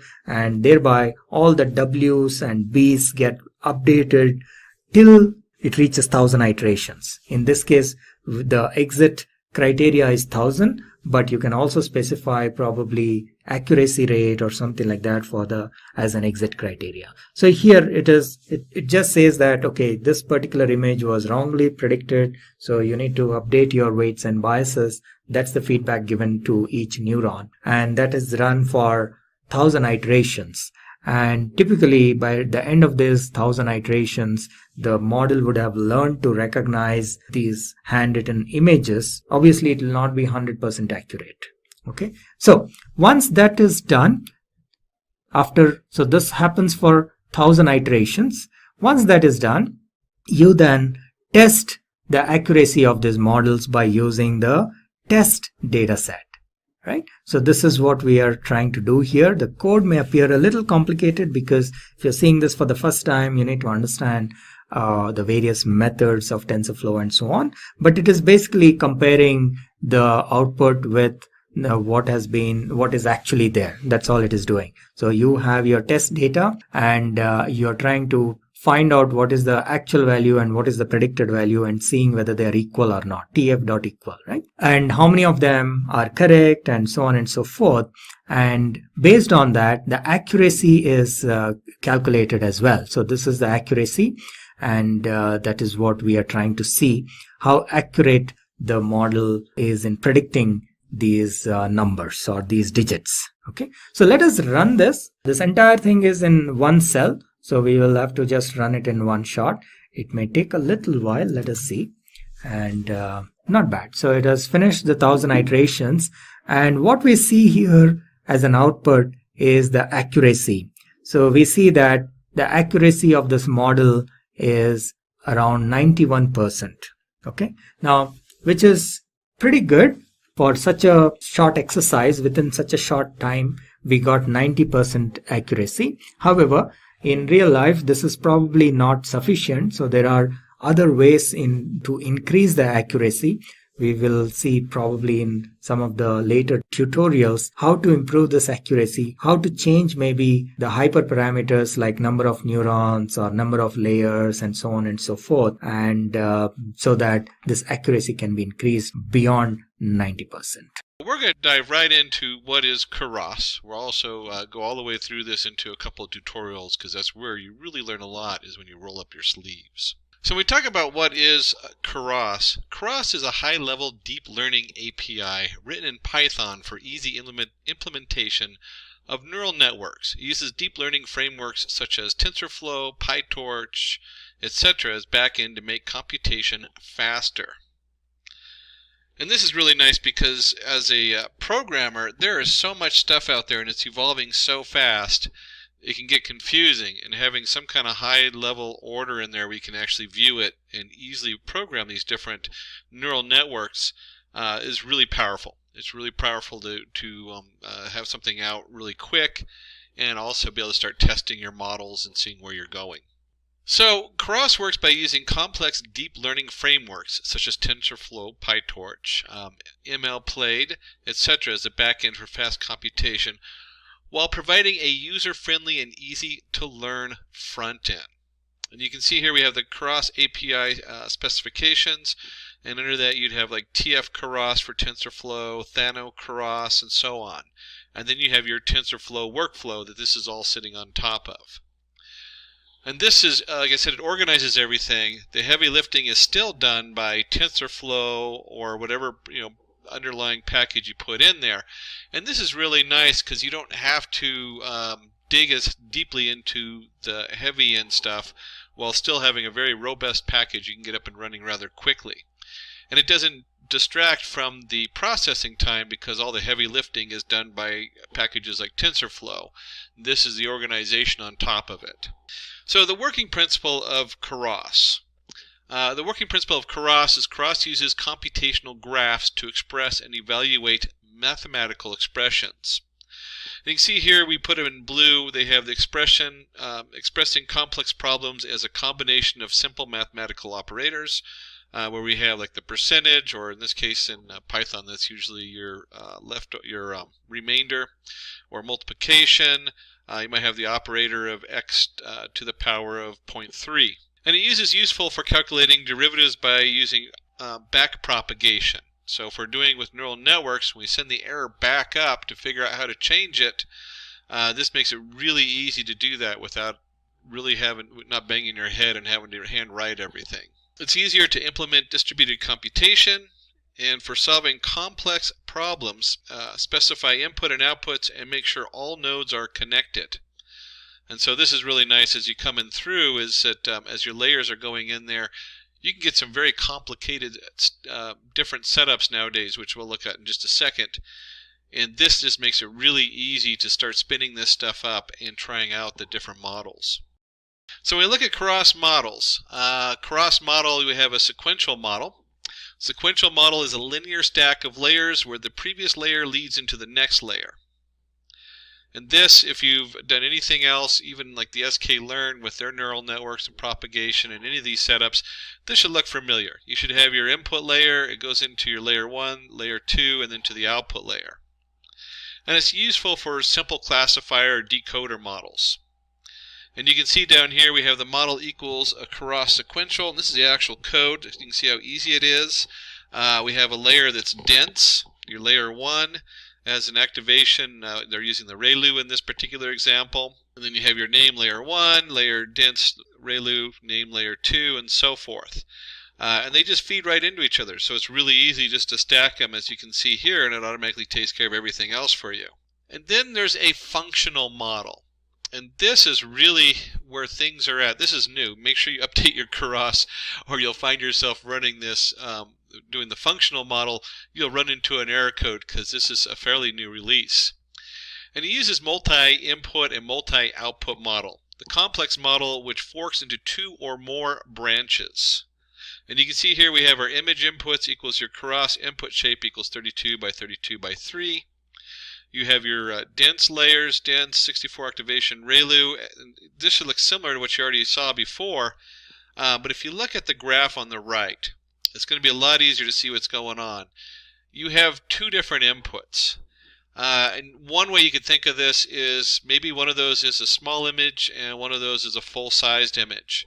And that feedback goes into, you might feed both of them into one node because it's looking for one thing, and then only into one node for the other one. And so you can start to get kind of an idea that there's a lot of use for this kind of split and this kind of setup. We have multiple information coming in, but the information's very different even though it overlaps. And you don't want it to send it through the same neural network. And they're finding that this trains faster and also has a better result depending on how you split the data up and how you fork the models coming down. And so in here we do have the 2 complex models coming in. We have our image inputs, which is a 32 by 32 by 3, or 3 channels, or 4 if you're having an alpha channel. You have your dense, your layers, dense is 64 activation using the ReLU, very common. X equals dense inputs, X layers dense x64 activation equals ReLU, X outputs equals layers dense 10X, model equals Keras, model inputs equals inputs, outputs equals outputs, name equals minced model. So we add a little name on there. And again, this is this kind of split here. This is setting us up to have the input go into different areas. So if you're already looking at Keras, you probably already have this answer. What are neural networks?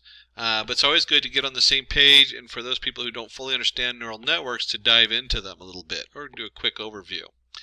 Neural networks are deep learning algorithms modeled after the human brain. They use multiple neurons, which are mathematical operations, to break down and solve complex mathematical problems. And so just like the neuron, one neuron fires in and it fires out to all these other neurons, or nodes as we call them, and eventually they all come down to your output layer. And you can see here we have the really standard graph: input layer, a hidden layer, and an output layer. One of the biggest parts of any data processing is your data pre-processing. So we always have to touch base on that. With a neural network, like many of these models, they're kind of, when you first start using them, they're like a black box. You put your data in, you train it, and you test it and see how good it was. And you have to pre-process that data, because bad data in is bad outputs. So in data pre-processing, we will create our own data examples set with Keras. The data consists of a clinical trial conducted on 2,100 patients, ranging from ages 13 to 100, with the patients under 65 and the other half over 65 years of age. We want to find the possibility of a patient experiencing side effects due to their age. And you can think of this in today's world with COVID, what's going to happen on there. And we're going to go ahead and do an example of that in our live hands-on. Like I said, most of this you really need to have hands-on to understand. So let's go ahead and bring up our Anaconda, and I'll open that up and open up a Jupyter notebook for doing the Python code in. Now, if you're not familiar with those, you can use pretty much any of your setups. I just like those for doing demos and showing people, especially shareholders. It really helps because it's a nice visual. So let me go ahead and flip over to our Anaconda. And the Anaconda has a lot of cool tools. They just added Data Lore and IBM Watson Studio Cloud into the Anaconda framework.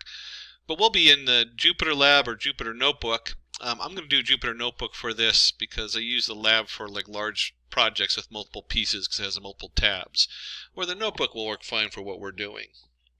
And this opens up in our browser window because that's how Jupyter Notebook is set to run. And we'll go under New, create a new Python 3, and it creates an untitled Python. We'll go ahead and give this a title, and we'll just call this Keras tutorial. And let's change that to a capital. There we go. We'll go ahead and just rename that.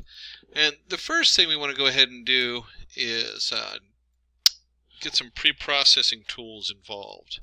And so we need to go ahead and import some stuff for that, like our NumPy, do some random number generation. I mentioned sklearn, or your scikit. If you're installing sklearn, the sklearn stuff, it's scikit you want to look up. That should be a tool of anybody who is doing data science. If you're not familiar with the sklearn toolkit, it's huge, but there's so many things in there that we always go back to. And we want to go ahead and create some train labels and train samples for training our data. And then just a note of what we're actually doing in here. Let me go ahead and change this. This is kind of a fun thing you can do. We can change the code to Markdown. And then Markdown code is nice for doing examples once you've already built this. Our example data, we're going to do experimental. There we go. Experimental drug was tested on 2,100 individuals between 13 to 100 years of age.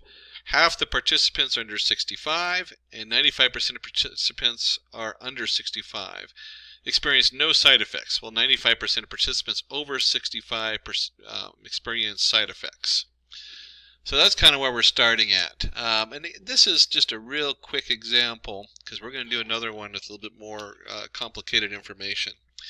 And so we want to go ahead and generate our setup.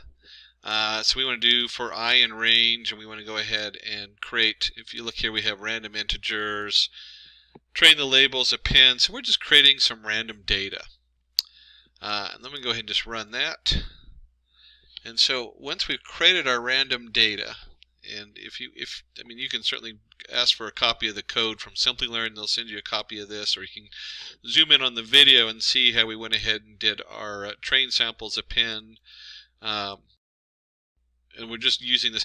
I do this kind of stuff all the time. I was running a thing on that had to do with errors following a bell-shaped curve on a standard distribution error. And so what do? I generate the data on a standard distribution error to see what it looks like and how my code processes it, since that was the baseline I was looking for. In this, we're just doing generating random data for our setup on here. And we could actually go in, print some of the data up. Let's just do this, print. We'll do train samples, and we'll just do the first 5 pieces of data in there to see what that looks like. And you can see the first 5 pieces of data in our train samples is 49, 85, 41, 68, 19. Just random numbers generated in there. That's all that is. And we generated significantly more than that. Let's see, 50 up here, 1,000. Yeah, so there's 1,000 here. 1,000 numbers we generated. And we could also, if we wanted to find that out, we can do a quick print the length of it. And so, or you could do a shape kind of thing, and if you're using NumPy, although the link for this is just fine. And there we go, it's actually 2,100, like we said in the demo setup in there. And then we want to go ahead and take our labels. Oh, that was our train labels. We also did samples, didn't we? So we could also print, do the same thing. Oh, labels. And let's change this to labels. And labels. And run that just to double check, and sure enough we have 2,100, and they're labeled 10, 10, 10. I guess that's if they have symptoms or not. 1 symptoms, 0 none. And so we want to go ahead and take our train labels and we'll convert it into a NumPy array, and the same thing with our samples. And let's go ahead and run that. And we also shuffle. This is just a neat feature you can do in NumPy right here. Put my drawing thing on, which I didn't have on earlier. I can take the data and I can shuffle it. So we have our, so it just randomizes it. That's all that's doing. We've already randomized it, so it's kind of an overkill. It's not really necessary. But if you're doing a larger package where the data is coming in, and a lot of times it's organized somehow, and you want to randomize it just to make sure that you know, the input doesn't follow a certain pattern that might create a bias in your model. And we go ahead and create a scalar. The scalar range, minimum max scalar, feature range 0 to 1. And then we go ahead and scale the scaled train samples. So we're going to go ahead and fit and transform the data so it's nice and scaled. And that is the age. So you can see up here we have 49, 85, 41. We're just moving that, so it's going to be between 0 and 1. And so this is true with any of your neural networks. You really want to convert the data to 0 and 1, otherwise you create a bias. So if you have like 100 creates a bias versus the math behind it gets really complicated. If you actually start multiplying stuff, because there's a lot of multiplication and addition going on in there, that higher end value will eventually multiply down, and it will have a huge bias as to how the model fits it, and then it will not fit as well. And then one of the fun things we can do in Jupyter Notebook is that if you have a variable and you're not doing anything with it, and it's the last one on the line, it will automatically print. And we're just going to look at the first 5 samples on here. And so it's going to print the first 5 samples. And you can see, here we go, 0.9195, 0.791. So everything's between 0 and 1. And that just shows us that we scaled it properly and it looks good. It really helps a lot to do these kind of print-ups halfway through. You never know what's going to go on there. I don't know how many times I've gotten down and found out that the data sent to me that I thought was scaled was not. And then I have to go back and track it down and figure it out on there. So let's go ahead and create our artificial neural network. And for doing that, this is where we start diving into TensorFlow and Keras. TensorFlow, if you don't know the history of TensorFlow, it helps to jump into, we'll just use Wikipedia. Be careful, don't quote Wikipedia on these things because you get in trouble. But it's a good place to start. Back in 2011, Google Brain built Disbelief as a proprietary machine learning setup. TensorFlow became the open source for it. So TensorFlow was a Google product, and then it became open sourced, and now it's just become probably one of the de factos when it comes for neural networks as far as where we're at. So when you see the TensorFlow setup, it's got like a huge following. There are some other setups like the Scikit under the sklearn has their own little neural network.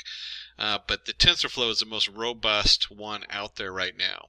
And Keras sitting on top of it makes it a very powerful tool, so we can leverage both the Keras easiness in which we can build a sequential setup on top of TensorFlow. And so in here we're going to go ahead and do our input of TensorFlow, and then we have the rest of this is all Keras here from number 2 down.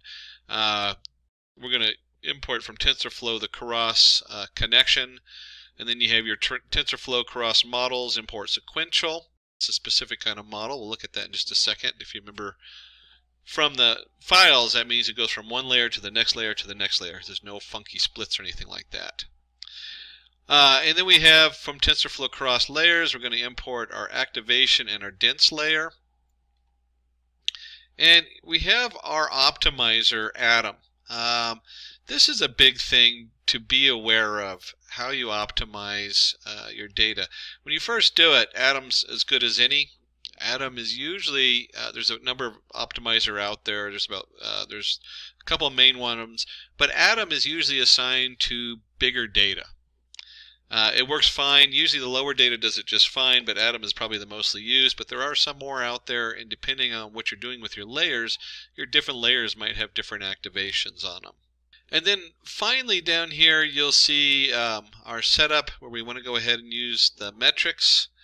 And we're going to use the TensorFlow Keras metrics for categorical cross entropy. So we can see how everything performs when we're done. That's all that is. A lot of times you'll see us go back and forth between TensorFlow, and then Scikit has a lot of really good metrics also for measuring these things. Again, it's the end of the at the end of the story. How good does your model do? And we'll go ahead and load all that, and then comes the fun part. I actually like to spend hours messing with these things. And 4 lines of code. You're like, you're going to spend hours on 4 lines of code? No, we don't spend hours on 4 lines of code. That's not what we're talking about when I say spend hours on 4 lines of code. What we have here, and I'm going to explain that in just a second, we have a model. And it's a sequential model. If you remember correctly, we mentioned the sequential up here where it goes from one layer to the next. And our first layer is going to be our input. It's going to be what they call dense, which is usually it's just dense, and then you have your input and your activation. How many units are coming in? We have 16. What's the shape? What's the activation? And this is where it gets interesting, because we have in here ReLU on 2 of these and softmax activation on 1 of these. There are so many different options for what these mean and how they function. How does the ReLU, how does the softmax function? And they do a lot of different things. We're not going to go into the activations in here. That is what really you spend hours doing, is looking at these different activations. And just some of it is just almost like you're playing with it like an artist. You start getting a feel for like a inverse tangent activation or the tan H activation. takes up a huge processing amount. So you don't see it a lot. Yet it comes up with a better solution, especially when you're doing when you're analyzing Word documents and you're tokenizing the words. And so you'll see this shift from one to the other because you're both trying to build a better model. And if you're working on a huge data set, it'll crash the system. It'll just take too long to process. And then you see things like softmax. Softmax generates an interesting setup where a lot of these, when you talk about ReLU, oops, let me do this. ReLU, there we go. ReLU has a setup where if it's less than 0, it's 0, and then it goes up.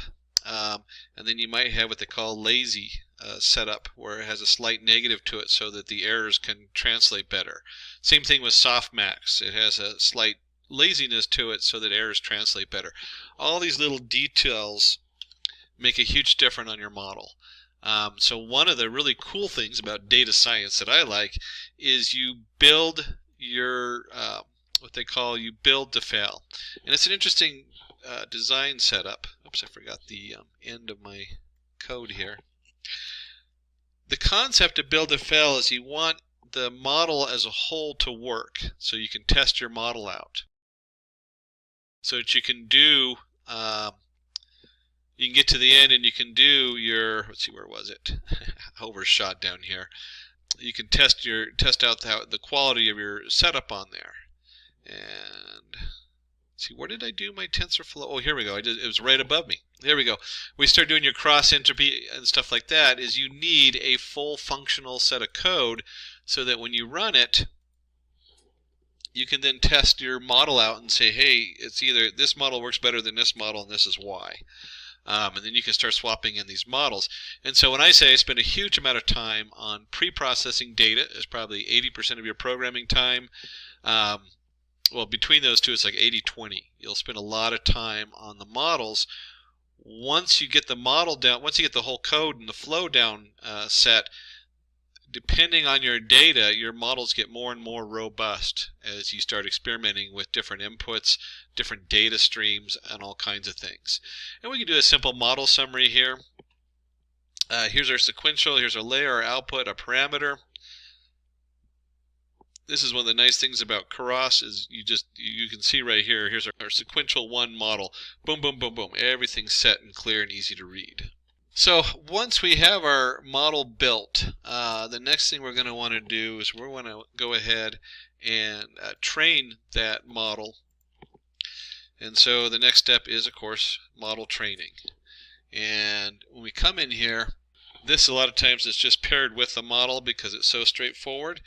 It's nice to print out the model setup so you can have a tracking. But here's our model.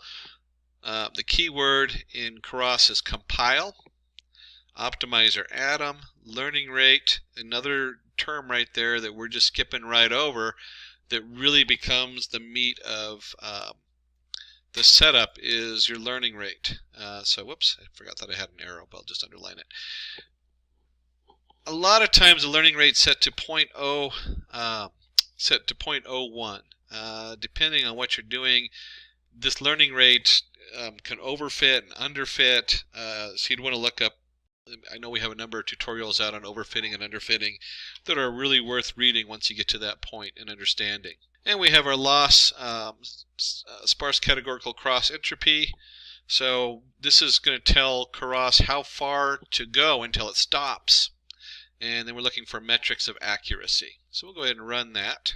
And now that we've compiled our model, we want to go ahead and run it, fit it. So here's our model fit. We have our scaled train samples, our train labels, our validation split. In this case, we're going to use 10% of the data for validation. Batch size, another number you kind of play with. Not a huge difference as far as how it works, but it does affect how long it takes to run, and it can also affect the bias a little bit. Most of the time, though, a batch size is between 10 to 100, depending on just how much data you're processing in there. We want to go ahead and shuffle it. We're going to go through 30 epochs and put a verbose of 2. Let me just go ahead and run this. And you can see right here, here's our epoch, here's our training, here's our loss. Now if you remember correctly up here, we set the loss. Let's see, where was it? Compiled our data. There we go, loss. So it's looking at the sparse categorical cross entropy. This tells us that as it goes, how much does the error go down? Is the best way to look at that. And you can see here, the lower the number, the better. It just keeps going down. And vice versa, accuracy we want. Let's see, where's my accuracy? Value accuracy at the end. And you can see 0.619, 0.69, 0.74. It's going up.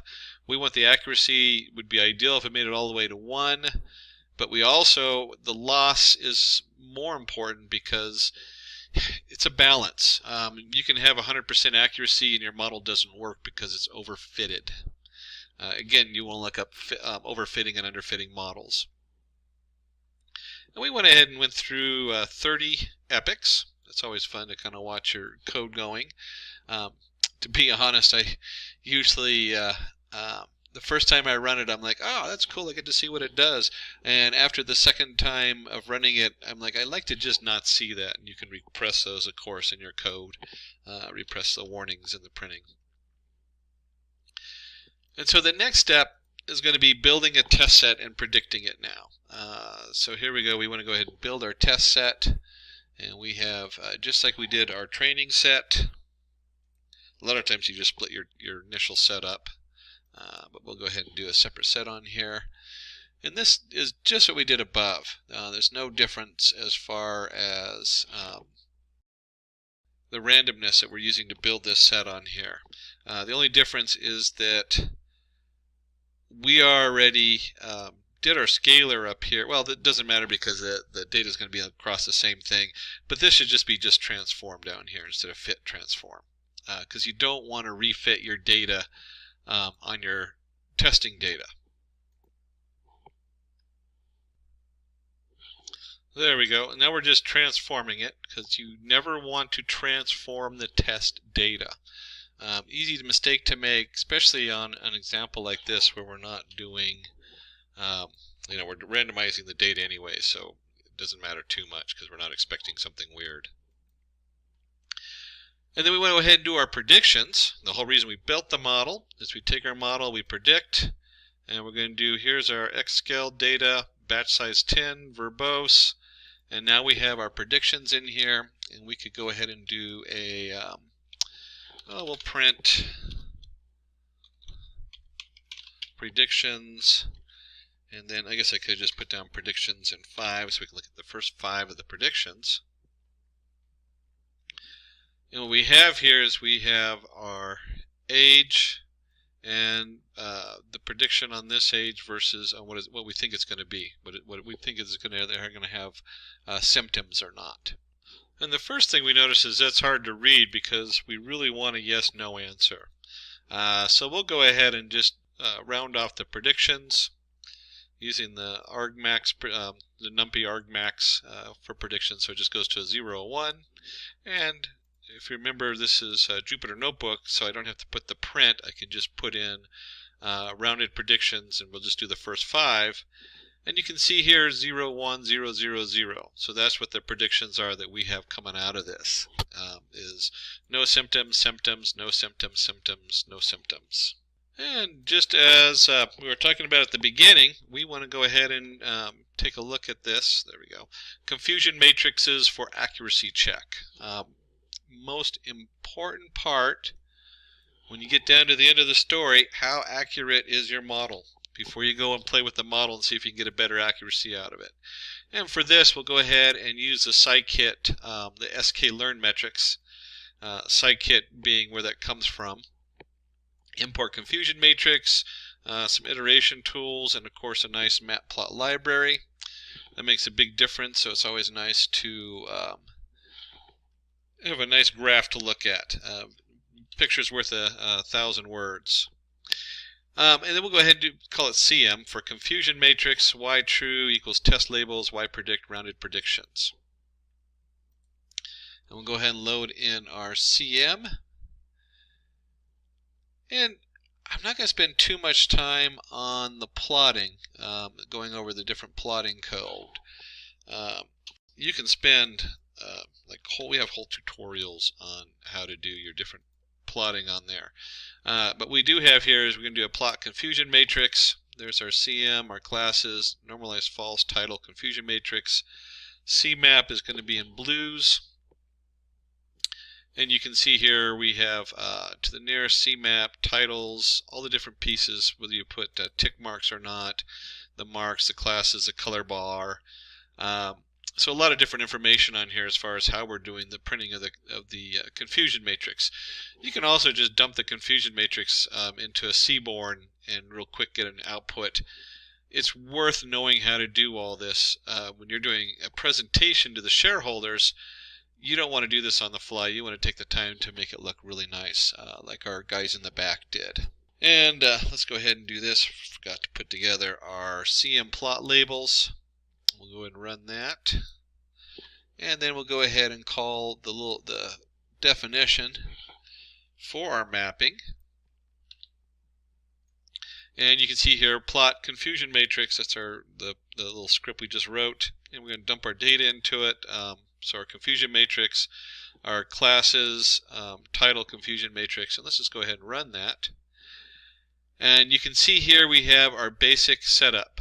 No side effects 195, had side effects 200, no side effects that had side effects. So we predicted the 10 of them who actually had side effects, and that's pretty good. I mean, I don't know about you, but you know, that's 5% error on this, and this is because there's 200 here. That's where I get 5% is divide these both by 2 and you get 5 out of 100.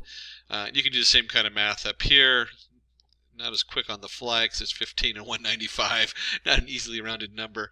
But you can see here where they have 15 people who predicted to have with the no side effects but had side effects kind of setup on there.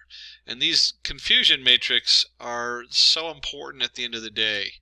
This is really where you show whatever you're working on comes up, and you can actually show them, hey, this is how good we are or not, how messed up it is. So this was I spent a lot of time on some of the parts, but you can see here is really simple. We did the random generation of data, but when we actually built the model coming up here, here's our model summary, and we just have the layers on here that we built with our model on this, and then we went ahead and trained it and ran the prediction. Now we can get a lot more complicated. Let me flip back on over here because we're going to do another demo. So that was our basic introduction to it. We talked about the oops, here we go. Okay, so implementing a neural network with Keras. After creating our samples and labels, we need to create our Keras neural network model. We will be working with a sequential model which has 3 layers. And this is what we did. We had our input layer, our hidden layers, and our output layers. And you can see the input layer coming in was the age factor. We had our hidden layer, and then we had the output. Are you going to have symptoms or not? So we're going to go ahead and go with something a little bit more complicated. Training our model is a 2-step process. We first compile our model, and then we train it in our training data set. So we have compiling. Compiling converts the code into a form of understandable by machine. We used the atom in the last example, a gradient descent algorithm, to optimize the model, and then we trained our model, which means it let it learn on training data. And I actually had a little backwards there, but this is what we just did. Is if you remember from our code we just had, oops, let me go back here.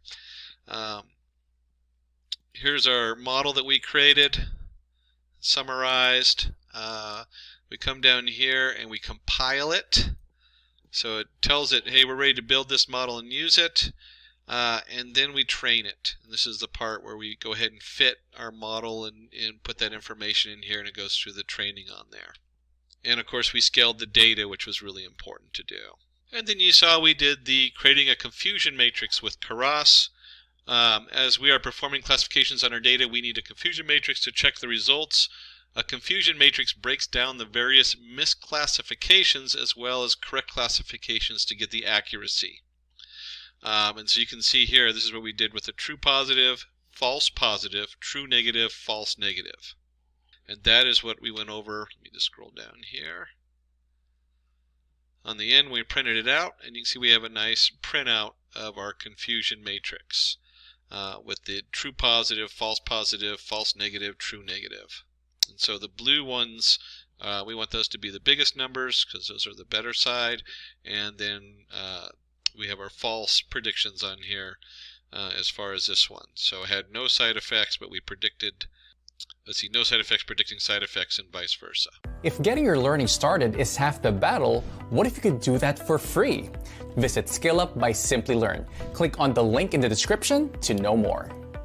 Now, saving and loading models with Keras. We're going to dive into a more complicated demo. And you're going to say, oh, well, that was a lot of complication before. Well, if you broke it down, we randomized some data, we created the Keras setup, we compiled it, we trained it, we predicted, and we ran our matrix. So we're going to dive into something a little bit more fun. Is we're going to do a face mask detection with Keras. So we're going to build a Keras model to check if a person is wearing a mask or not in real time. And this might be important if you're at the front of a store. This is something today which is might be very useful as far as some of our, making sure people are safe. And so we're going to look at mask and no mask. And let's start with a little bit on the data. And so in my data I have with a mask. You can see they just have a number of images showing the people in masks. And again, if you want some of this information, contact Simplilearn, and they can send you some of the information as far as people with and without masks, so you can try it on your own.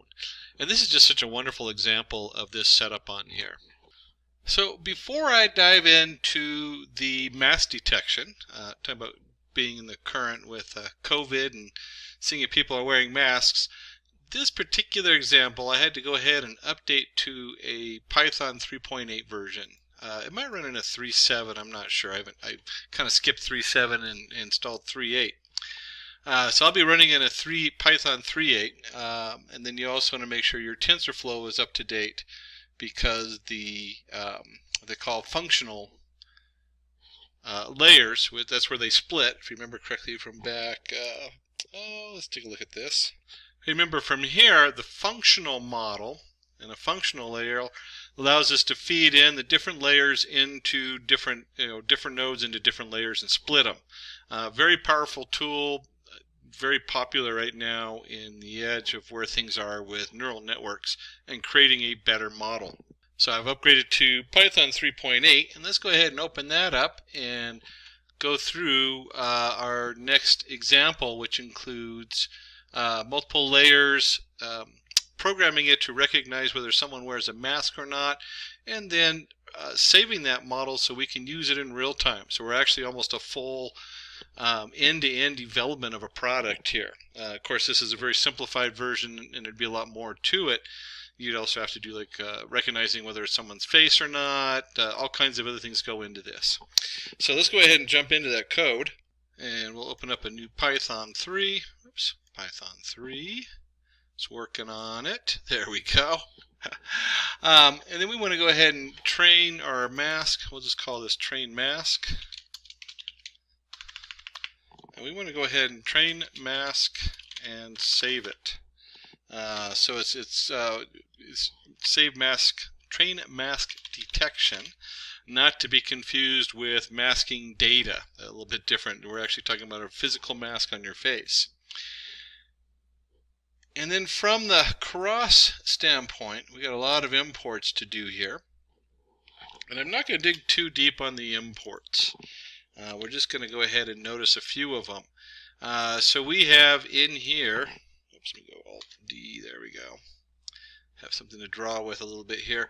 We have our image processing, and the image processing right here, let me underline that, deals with how do we bring images in, because most images are like a square grid, and then each value in there has 3 values for the 3 different colors.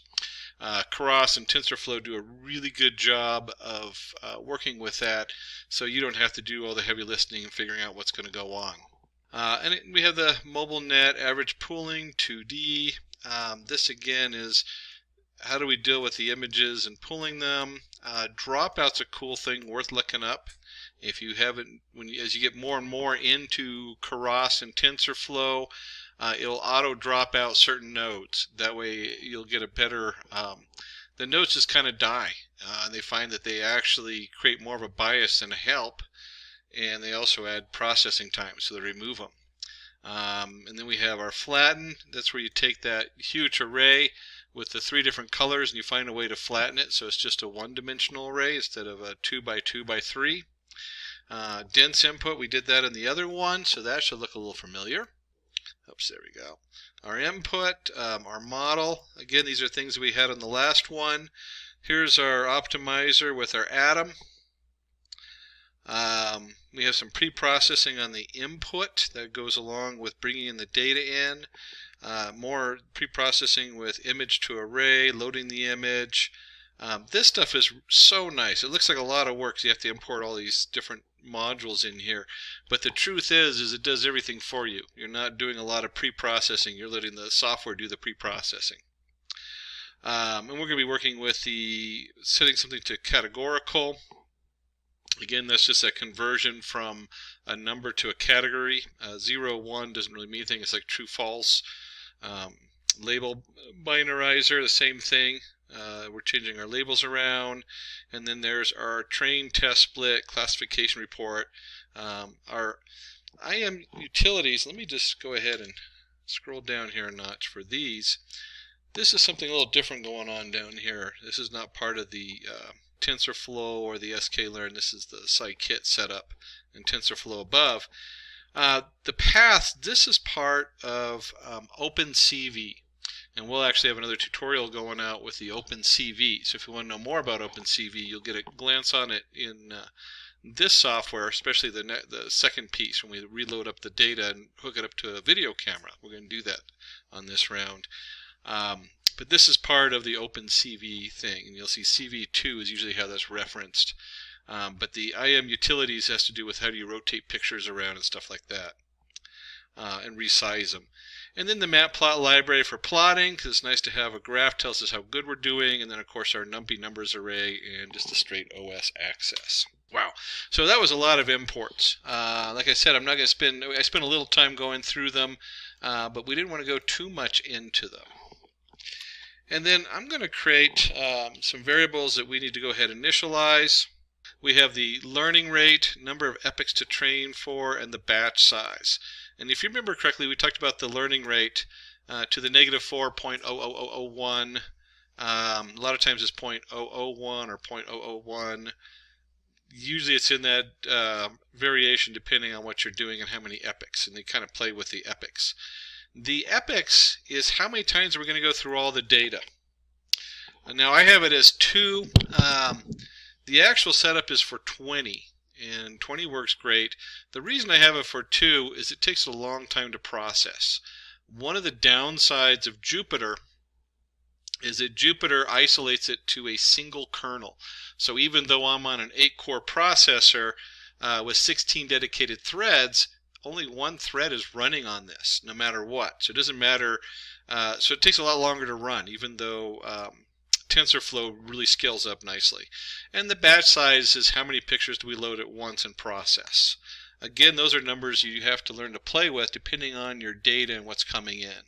And the last thing we want to go ahead and do is there's a directory with a data set we're going to run.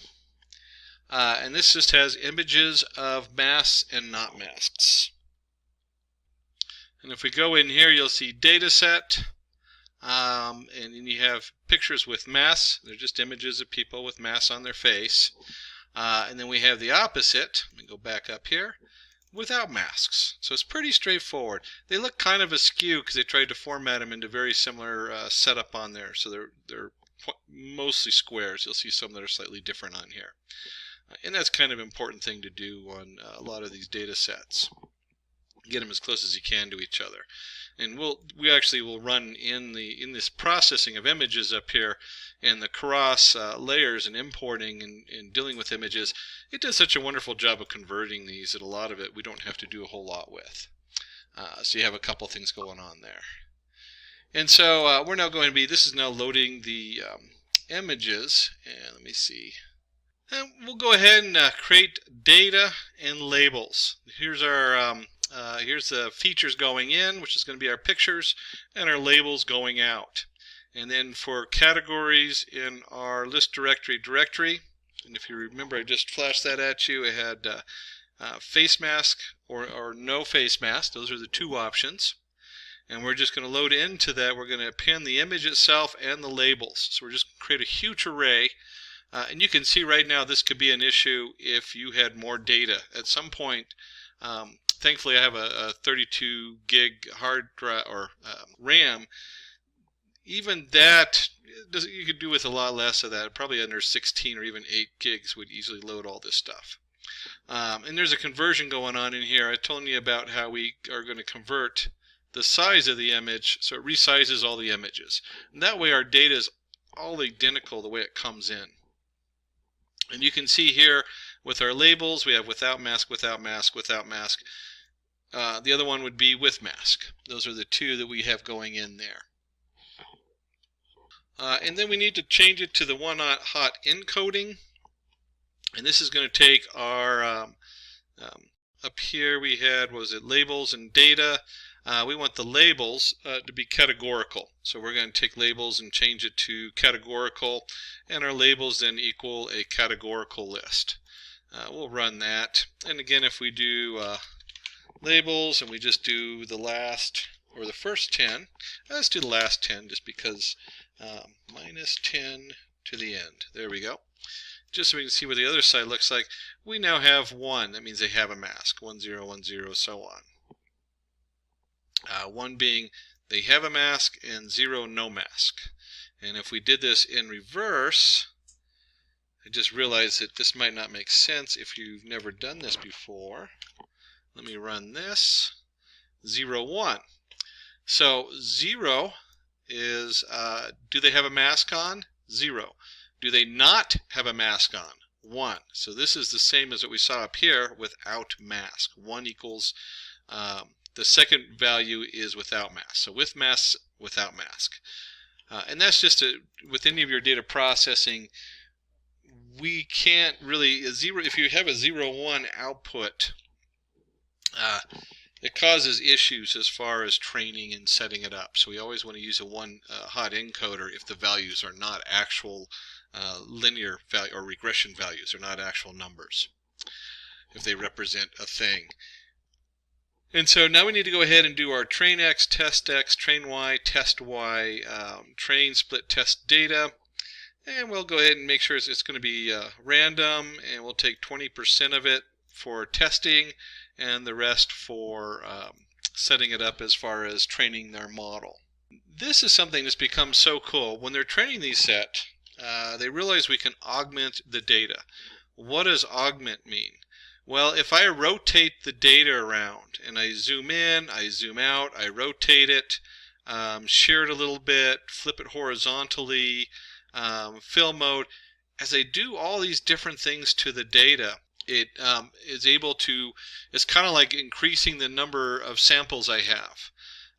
So if I have all these perfect samples, what happens when we only have part of the face, or the face is tilted sideways, or all those little shifts cause a problem if you're doing just a standard set of data. So we're going to create an augment in our image data generator, which is going to rotate, zoom, and do all kinds of cool things. And this is worth looking up, this image data generator and all the different features it has. A lot of times, the first time through my models, I'll leave that out because I want to make sure there's a thing what we call build to fail, which is just cool to know. You build the whole process, and then you start adding these different things in so that you can better train your model. And so we go and run this, and then we're going to load. And then we need to go ahead, and you probably would have gotten an error if you hadn't put this piece in right here. I haven't run it myself because the guys in the back did this. But we take our base model, and one of the things we want to do is we want to do a mobile net v2. And this is a big thing right here. Include the top equals false. A lot of data comes in with a label on the top row. So we want to make sure that that is not the case. And then the construction of the head of the model that will be placed on the top of the base model.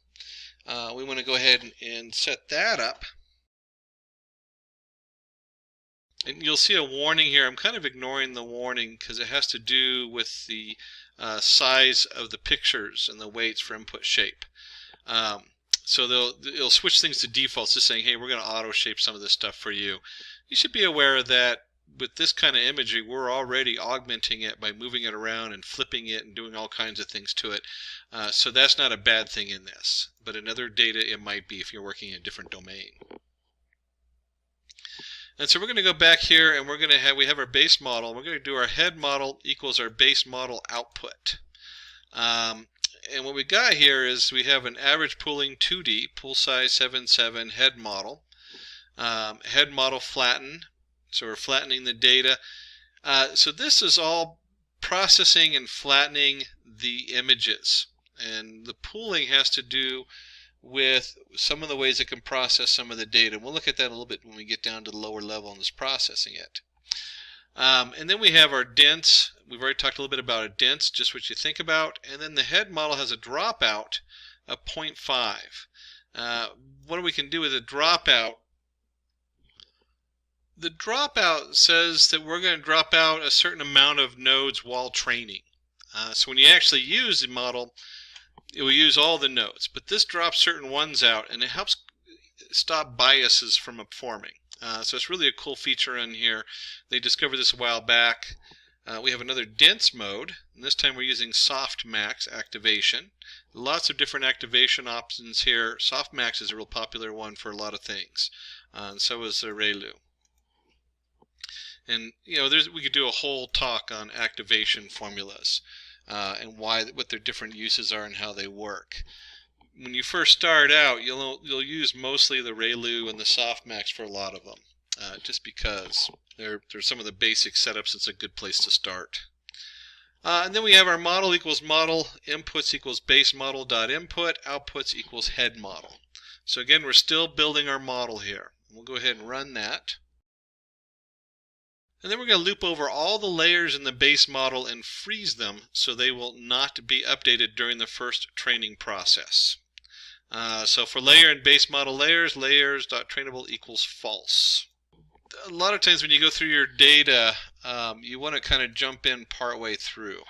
I'm not sure why in the back they did this for this particular example, but I do this a lot when I'm working with series and specifically in stock data.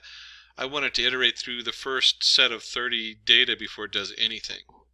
I would have to look deeper to see why they froze it on this particular one. And then we're going to compile our model. So compiling the model, atom, init, layer, decay, initial learning rate over epochs. And we go ahead and compile. Our loss is going to be the binary cross entropy, which will have that print out. Optimizer for opt, metrics is accuracy. Same thing we had before. Not a huge jump as far as the previous code.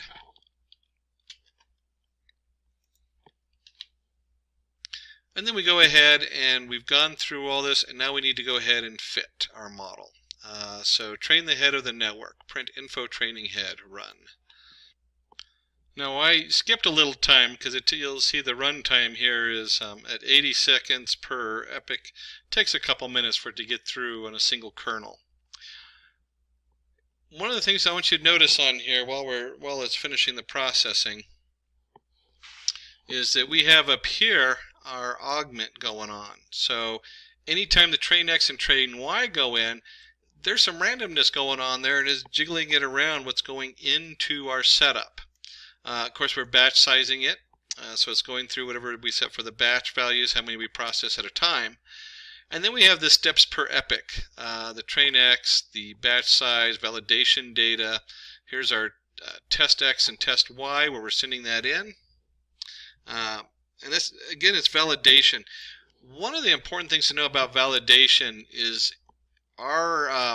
when both our training data and our test data have about the same accuracy, that's when you want to stop.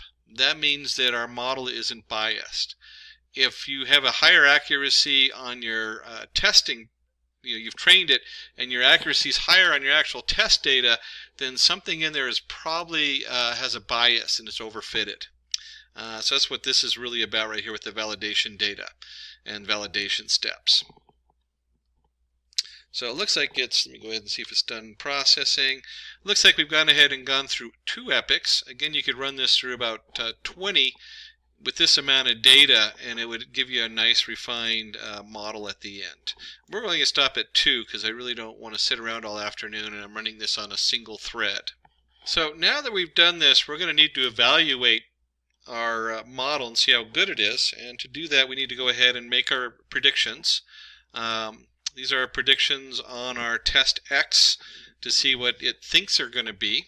So now it's going to be evaluating the network, and then we'll go ahead and go down here, and we will need to turn the indexing, because remember it's either 0 or 1. It's 0, 1, 0, 1. So you have 2 outputs: not wearing a mask, not wearing a mask. And so we need to go ahead and take that argument at the end and change those predictions to a 0 or 1 coming out. And then to finish that off, we want to go ahead and, let me just put this right in here and do it all in one shot. We want to show a nicely formatted classification report so we can see what that looks like on here. And there we have it. We have our precision. It's 97% with a mask. There's our F1 score, support without a mask, 97%. So that's pretty high setup on there. You know, 3 people are going to sneak into this door who are without a mask and it thinks they have a mask, and there's going to be 3 people with a mask that's going to flag the person at the front to go, oh hey, look at this person, he might not have a mask. That's I guess if it's a setup in front of a store.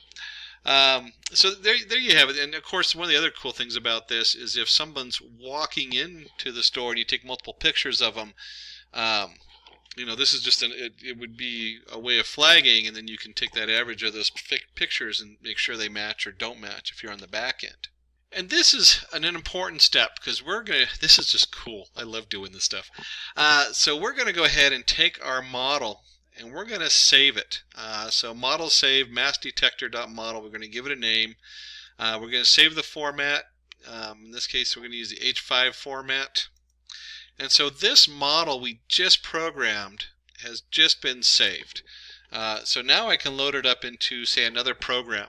What's cool about this is, let's say I want to have somebody work on the other part of the program. Well, I just save the model. They upload the model. Now they can use it for whatever. And then if I get more information and we start working with that, at some point I might want to update this model. Make a better model. And this is true of so many things, where I take this model and maybe I'm running a prediction on making money for a company, and as my model gets better, I want to keep updating it, and then it's real easy just to push that out to the actual end user. And here we have a nice graph. You can see the training loss and accuracy as we go through the epochs.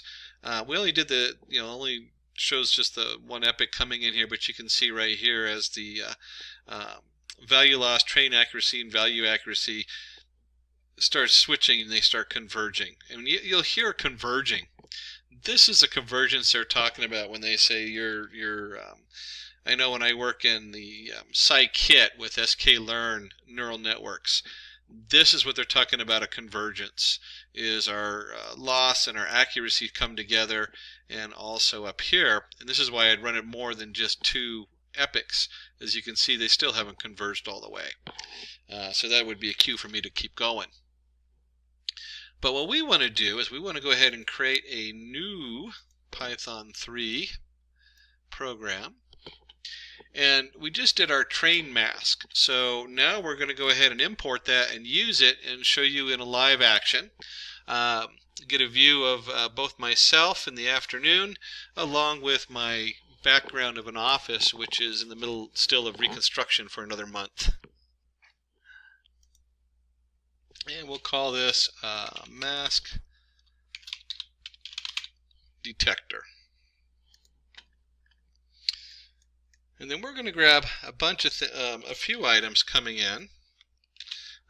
We have our MobileNet v2 import preprocessing input, because we're still going to need that. We still have our TensorFlow image to array. We have our load model. That's where most of the stuff's going on. This is our CV2 or OpenCV. Again, I'm not going to dig too deep into that. We're going to flash a little OpenCV code at you, and we actually have a tutorial on that coming out. Our NumPy array, our IM utilities, which is part of the OpenCV or CV2 setup. And then we have, of course, time and just our operating system. So those are the things we're going to go ahead and set up on here. And then we're going to create, this takes just a moment.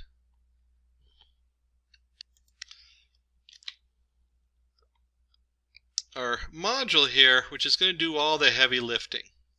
So we're going to detect and predict a mask. We have frame, facenet, masknet. These are going to be generated by our OpenCV. We have our frame coming in, and then we want to go ahead and create a mask around the face. It's going to try to detect the face and then set that up so we know what we're going to be processing through our model.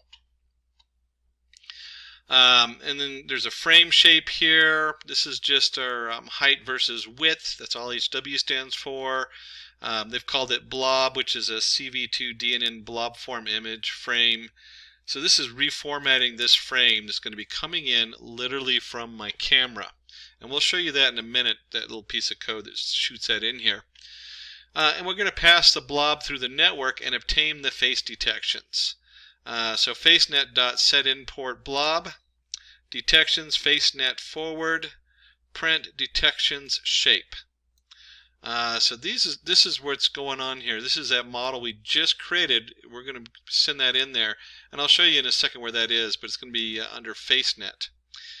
And then we go ahead and initialize our list of faces, their corresponding locations, and the list of predictions from our face mask network.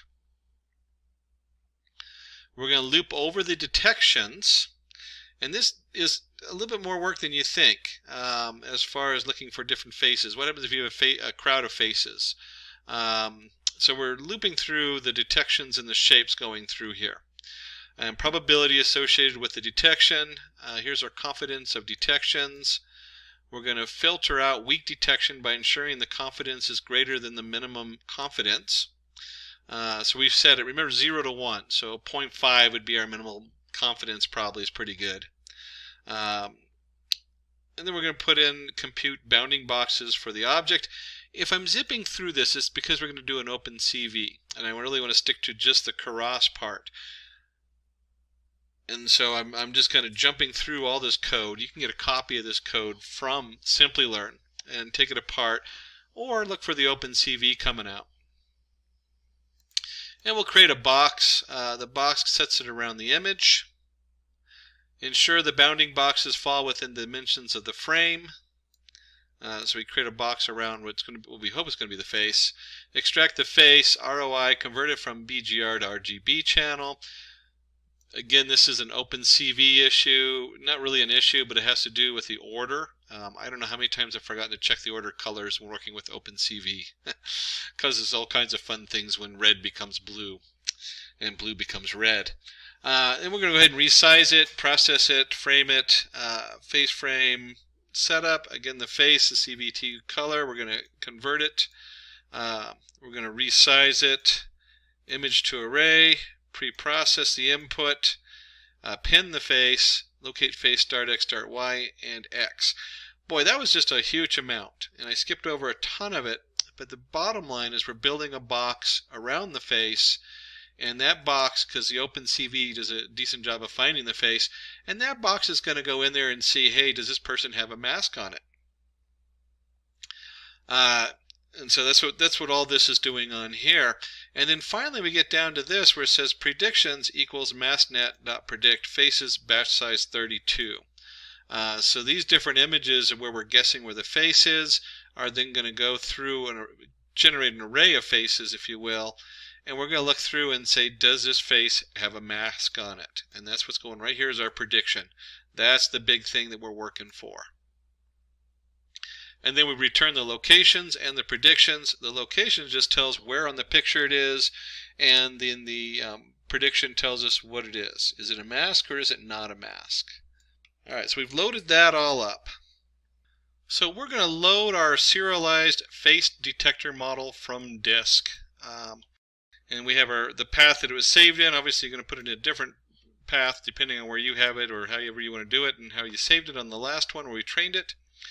And then we have our weights path.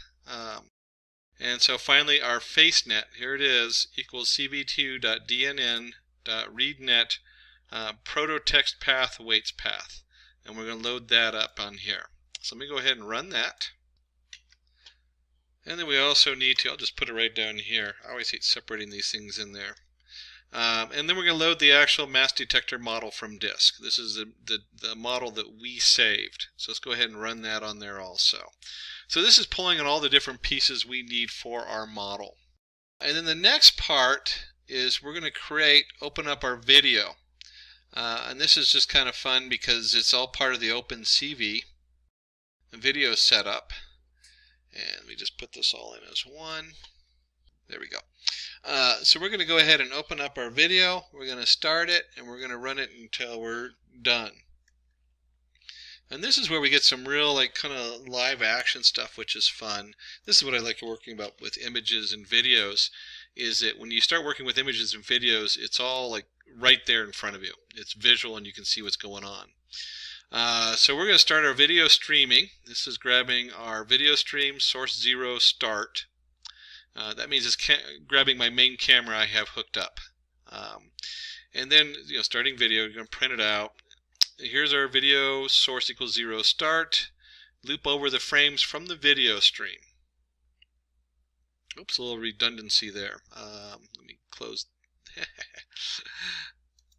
I'll just leave it. That's how they had it in the code. So while true, we're going to grab the frame from the threaded video stream and resize it to have the maximum width of 400 pixels. So here's our frame. We're going to read it from our visual stream. We're going to resize it.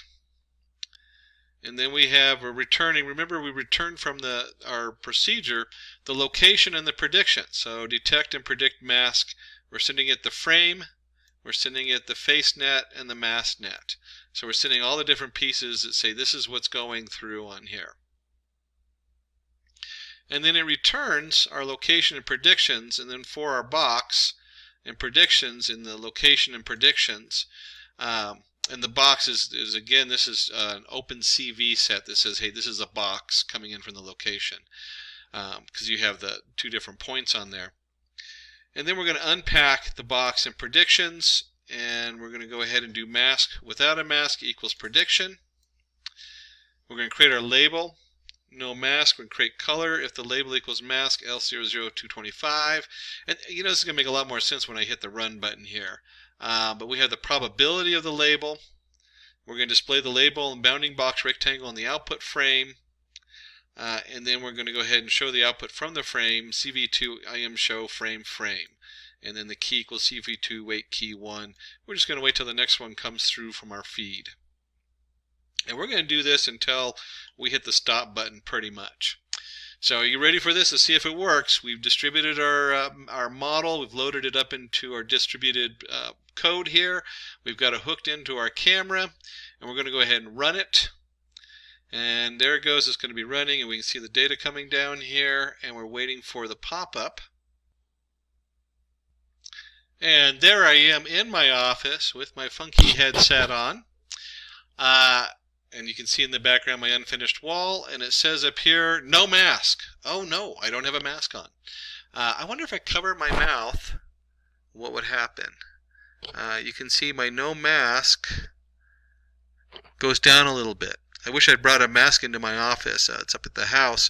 But you can see here that this says, there's a 95-98% chance that I don't have a mask on. And it's true, I don't have a mask on right now.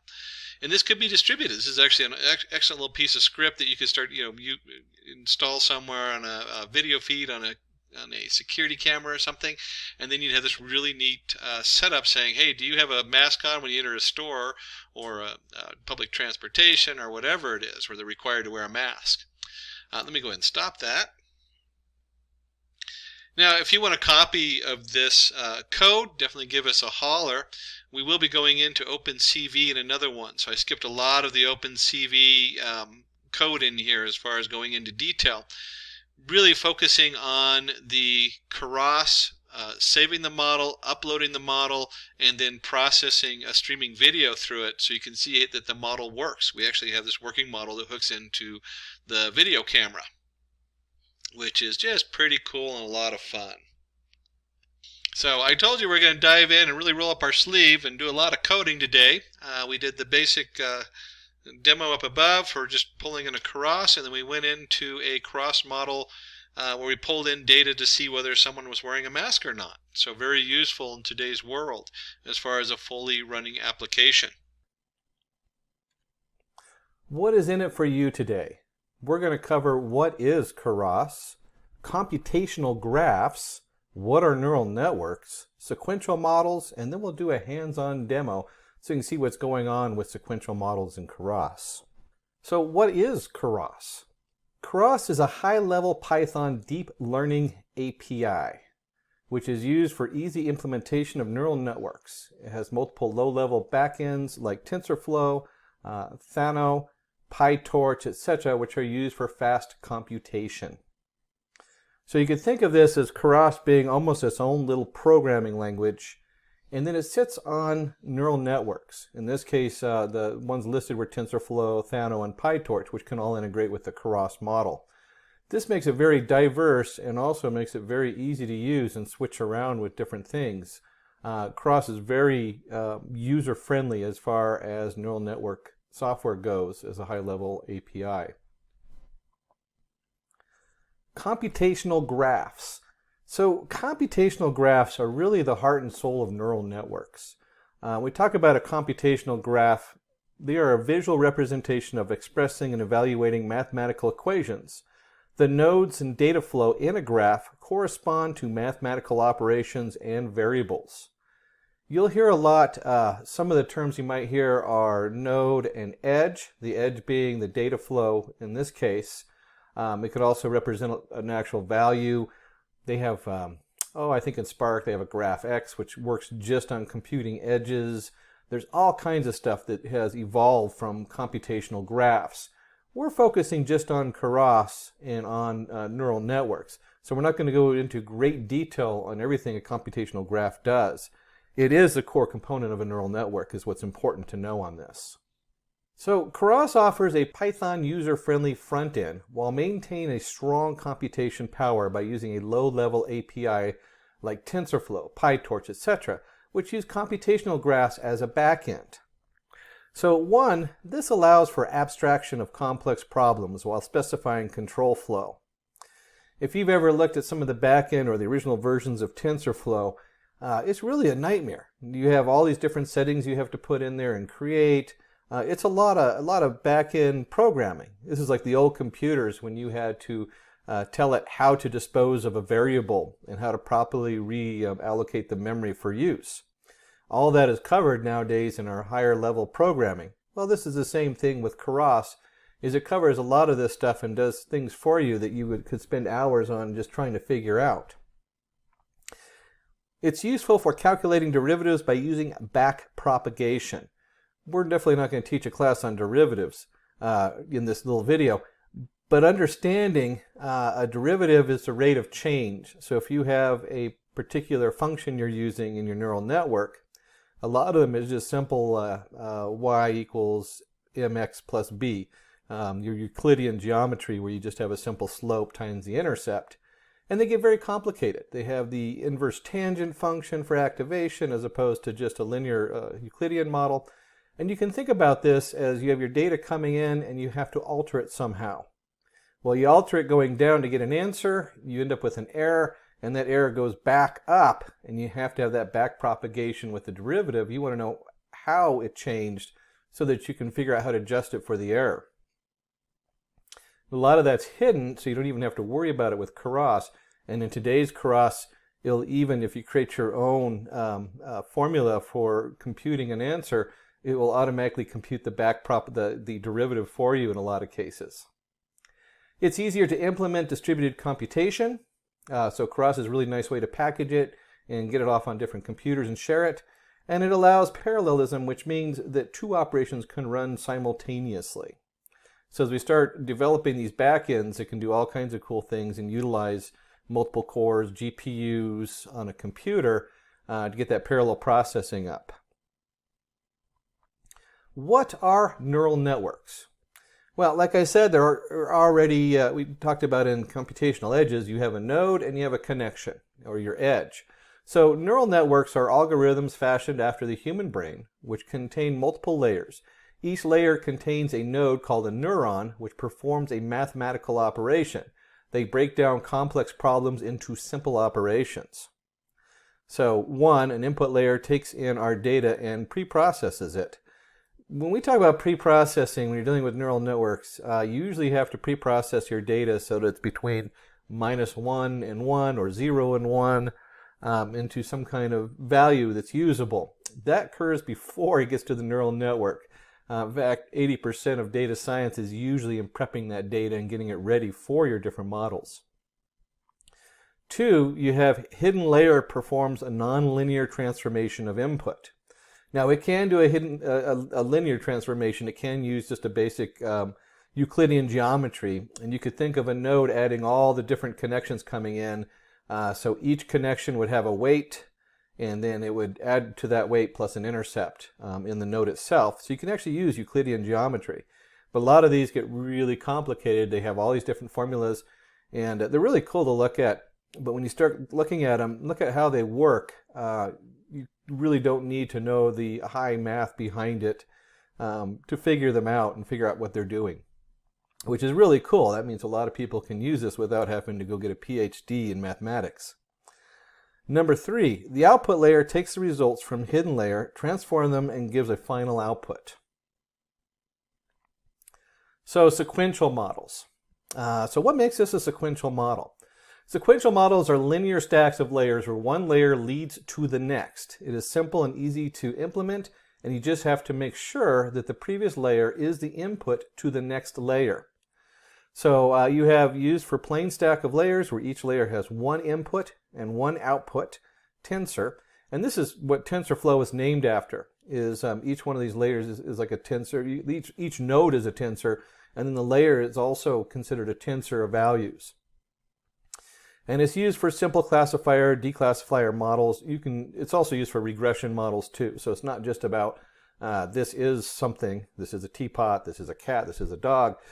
It's also used for generating the actual values. You know, this is worth $10, that's worth $30. The weather's going to be 90 degrees out or whatever it is. So you can use it for both classifier and declassifier models. And one more note when we talk about sequential models. The term sequential is used a lot, and it's used in different areas and different notations when you're in data science. So when we talk about time series, we'll talk about sequential. That is something very different. Sequential in this case means it goes from the input to layer 1 to layer 2 to the output. So it's very directional. It's important to note this because if you have a sequential model, can you have a non-sequential model? And the answer is yes. If you master the basics of a sequential model, you can just as easily have another model that shares layers. You can have another model where you have an input coming in and it splits. And then you have one set that's doing one set of nodes. Maybe they're doing a yes-no kind of node where it's either putting out a 0 or a 1, a classifier. And the other one might be regression. It's just processing numbers, and then you recombine them for the output. That's what they call the Keras API. So there's a lot of different availabilities in here, and all kinds of cool things you can do as far as encoding and decoding and all kinds of things. And you can share layers and things like that. We're just focusing on the basic Keras model with the sequential model. So let's dive into the meat of the matter. Let's do a demo on here. Today's demo, in this demo, we'll be performing flower classification using sequential model in Keras. And we'll use our model to classify between 5 different types of flowers.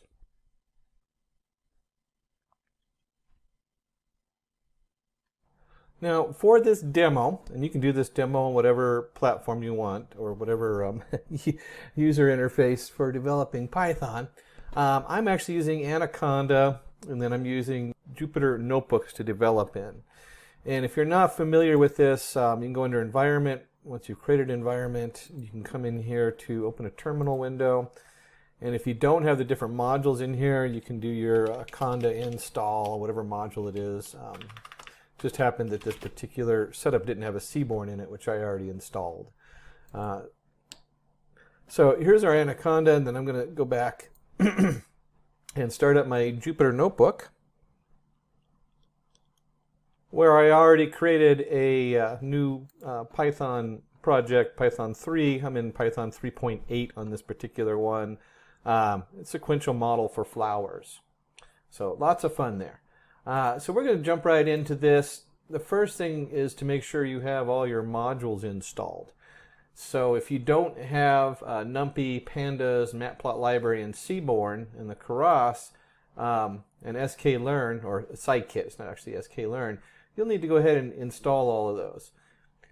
Now, having done this for years and having switched environments and doing different things, I get all my imports done, and then we just run it, and if we get an error, we know we have to go back and install something. Right off the bat, though, we have NumPy, Pandas, Matplotlib, Seaborn. These are built on top of each other. Pandas, the data frame, and built on top of NumPy, the data array. And then we bring in our sklearn, or Scikit. This is the Scikit setup, S-C-I-K-I-T. Even though you use sklearn to bring it in, it's a Scikit. And then our Keras. We have our pre-processing the images, image data generator, our model. This is our basic model, our sequential model. And then we bring in from Keras layers, import dents, optimizers. These optimizers, a lot of them already come in. These are your different optimizers, and it's almost, a lot of this is so automatic now. Atom is a lot of times the default because you're dealing with a large data. And then we get our SGD, which is smaller data, does better on smaller pieces of data. And I'm not going to go into all of these different optimizers. We didn't even use these in the actual demo. You just have to be aware that they are different optimizers. And the more you dig into these models, you'll hit a point where you do need to play with these a little bit. But for the most part, leave it at the default when you're first starting out. And we're doing just the sequential. You'll see here layers dense. And then if we come down a little bit more, when they put this together and they're running the dense layers, you'll also see they have dropout, they have flatten, they have activation, they have the convolutional layer 2D, max pooling 2D, batch normalization. What are all these layers? And when we get to the model, we're going to talk about them. A lot of times when you're just starting, you can just import Keras.layers, and then you have your dropout, your flatten, your convolutional neural network 2D. And we'll cover what these do in the actual example when we get down there. What I want you to take from here, though, is you need to run your imports and load your different aspects of this.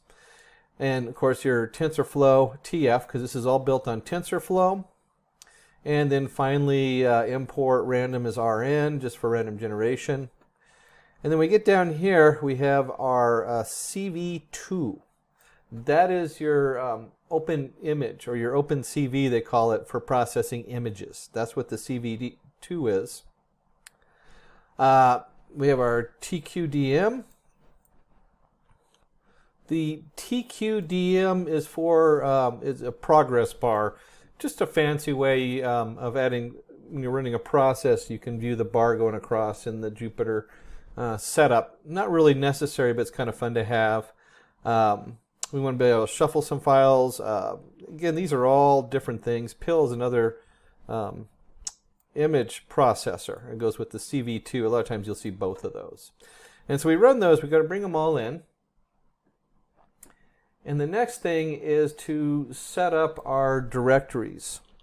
And so when we come into the directories, there's an important thing to note on here, other than we're looking at a lot of flowers, which is fun. Is we get down here, we have our directory archive flowers. That just happens to be where the different files for different flowers are put in. We're denoting an X and a Z. And the X is the date of the image, and the Z is the tag for it. What kind of flower is this? And the image size is really important because we have to resize everything. If you have a neural network, and if you remember from our neural networks, let me flip back to that slide. When we look at this slide, we have two input nodes here. With an image, you have an input node depending on how you set it up for each pixel, and that pixel has 3 different color schemes usually in it, sometimes 4. So if you have a picture that's 150 by 150, you multiply 150 times 150 times 3. That's how many nodes, input layers coming in. I mean, so this is a massive input. A lot of times you think, oh yeah, it's just a small amount of data or something like that. No, it's a full image coming in. Then you have your hidden layers. A lot of times they match what the image size is coming in. So each one of those is also just as big. And then we get down to just a single output. So that's kind of a thing to note in here, what's going on behind the scenes. And of course, each one of these layers has a lot of processes and stuff going on. And then we have our different directories on here. Let me go ahead and run that. So I'm just setting the directories. That's all this is. Archive flowers, daisy, sunflower, tulip, dandelion, rose. Just our different directories that we're going to be looking at.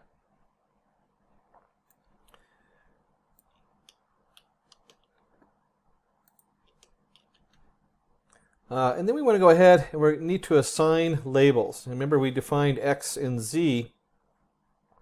So we're just going to create a definition here. And the first thing is return flower type. Okay, just returns it what kind of flower it is, I guess, assign the label to it. But we're going to go ahead and make our train data. And when you look at this, there's a couple things to take away from here. The first one is we're just appending right onto our NumPy array the image. We're going to let NumPy handle all that different aspects as far as 150 by 150 by 3. We just dump it right into the NumPy, which makes it really easy. We don't have to do anything funky on the processing, and we want to leave it like that. And I'm going to talk about that in a minute. And then, of course, we have to have the string, append the label on there. And I want you to notice right here, we're going to read the image in, and then we're going to size it. And this is important because we're just changing this to 150 by 150. We're resizing the image so it's uniform. Every image comes in identical to the other ones. This is something that's so important is when you're resizing or reformatting your data, you really have to be aware of what's going on.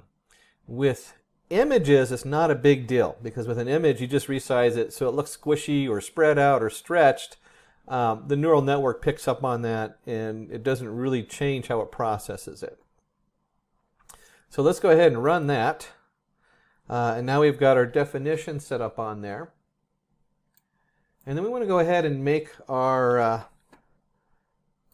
training data. So make the train data daisy flower, daisy directory, print length of X. So here we go. Let's go ahead and run that. And we're just loading up the flower daisy. So this is going all in there and it's setting. It's adding it in to our setup on there, to our X and Z setup. And we see we have 769. And then, of course, you can see this nice bar here. This is the bar going across is that little added code in there that just makes it really cool for doing demos. Not necessarily when you're building your own model or something like that, but if you're going to display this to other people, adding that little, what was it called? TQDM, I can never remember that, but the TQDM module in there is really nice. And we'll go ahead and do sunflowers. And of course, you could have just created an array of these, but this has an interesting problem that's going to come up, and I want to show you something. It doesn't matter how good the people in the back are or how good you are at programming, errors are going to come up, and you got to figure out how to handle them. And so when we get all the way down to the where is it? Dandelion. Here's our dandelion directory we're going to build. Jupyter has some cool things it does, which makes this really easy to deal with. But at the same time, you would want to go back in there depending on how many times you rerun this, how many times you pull this. So when you're finding errors going in here, there's a couple things you can do. And we're just going to, oh, it wasn't, there it is. There's our error. I knew there was an error. This processed 1,062 out of 1,065. Now, I can do a couple things. One, I could go back into our definition, and I can just put in here try, and so if it has a bad conversion, because this is where the error is coming from, just skip it. That's one way to do it. When you're doing a lot of work in data science and you look at something like this where you're losing 3 points of data at the end, you just say, okay, I lost 3 points. Who cares? Or you can go in there and try to delete it. It really doesn't matter for this particular demo. And so we're just going to leave that error right alone and skip over because it's already added all the other files in there. And this is a wonderful thing about Jupyter Notebook is that I can just continue on there and the X and Z, which we're creating, is still running, and we'll just go right into the next flower row. So all these flowers are in there. That's just a cool thing about Jupyter Notebook. And then we can go ahead and just take a quick look and see what we're dealing with. And this is, of course, really, when you're dealing with other people and showing them stuff, this is just kind of fun where we can display it on the plot library here. And we're just going to go through and let's see, what do we got here? Looks like we're going to do like 5 of each of them, I think. Is that how they set this up? Plot library 5 by 2. Okay, oh, I see how they did it. Okay, so 2 each. So we have 5 by 2 set up on our axes, and we're just going to go in and look at a couple of these flowers. It's always a good thing to look at some of your data. No matter what you're doing, we've reformatted this to 150 by 150. You can see how it really blurs this one up here on the tulip. That is at resize to 150 by 150. And these are what's actually going in. These are all 150 by 150 images. You can check the dimensions on the side. And you can see just a quick sampling of the flowers we're actually going to process on here. And again, like I said at the beginning, most of your work in data science is reprocessing this different information. So we need to go ahead and take our labels and run a label encoder on there. And then we're just going to, LE is a label encoder. One of the things we imported. And then we always use the fit to categorical, y comma 5, x, here's our array, x. So if you look at this, here's our fit. We're going to transform z. That's our z array we created. And then we have y, which equals that. And then we go ahead and do to categorical. We want 5 different categories. And then we create our x, NP array of x. X equals x over 255.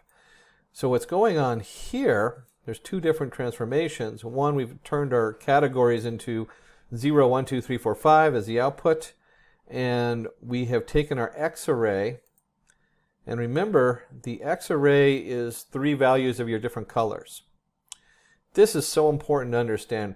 When we do this across a NumPy array, this takes every one of those 3 colors. So we have 150 by 150 pixels.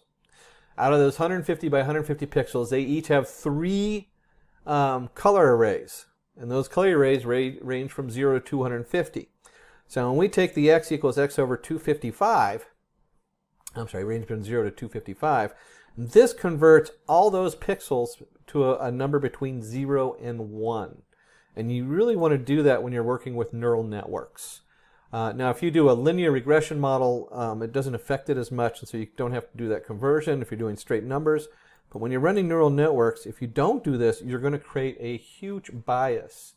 And that means they'll do really good on predicting 1 or 2 things, and they'll just totally die on a lot of other predictions. So now we have our x and y values. X being the data in, y being our known output. And with any good setup, we want to divide this data into our training. So we have x train. We have our x test. This is the data we're not going to program the model with. And of course your y train corresponds to your x train, and your y test corresponds to your x test, the outputs. And this is, when we do the train test split, this was from the scikit, sklearn. We imported train test split. And we're just going to go ahead and do the test size at about 1/4 of the data, 0.25. And of course, random's always good. This is such a good tool. I mean, certainly you can do your own division. You could just take the first 0.25 of the data or whatever, do the length of the data. Not real hard to do, but this is randomized so that if you're running this test a few times, you can kind of get an idea whether it's going to work or not. Sometimes what I will do is I'll just split the data into 3 parts, and then I'll test it on 2 with one being the, or train it on 2 of those parts with one being the test, and I rotate it. So I come up with 3 different answers, which is a good way of finding out just how good your model is. But for setting up, let's stick with the xtrain, xtest, and the sklearn package. And then we're going to go ahead and do a random seed. Now a lot of times the Keras actually does this automatically, but we're going to go ahead and set it up on here. And you can see we did an NP random seed from 42, and we get a nice RN number. And then we do TF random, we set the seed. So you can set your randomness at the beginning of your TensorFlow. And that's what the tf.random.set is. So that's a lot of prep. All this prep, and then we finally get to the exciting part. This is where you probably spend, once you have the data prepped and you have your pipeline going and you have everything set up on there, this is the part that's exciting, is building these models. And so we look at this model. One, we're going to designate it as sequential. They have the API, which is the Keras TensorFlow API versus sequential. Sequential means we're going one layer to the next. So we're not going to split the layer and bring it back together. It looks almost the same with the exception of bringing it back together. So it's not a huge step to go from this to an API. And the first thing we're going to look at is our convolutional neural network in 2D. So what's going on here? There's a lot of stuff that's going on here. The default for, well, let's start with the beginning. What is a convolutional 2D network? Well, a convolutional 2D network creates a number of small windows, and those small windows float over the picture, and each one of them is their own neural network, and it's basically becomes like a categorization. And then it looks at that and it says, oh, if we add these numbers up a certain way, we can find out whether this is the right flower based on this little window floating around, which looks at different things. And we have filters 32. So this is actually creating 32 windows, is what that's doing. And the kernel size is 5 by 5. So we're looking at a 5 by 5 square. Remember, it's 150 by 150. So this narrows it down to a 5 by 5. It's a 2D, so it has your x, y coordinates. And when we look at this 5 by 5, remember each one of these is actually looking at 5 by 5 by 3. So we're actually looking at 15 by 15 different pixels. And padding is just, usually I just ignore that. Activation by default is ReLU. We went ahead and put the ReLU in there. There's a lot of different activations. ReLU is for your smaller, remember I mentioned Atom, when you have a lot of data use an Atom kind of activation, or use an Atom processing. We're using the ReLU here. It kind of gives you a yes or no, but it doesn't give you a full yes or no. It has a 0 and then it kind of shoots off at an angle. Very common. It's the most common one. And then of course here's our input shape, 150 by 150 by 3 pixels.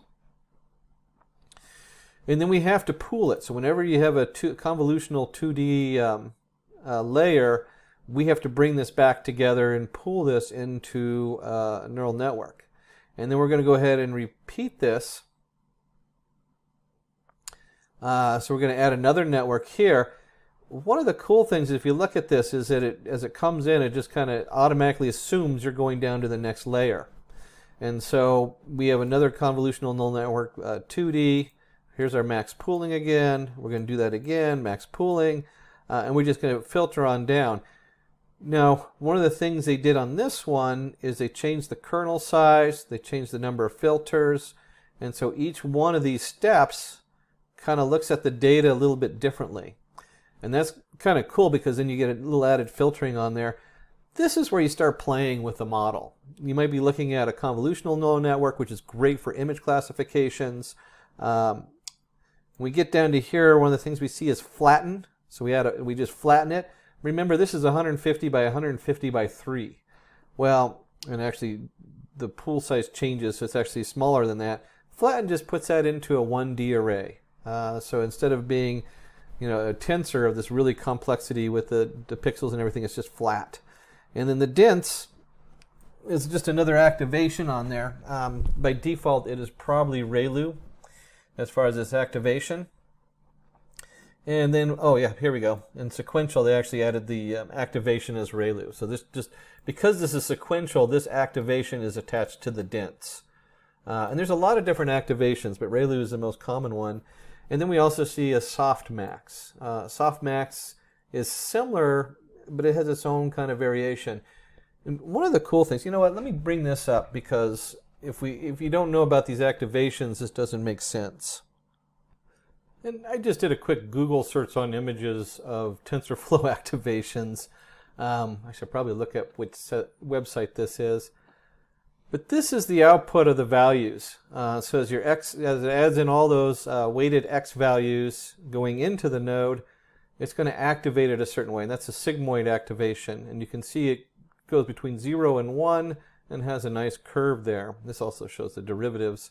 And if we come down, the 7 popular activation functions, nonlinear activations, there's a lot of different options on this. Let me see if I can find the... Oops, let me see if I can find the specific to ReLU. So this is a leaky ReLU. And you can see instead of it just being 0 and then a value between going up, it has a little leaky there. Otherwise, your ReLU loses some nodes. They just become inactive. But you can see there's a lot of different options here. Here's a good one right here with the ReLU. You can see the ReLU function on the upper left here. And then the leaky ReLU over here on the right, which is very commonly used also. One of the things I use with processing language is the exponential one, or the tangent H, the hyperbolic tangent, because they have that nice funky curve that comes in that has a whole different meaning and captures word use better. Again, these are very specific to domain, and you can spend a lot of time playing with different models. For our basic model, we'll stick to the ReLU and the softmax on here, and we'll go ahead and run and build this model. So now that we've had fun playing with all these different models that we can add in there, we need to go ahead and have a batch size on here, 128, epochs 10. This means that we're going to send 128 rows of data or flowers at a time to be processed. And the epochs 10, that's how many times we're going to loop through all the data. Reduce the values, and verbose. Verbose equals 1 means that we're going to show what's going on. Value, monitor what we're monitoring. We'll see that as we actually train the model. This is what's going to come out of there. If you set the verbose equal to 0, you don't have to watch it train the model, although it is kind of nice to actually know what's going on sometimes. And since we're still working on bringing the data in, here's our batch size, here's our epochs, we need to go ahead and create a data generator. This is our image data generator. And it has all the different settings in here. Almost all of these are defaults. So if you're looking at this going, oh my gosh, this is confusing, most of the time you can actually just ignore most of this. Vertical flip, so you can randomly flip pictures, you can randomly horizontally flip them. You can shift the picture around. This kind of helps, gives you multiple data off of them.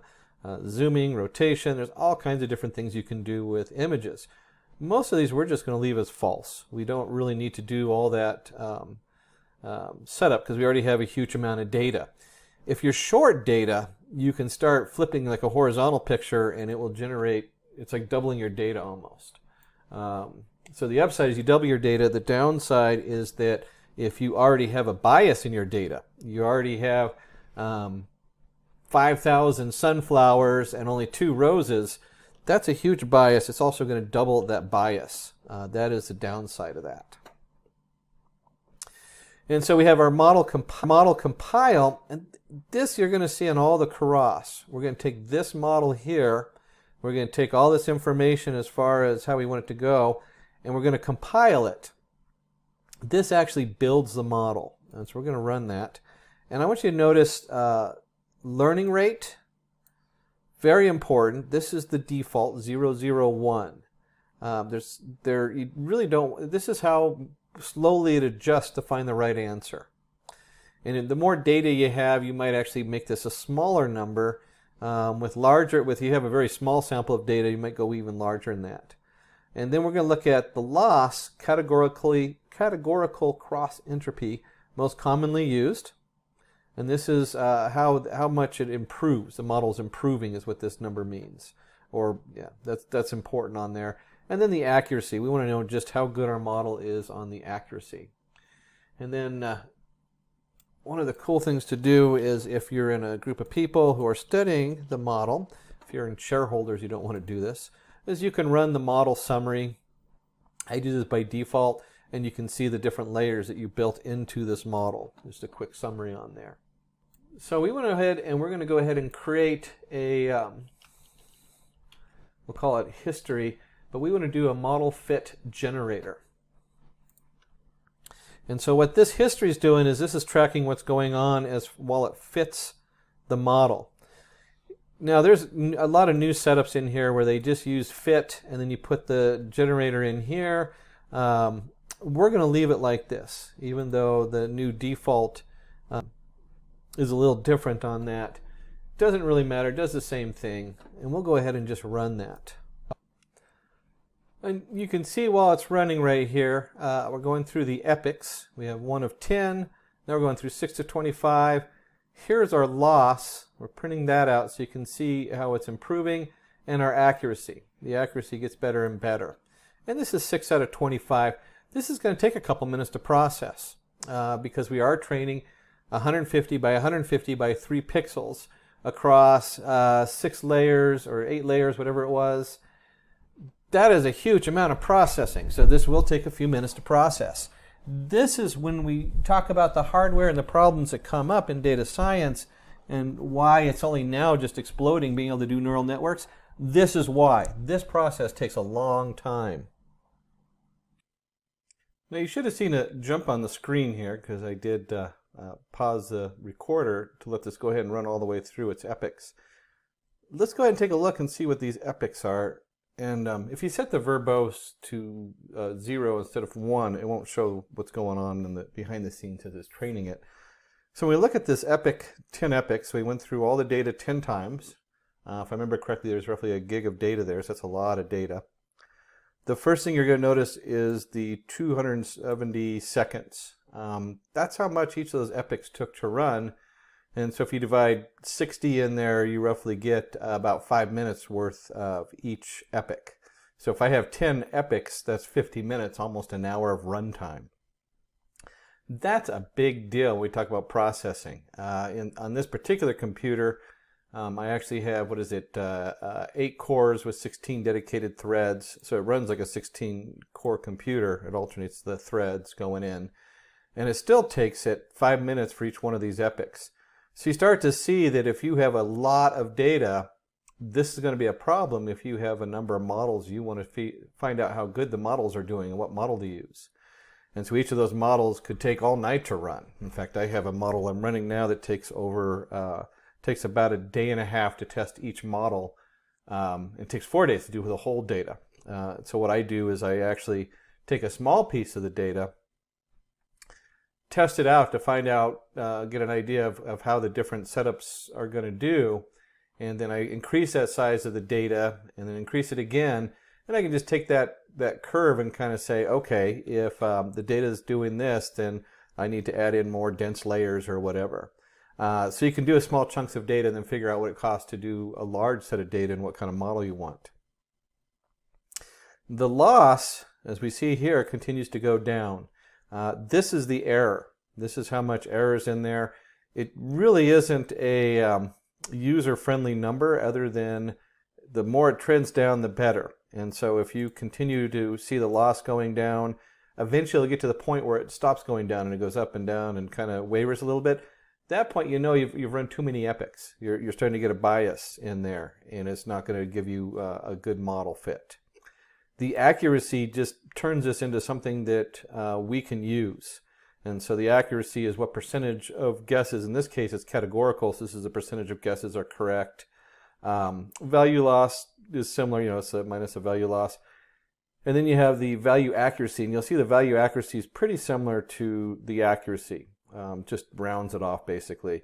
And so a lot of times you come down here and you go, okay, we're doing 0.5, 0.6, 0.7, and that is 70% accuracy, or in this case 68.59% accuracy. And that's a very usable number, and it's very important to have. If you're identifying flowers, that's probably good enough if you can get within a close distance and knowing what flower you're identifying.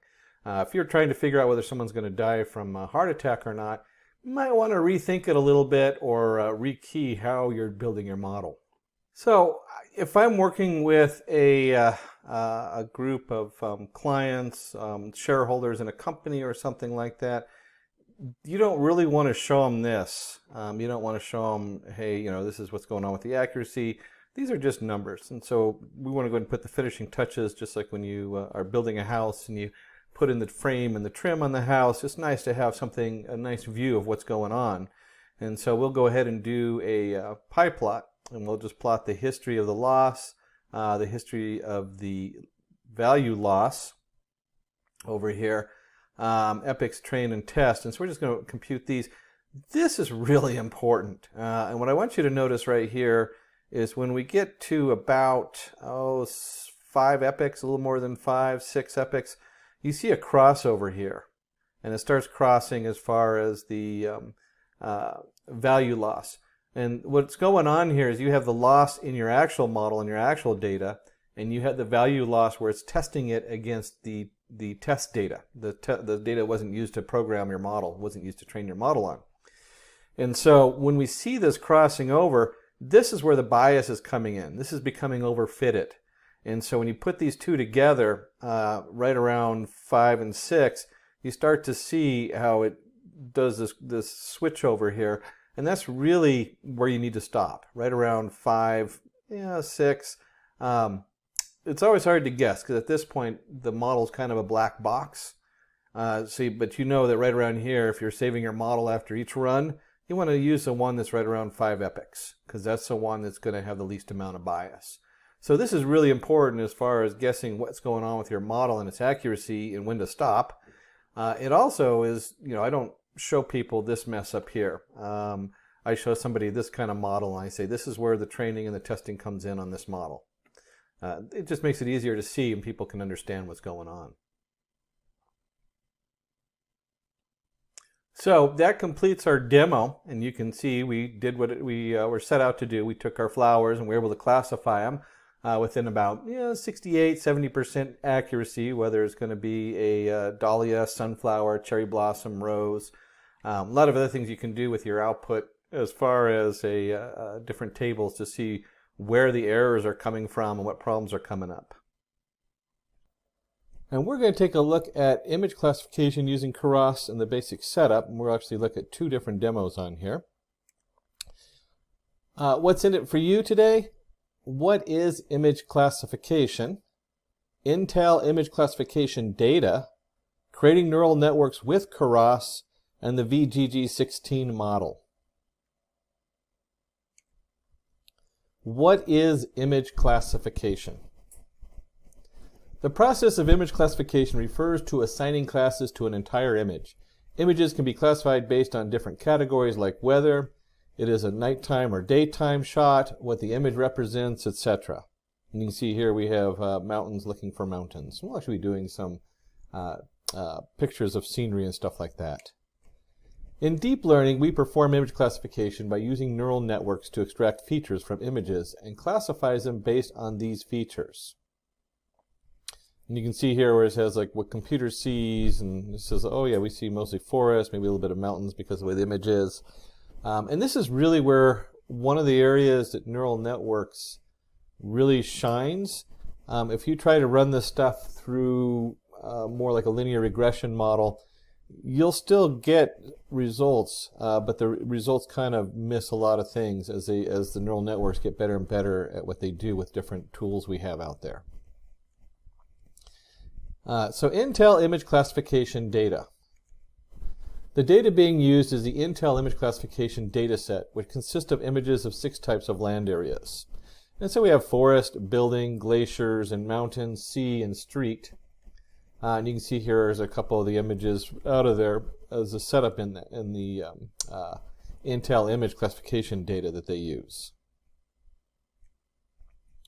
And then we're going to go into creating a neural networks with Keras. The convolutional neural network that we are creating from scratch looks as shown below. You'll see here we have our input layer. They have it listed max pooling. So you have, as you're coming in with the input layer, and the input layer is actually before this, but the first layer that it's going to go into is going to be a convolutional neural network. Then you have a max pooling that pools the convolutional neural network's returns. In this case, they have 2 of those. That is very standard with convolutional neural networks.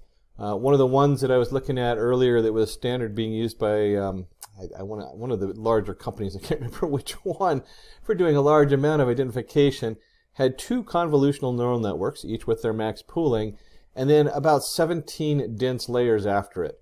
We're not going to do that heavy duty of a code, but we'll get you headed in the right direction. And that gives you an idea of what you're actually going to be looking at when you look at the flattened part and then the dense. We're talking like 17 dense layers afterwards.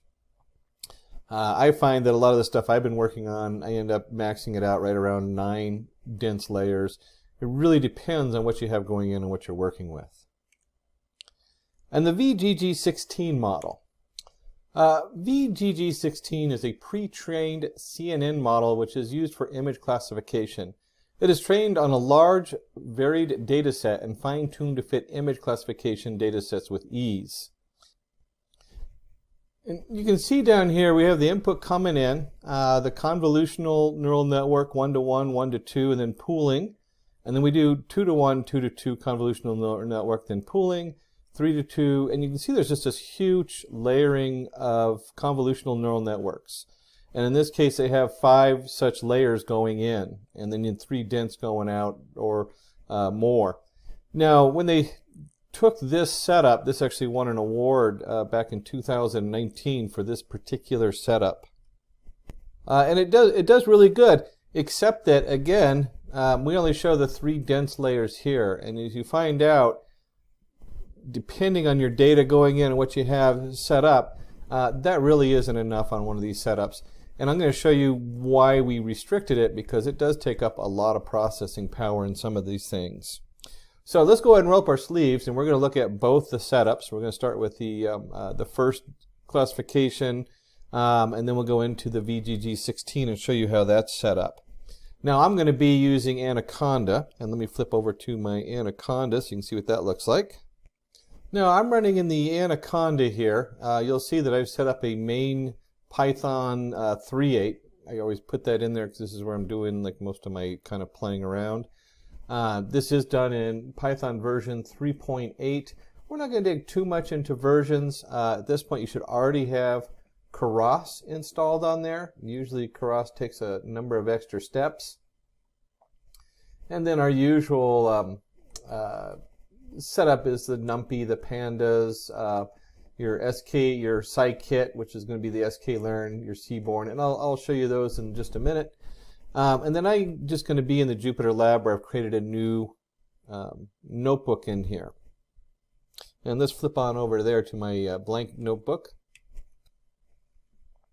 Now, there's a couple cool things to note in here is that, one, I used the Anaconda Jupyter notebook setup because it keeps everything separate, except for Keras. Keras is actually running separately in the back. I believe it's a C program.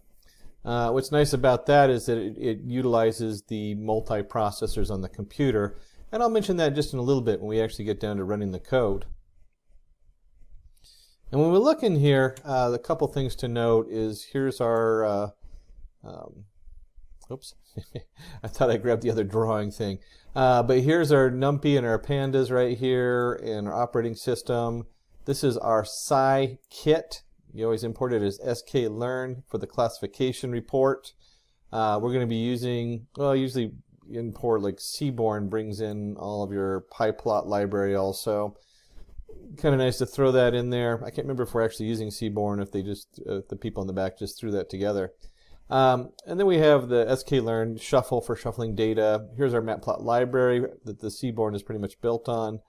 CV2, if you're not familiar with that, that is our image module for importing the image. And then, of course, we have our TensorFlow down here, which is what we're really working with. And then the last thing is just for visual effect while we're running this. If you're doing a demo and you're working with the partners or the shareholders, this TQDM is really kind of cool. It's an extensible progress bar for Python. And I'll show you that too. Remember, data science is not, I mean, most of this code, when I'm looking through this code, I'm not going to show half of this stuff to the shareholders or anybody I'm working with. They don't really care about pandas and all that. We do, because we want to understand how it works. So we need to go ahead and import those different setup on there. And then the next thing is we're going to go ahead and set up our classes. Now we remember if we had mountain, street, glacier, building, sea, and forest, those were the different images that we have coming in. And we're going to go ahead and just do class name labels, and we're going to kind of match that class name of I for I, class name equals the class names. So our labels are going to match the names up here. And then we have the number of classes, and print the class names and the labels. And we'll go ahead and set the image size. This is important that we resize everything, because if you remember with neural networks, they take one size data coming in. And so when you're working with images, you really want to make sure they're all resized to the same setup. It might squish them, it might stretch them. That generally does not cause a problem in these. And some of the other tricks you can do with, if you need more data, and this is one that's used regularly, we're not going to do it in here, is you can also take these images and not only resize them, but you can tilt them one way or the other, crop parts of them, so that they process slightly differently. And it'll actually increase your accuracy of some of these predictions. And so you can see here we have mountain equals 0, that's what this class name label is, street equals 1, glacier equals 2, buildings equals 3, C4, forest equals 5.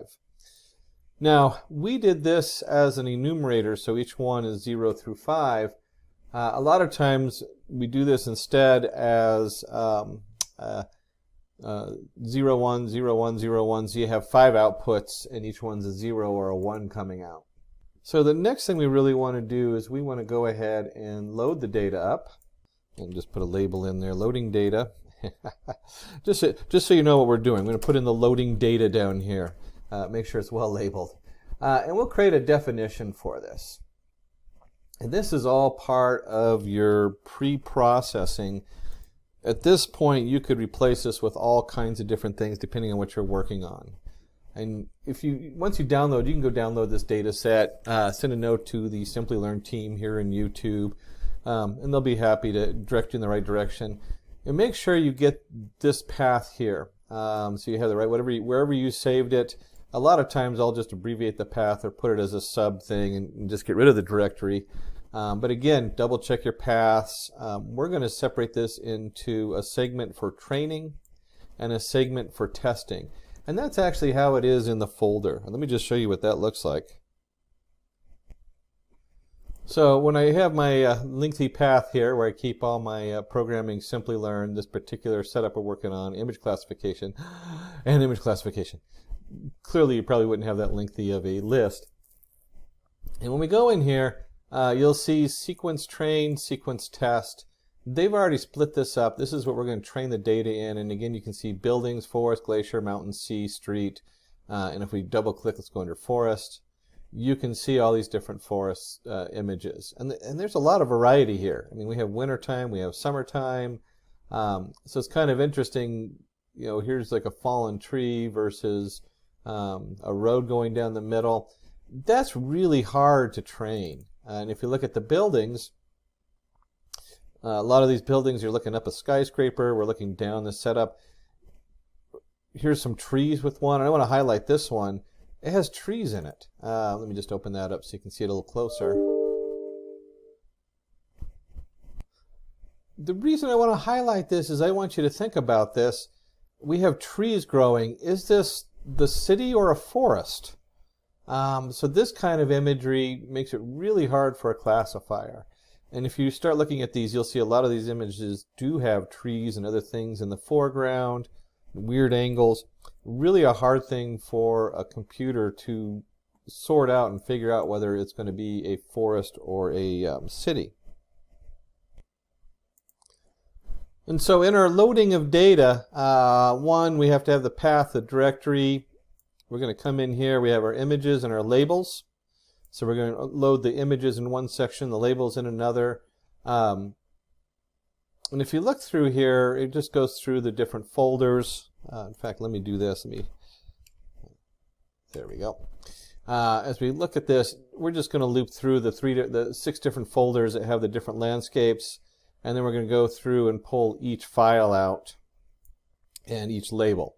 So we set the label, we set the folder for file and list. Here's our image path, join the paths. This is all kind of general stuff, so I'm kind of skipping through it really quick. And here's our image setup. If you remember, we're talking about the images.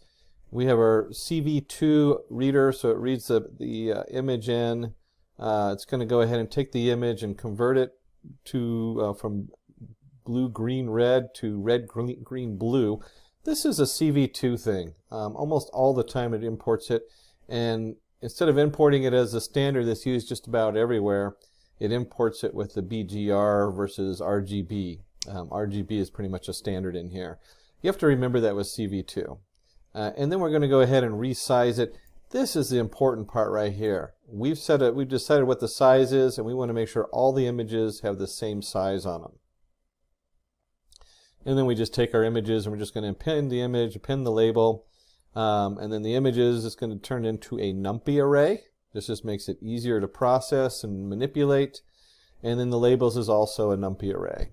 And then we just return the output, append images and labels, and we return the output down here.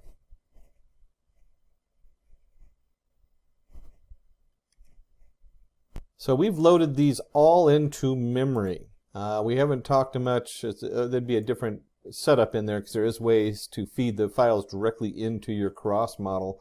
But we want to go ahead and just load them all because it's really, for today's processing and what our computers can handle, that's not a big deal. And then we go ahead and set the train images, train labels, test images, test labels, and that's going to be returned in our output append. And you can see here we did images and labels set up in there, and it just loads them in there, so we'll have these 4 different categories. Let me just go ahead and run that. So now we've gone ahead and loaded everything on there. And then if you remember from before, we imported, let me just go back up there, shuffle. Here we go. Here's our sklearn utilities import shuffle. And so we want to take these labels and shuffle them around a little bit, just mix them up so it's not having the same, if you run the same process over and over, then you might run into some problems on there. And just real quick, let's go ahead and do a plot so we can just, we've looked at them as far as from outside of our code. We pulled up the files and I showed you what that was going on. We can go ahead and just display them here too. And I tell you, when you're working with different people, this should be highlighted right here. This thing is like when I'm working on code and I'm looking at this data and I'm trying to figure out what I'm doing, I skip this process. The second I get into a meeting and I'm showing what's going on to other people, I skip everything we just did. So, and go right to here where we want to go ahead and display some images and take a look at it. And in this display, I've taken them and I've resized the images to 20 by 20. That's pretty small. So we're going to lose just a massive amount of detail. And you can see here these nice pixelated images. I might even just stick with the folder showing them what images we're processing. Again, this is, you gotta be a little careful of this. Maybe resizing it was a bad idea. In fact, let me try it without resizing it and see what happens. Oops. So I took out the image size and then we put this straight in here. one of the things, again, this is, put the D, there we go. One of the things, again, that we want to note whenever we're working on these things is the CV2, there are so many different image classification setups. It's really a powerful package when you're doing images. But you do need to switch it around so that it works with the pyplot. And so make sure you take your NumPy array and change it to a uinteger8 format, because it comes in as a float. Otherwise you'll get some weird images down there. And so this is just basically we've created a plot. We went ahead and did the plot 20 by 20, or the plot figure size is 20 by 20. And then we're doing 25, so a 5 by 5 subplot. Nothing really going on here too exciting, but you can see here where we get the images. And really, when you're showing people what's going on, this is what they want to see. So you skip over all the code and you have your meeting, you say, okay, here's our images of the building. Don't get caught up in how much work you do, get caught up in what they want to see. So if you want to work in data science, that's really important to know. And this is where we're going to start having fun. Here's our model. This is where it gets exciting when you're digging into these models. And you have here, there we go. When you have here, if you look here, here's our convolutional neural network 2D. And 2D is an image. You have two different dimensions, X, Y, and even though there's three colors, it's still considered 2D. If you're running a video, you'd be convolutional neural network 3D. If you're doing a series going across, a time series, it might be 1D. And on these, you need to go ahead and have your convolutional neural network. If you look here, there's a lot of really cool settings going on to dig into. We have our input shape, so everything's been set to 150 by 150. And it has, of course, 3 different color schemes in it. That's important to notice. Activation default is ReLU. This is small amounts of data being processed on a bunch of little neural networks.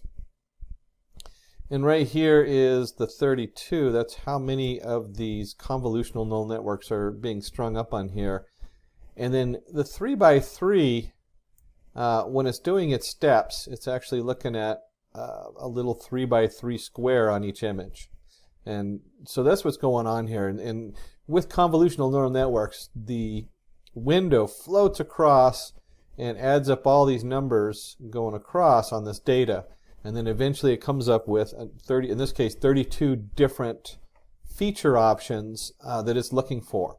And of course, you can change that 32. You can change the 3 by 3, so you might have a larger setup. You know, if you're going across 150 by 150, that's a lot of steps. So we might run this as 15 by 15. There's all kinds of different things you can do here. We're just putting this together. Again, that would be something you would play with to find out which ones are going to work better on this setup. And there's a lot of play involved. That's really where it becomes an art form, is guessing at what that's going to be. The second part I mentioned earlier, and I can only begin to highlight this. When you get to these dense layers, one is the activation is a ReLU. They use a ReLU and a softmax here.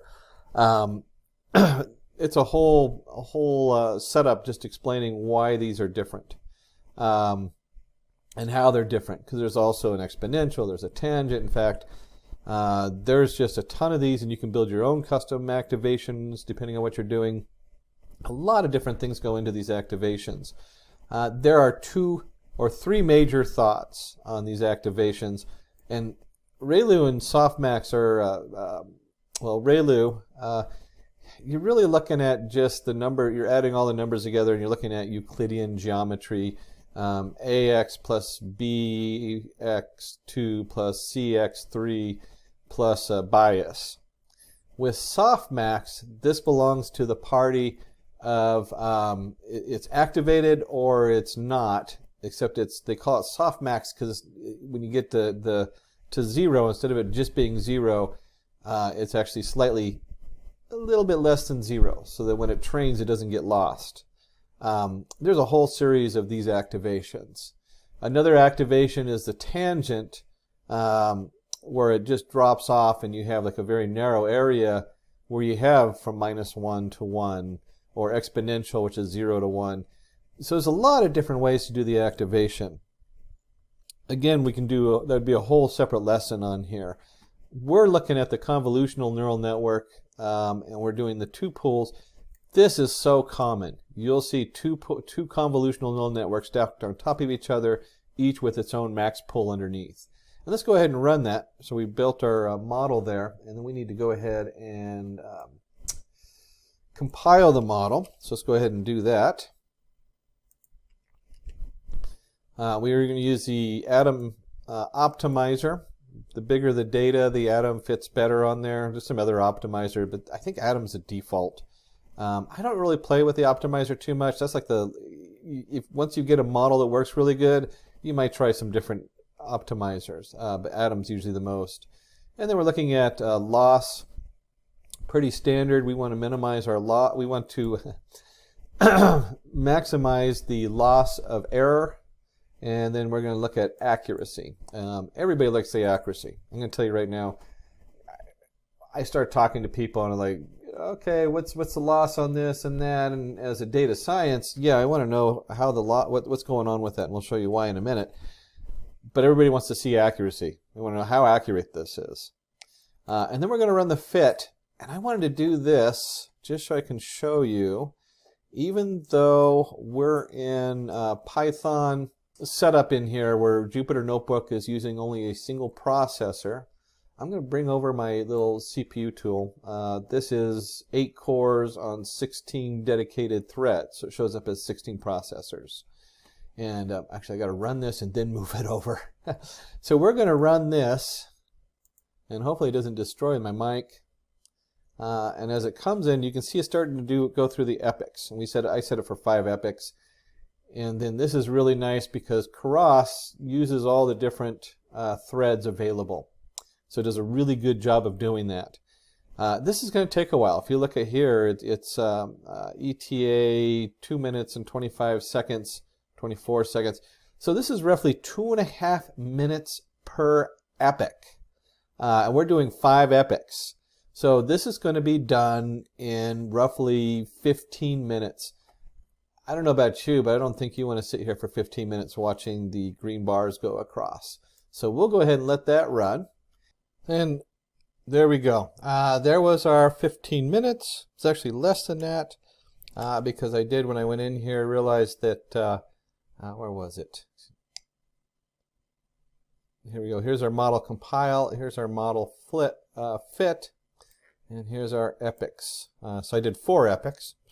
So a little bit better, a little more like 10 to 11 minutes instead of doing the full 15. And when we look at this, here's our model. We talked about the compiler. Here's our history. We're going to history equals the model fit. We'll go into that in just a minute. And what we're looking at is we have our epochs. Here's our validation split. So as we train it, we're weighing the accuracy versus, you kind of pull some data off to the side while you're training it. And the reason we do that is that you don't want to overfit. And we'll look at that chart in just a minute. Here's batch size. This is just how many images you're sending through at a time. The larger the batch, it actually increases the processing speed. And there's reasons to go up or down on the batch size because of the smaller the batch. There's a certain point where you get too large of a batch and it's trying to fit everything at once. So 128 is kind of big. Depends on the computer you're on and what it can handle. And then of course we have our train images and our train labels going in telling it what we're going to train on.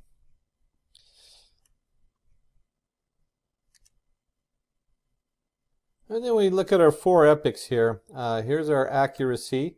We want the accuracy to go up, and we get all the way up to 0.83 or 83%. This is actual percentage based pretty much. And we can see over here our loss. We want our loss to go down. Really fluctuates. 55, 1.2, 0.77, 0.48. So we have a lot of things going on there. Let's go ahead and graph those. Turn that off. And our team in the back did a wonderful job of putting together this basic plot setup. Here's our subplot coming in. We're going to be looking at, from the history, we're going to send it the accuracy and the value accuracy labels and set up on there. And we're going to also look at loss and value loss. So you can see what this looks like. What's really interesting about this setup, and let me just go ahead and show you, because without actually seeing the plots, it doesn't make a whole lot of sense. It's just basic plotting of the data using the PyPlot library. And I want you to look at this. This is really interesting. When I ran this the first time, I had very different results. And they vary greatly. And you can see here our accuracy continues to climb. And there's a crossover here. Put it in here. Right here's our crossover. And I point that out because as we get to the right of that crossover where our accuracy, and we're like, oh yeah, I got 0.8%, we're starting to get an overfit here. That's what this switchover means. As our value, as the training set versus the value accuracy stays the same. And so that this is the one we actually really want to be aware of, and where it crosses is kind of where you want to stop at. And we can see that also with the train loss versus the value loss right here. We did one epoch, and look how it just flatlines right there with our loss. So really, one epoch is probably enough. And you're going to say, wow, okay, 0.8%. Certainly, if I was working with the shareholders, telling them that it has an 80% accuracy isn't quite true. And we'll look at that a little deeper.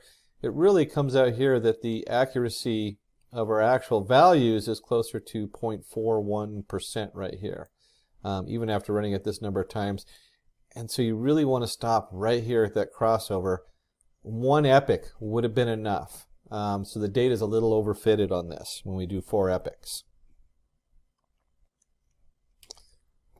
And, oops, there we are. Okay. My drawing won't go away. Let me see if I can get, there we go. For some reason, I've killed my drawing ability and my recorder. All right, took a couple extra clicks. So let's go ahead and take a look at our actual test loss. So you see where it crosses over. That's where I'm looking at. That's where we start overfitting the model. And this is where if we were going to go back and continually upgrade the model, we would start taking a look at the images and start rotating them. We might start playing with the convolutional neural network instead of doing the 3x3 window. We might expand that, or find different things that might make a big difference as far as the way it processes these things. So let's go ahead and take a look at our test loss. Now remember, we had our training data. Now we're going to look at our test images and our test labels for our test loss here. And this is just model evaluate, just like we did fit up here. Where was it? One more. Model fit with our training data going in. Now we're going to evaluate it on the, and this data has not been touched yet. So this model's never seen this data. This is on completely new information as far as the model is concerned. Of course, we already know what it is from the labels we have.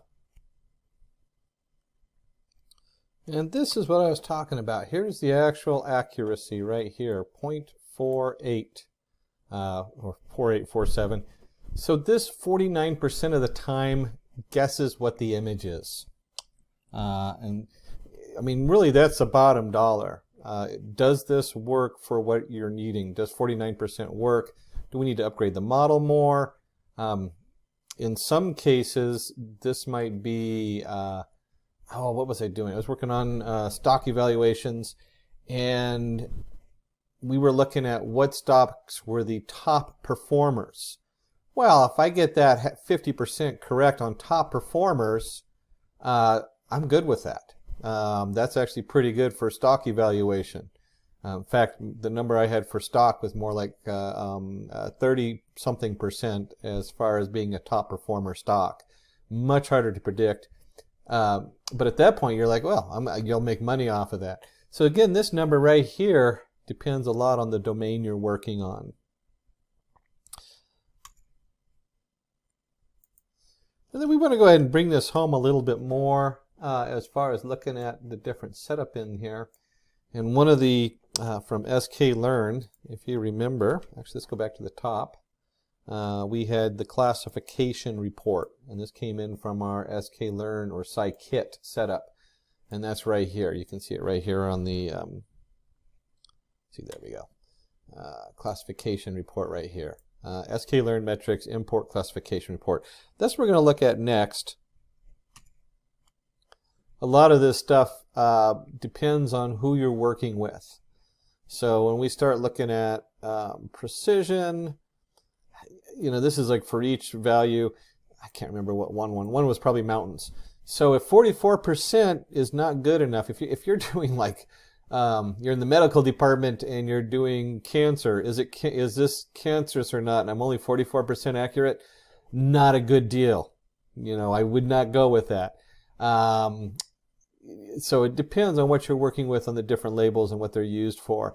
Facebook, you know, 44%. I'm guessing the right person. I would hope it does a little bit better than that. But here's our main accuracy. This is what almost everybody looks at. They say, oh, 48%, that's what's important. Again, it depends on what domain you're in and what you're working with.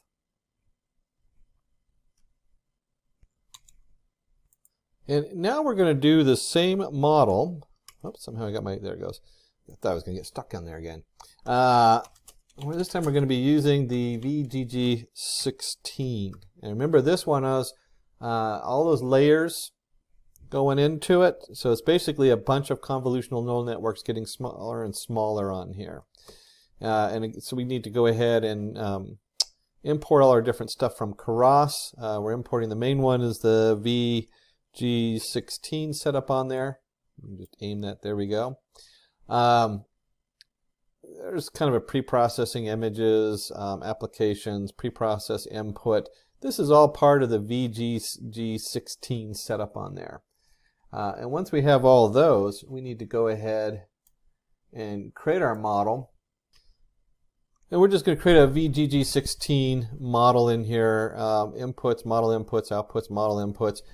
I'm not going to spend as much time as I did on the other one. We're going to go through it really quickly.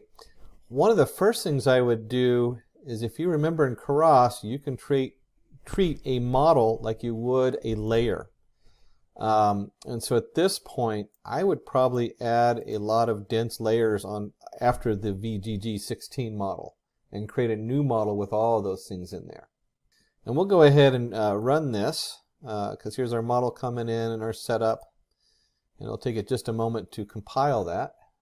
Hey, what's funny about this is I'm waiting for it to download the package. Since I pre-ran this, it takes it a couple minutes to download the VGG16 model into here. And so we want to go ahead and train features for the model. We're going to predict the train images, and we're going to test features on the predict test images on here. And then I told you I was going to create another model too, and the people in the back did not disappoint me. They went ahead and did just that. And this is really an important part. This is worth stopping for. I told you I was going to go through this really quick. So here's our, we have our model 2 coming in. And we've created a model up here with the VGG16, model equals model inputs, model inputs. And so we have our VGG16. This has already been pre-programmed. And then we come down here, and I want you to notice on this right here, model 2 layers -4 to 1, x layer x. We're basically taking this model and we're adding stuff onto it. And so we've just basically duplicated this model. We could have done the same thing by using model up here as a layer. We could have had the input go to this model and then have that go down here. So we've added on this whole setup this whole block of code from 13 to 17 has been added on to our VGG16 model. And we have a new model with the layer, input, and X down here. Let's go ahead and run that and compile it. And that was a lot to go through right there. When you're building these models, this is the part that gets so complicated that you get stuck playing in, and yet it's so fun. It's like a puzzle. How can I loop these models together? And in this case, you can see right here that the layers, we're just copying layers over and adding each layer in. This is one way to build a new model. And we'll go ahead and run that. Like I said, the other way is you can actually use the model as a layer. I had a little trouble playing with it. Sometimes when you're using the straight model over, you run into issues. And it seems like it's going to work, and then you mess up on the input and the output layers. There's all kinds of things that come up. Let's go ahead and do the new model. We're going to compile it. Again, here's our metrics: accuracy, sparse categorical loss. Pretty straightforward, just like we did before. You got to compile the model. And just like before, we're going to create a history. The history is going to be new model fit train 128. And just like before, if you remember when we started running this stuff, we're going to have to go ahead and it's going to light up our setup on here. And this is going to take a little bit to get us all set up. It's not going to just happen in a couple minutes. So let me go ahead and pause the video and run it, and then we'll talk about what happened.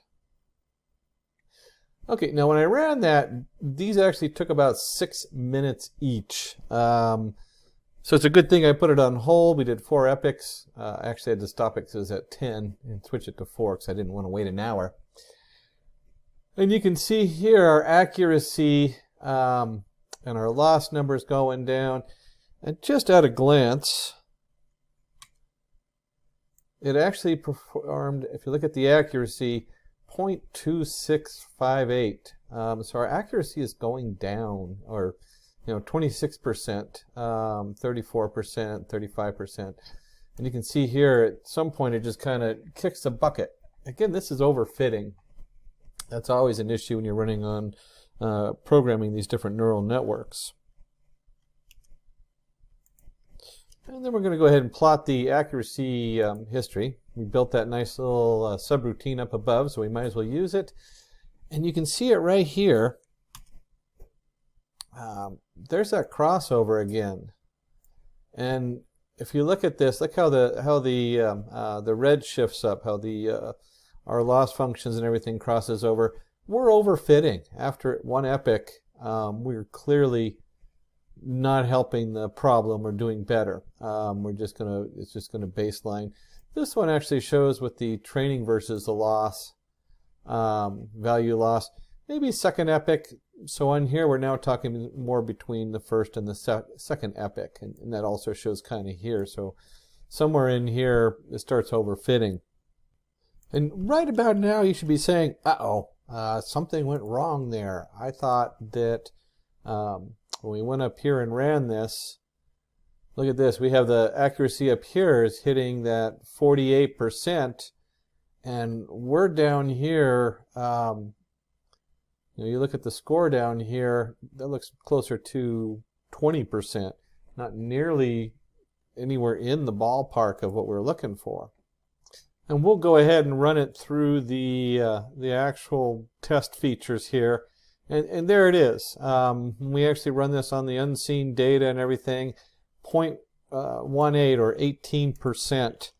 I don't know about you, but I wouldn't want, at 18%, this did a lot worse than the other one. I thought this was supposed to be the super model, the model that beats all models, VGG16 that won the awards and everything. Well, the reason is that one, we're not pre-processing the data, so it needs to be more. There needs to be more as far as like rotating the data at 45-degree angle, taking partials of it, so you can create a lot more data to go through here, and that would actually greatly change the outcome on here. And then we went up here. We only added a couple dense layers. We added a couple convolutional neural networks. This huge pre-trained setup is looking for a lot more information coming in as far as how it's going to train. And so this is one of those things where I thought it would have done better. And I had to go back and research it and look at it and say, well, why didn't this work? Why am I getting only 18% here instead of 44% or better? And that would be why, is it doesn't have enough training data coming in. And again, you can make your own training data. So it's not that we have a shortage of data, it's that some of that has to be switched around and moved around a little bit.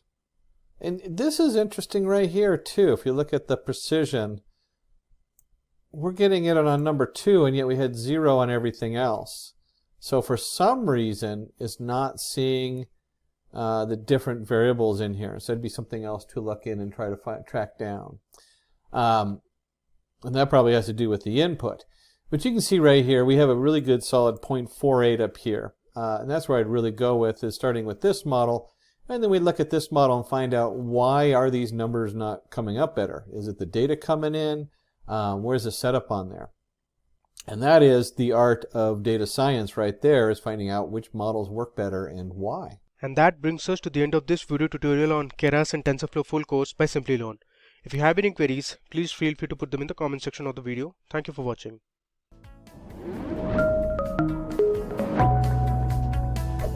Hi there, if you like this video, subscribe to the Simplilearn YouTube channel and click here to watch similar videos. To nerd up and get certified, click here.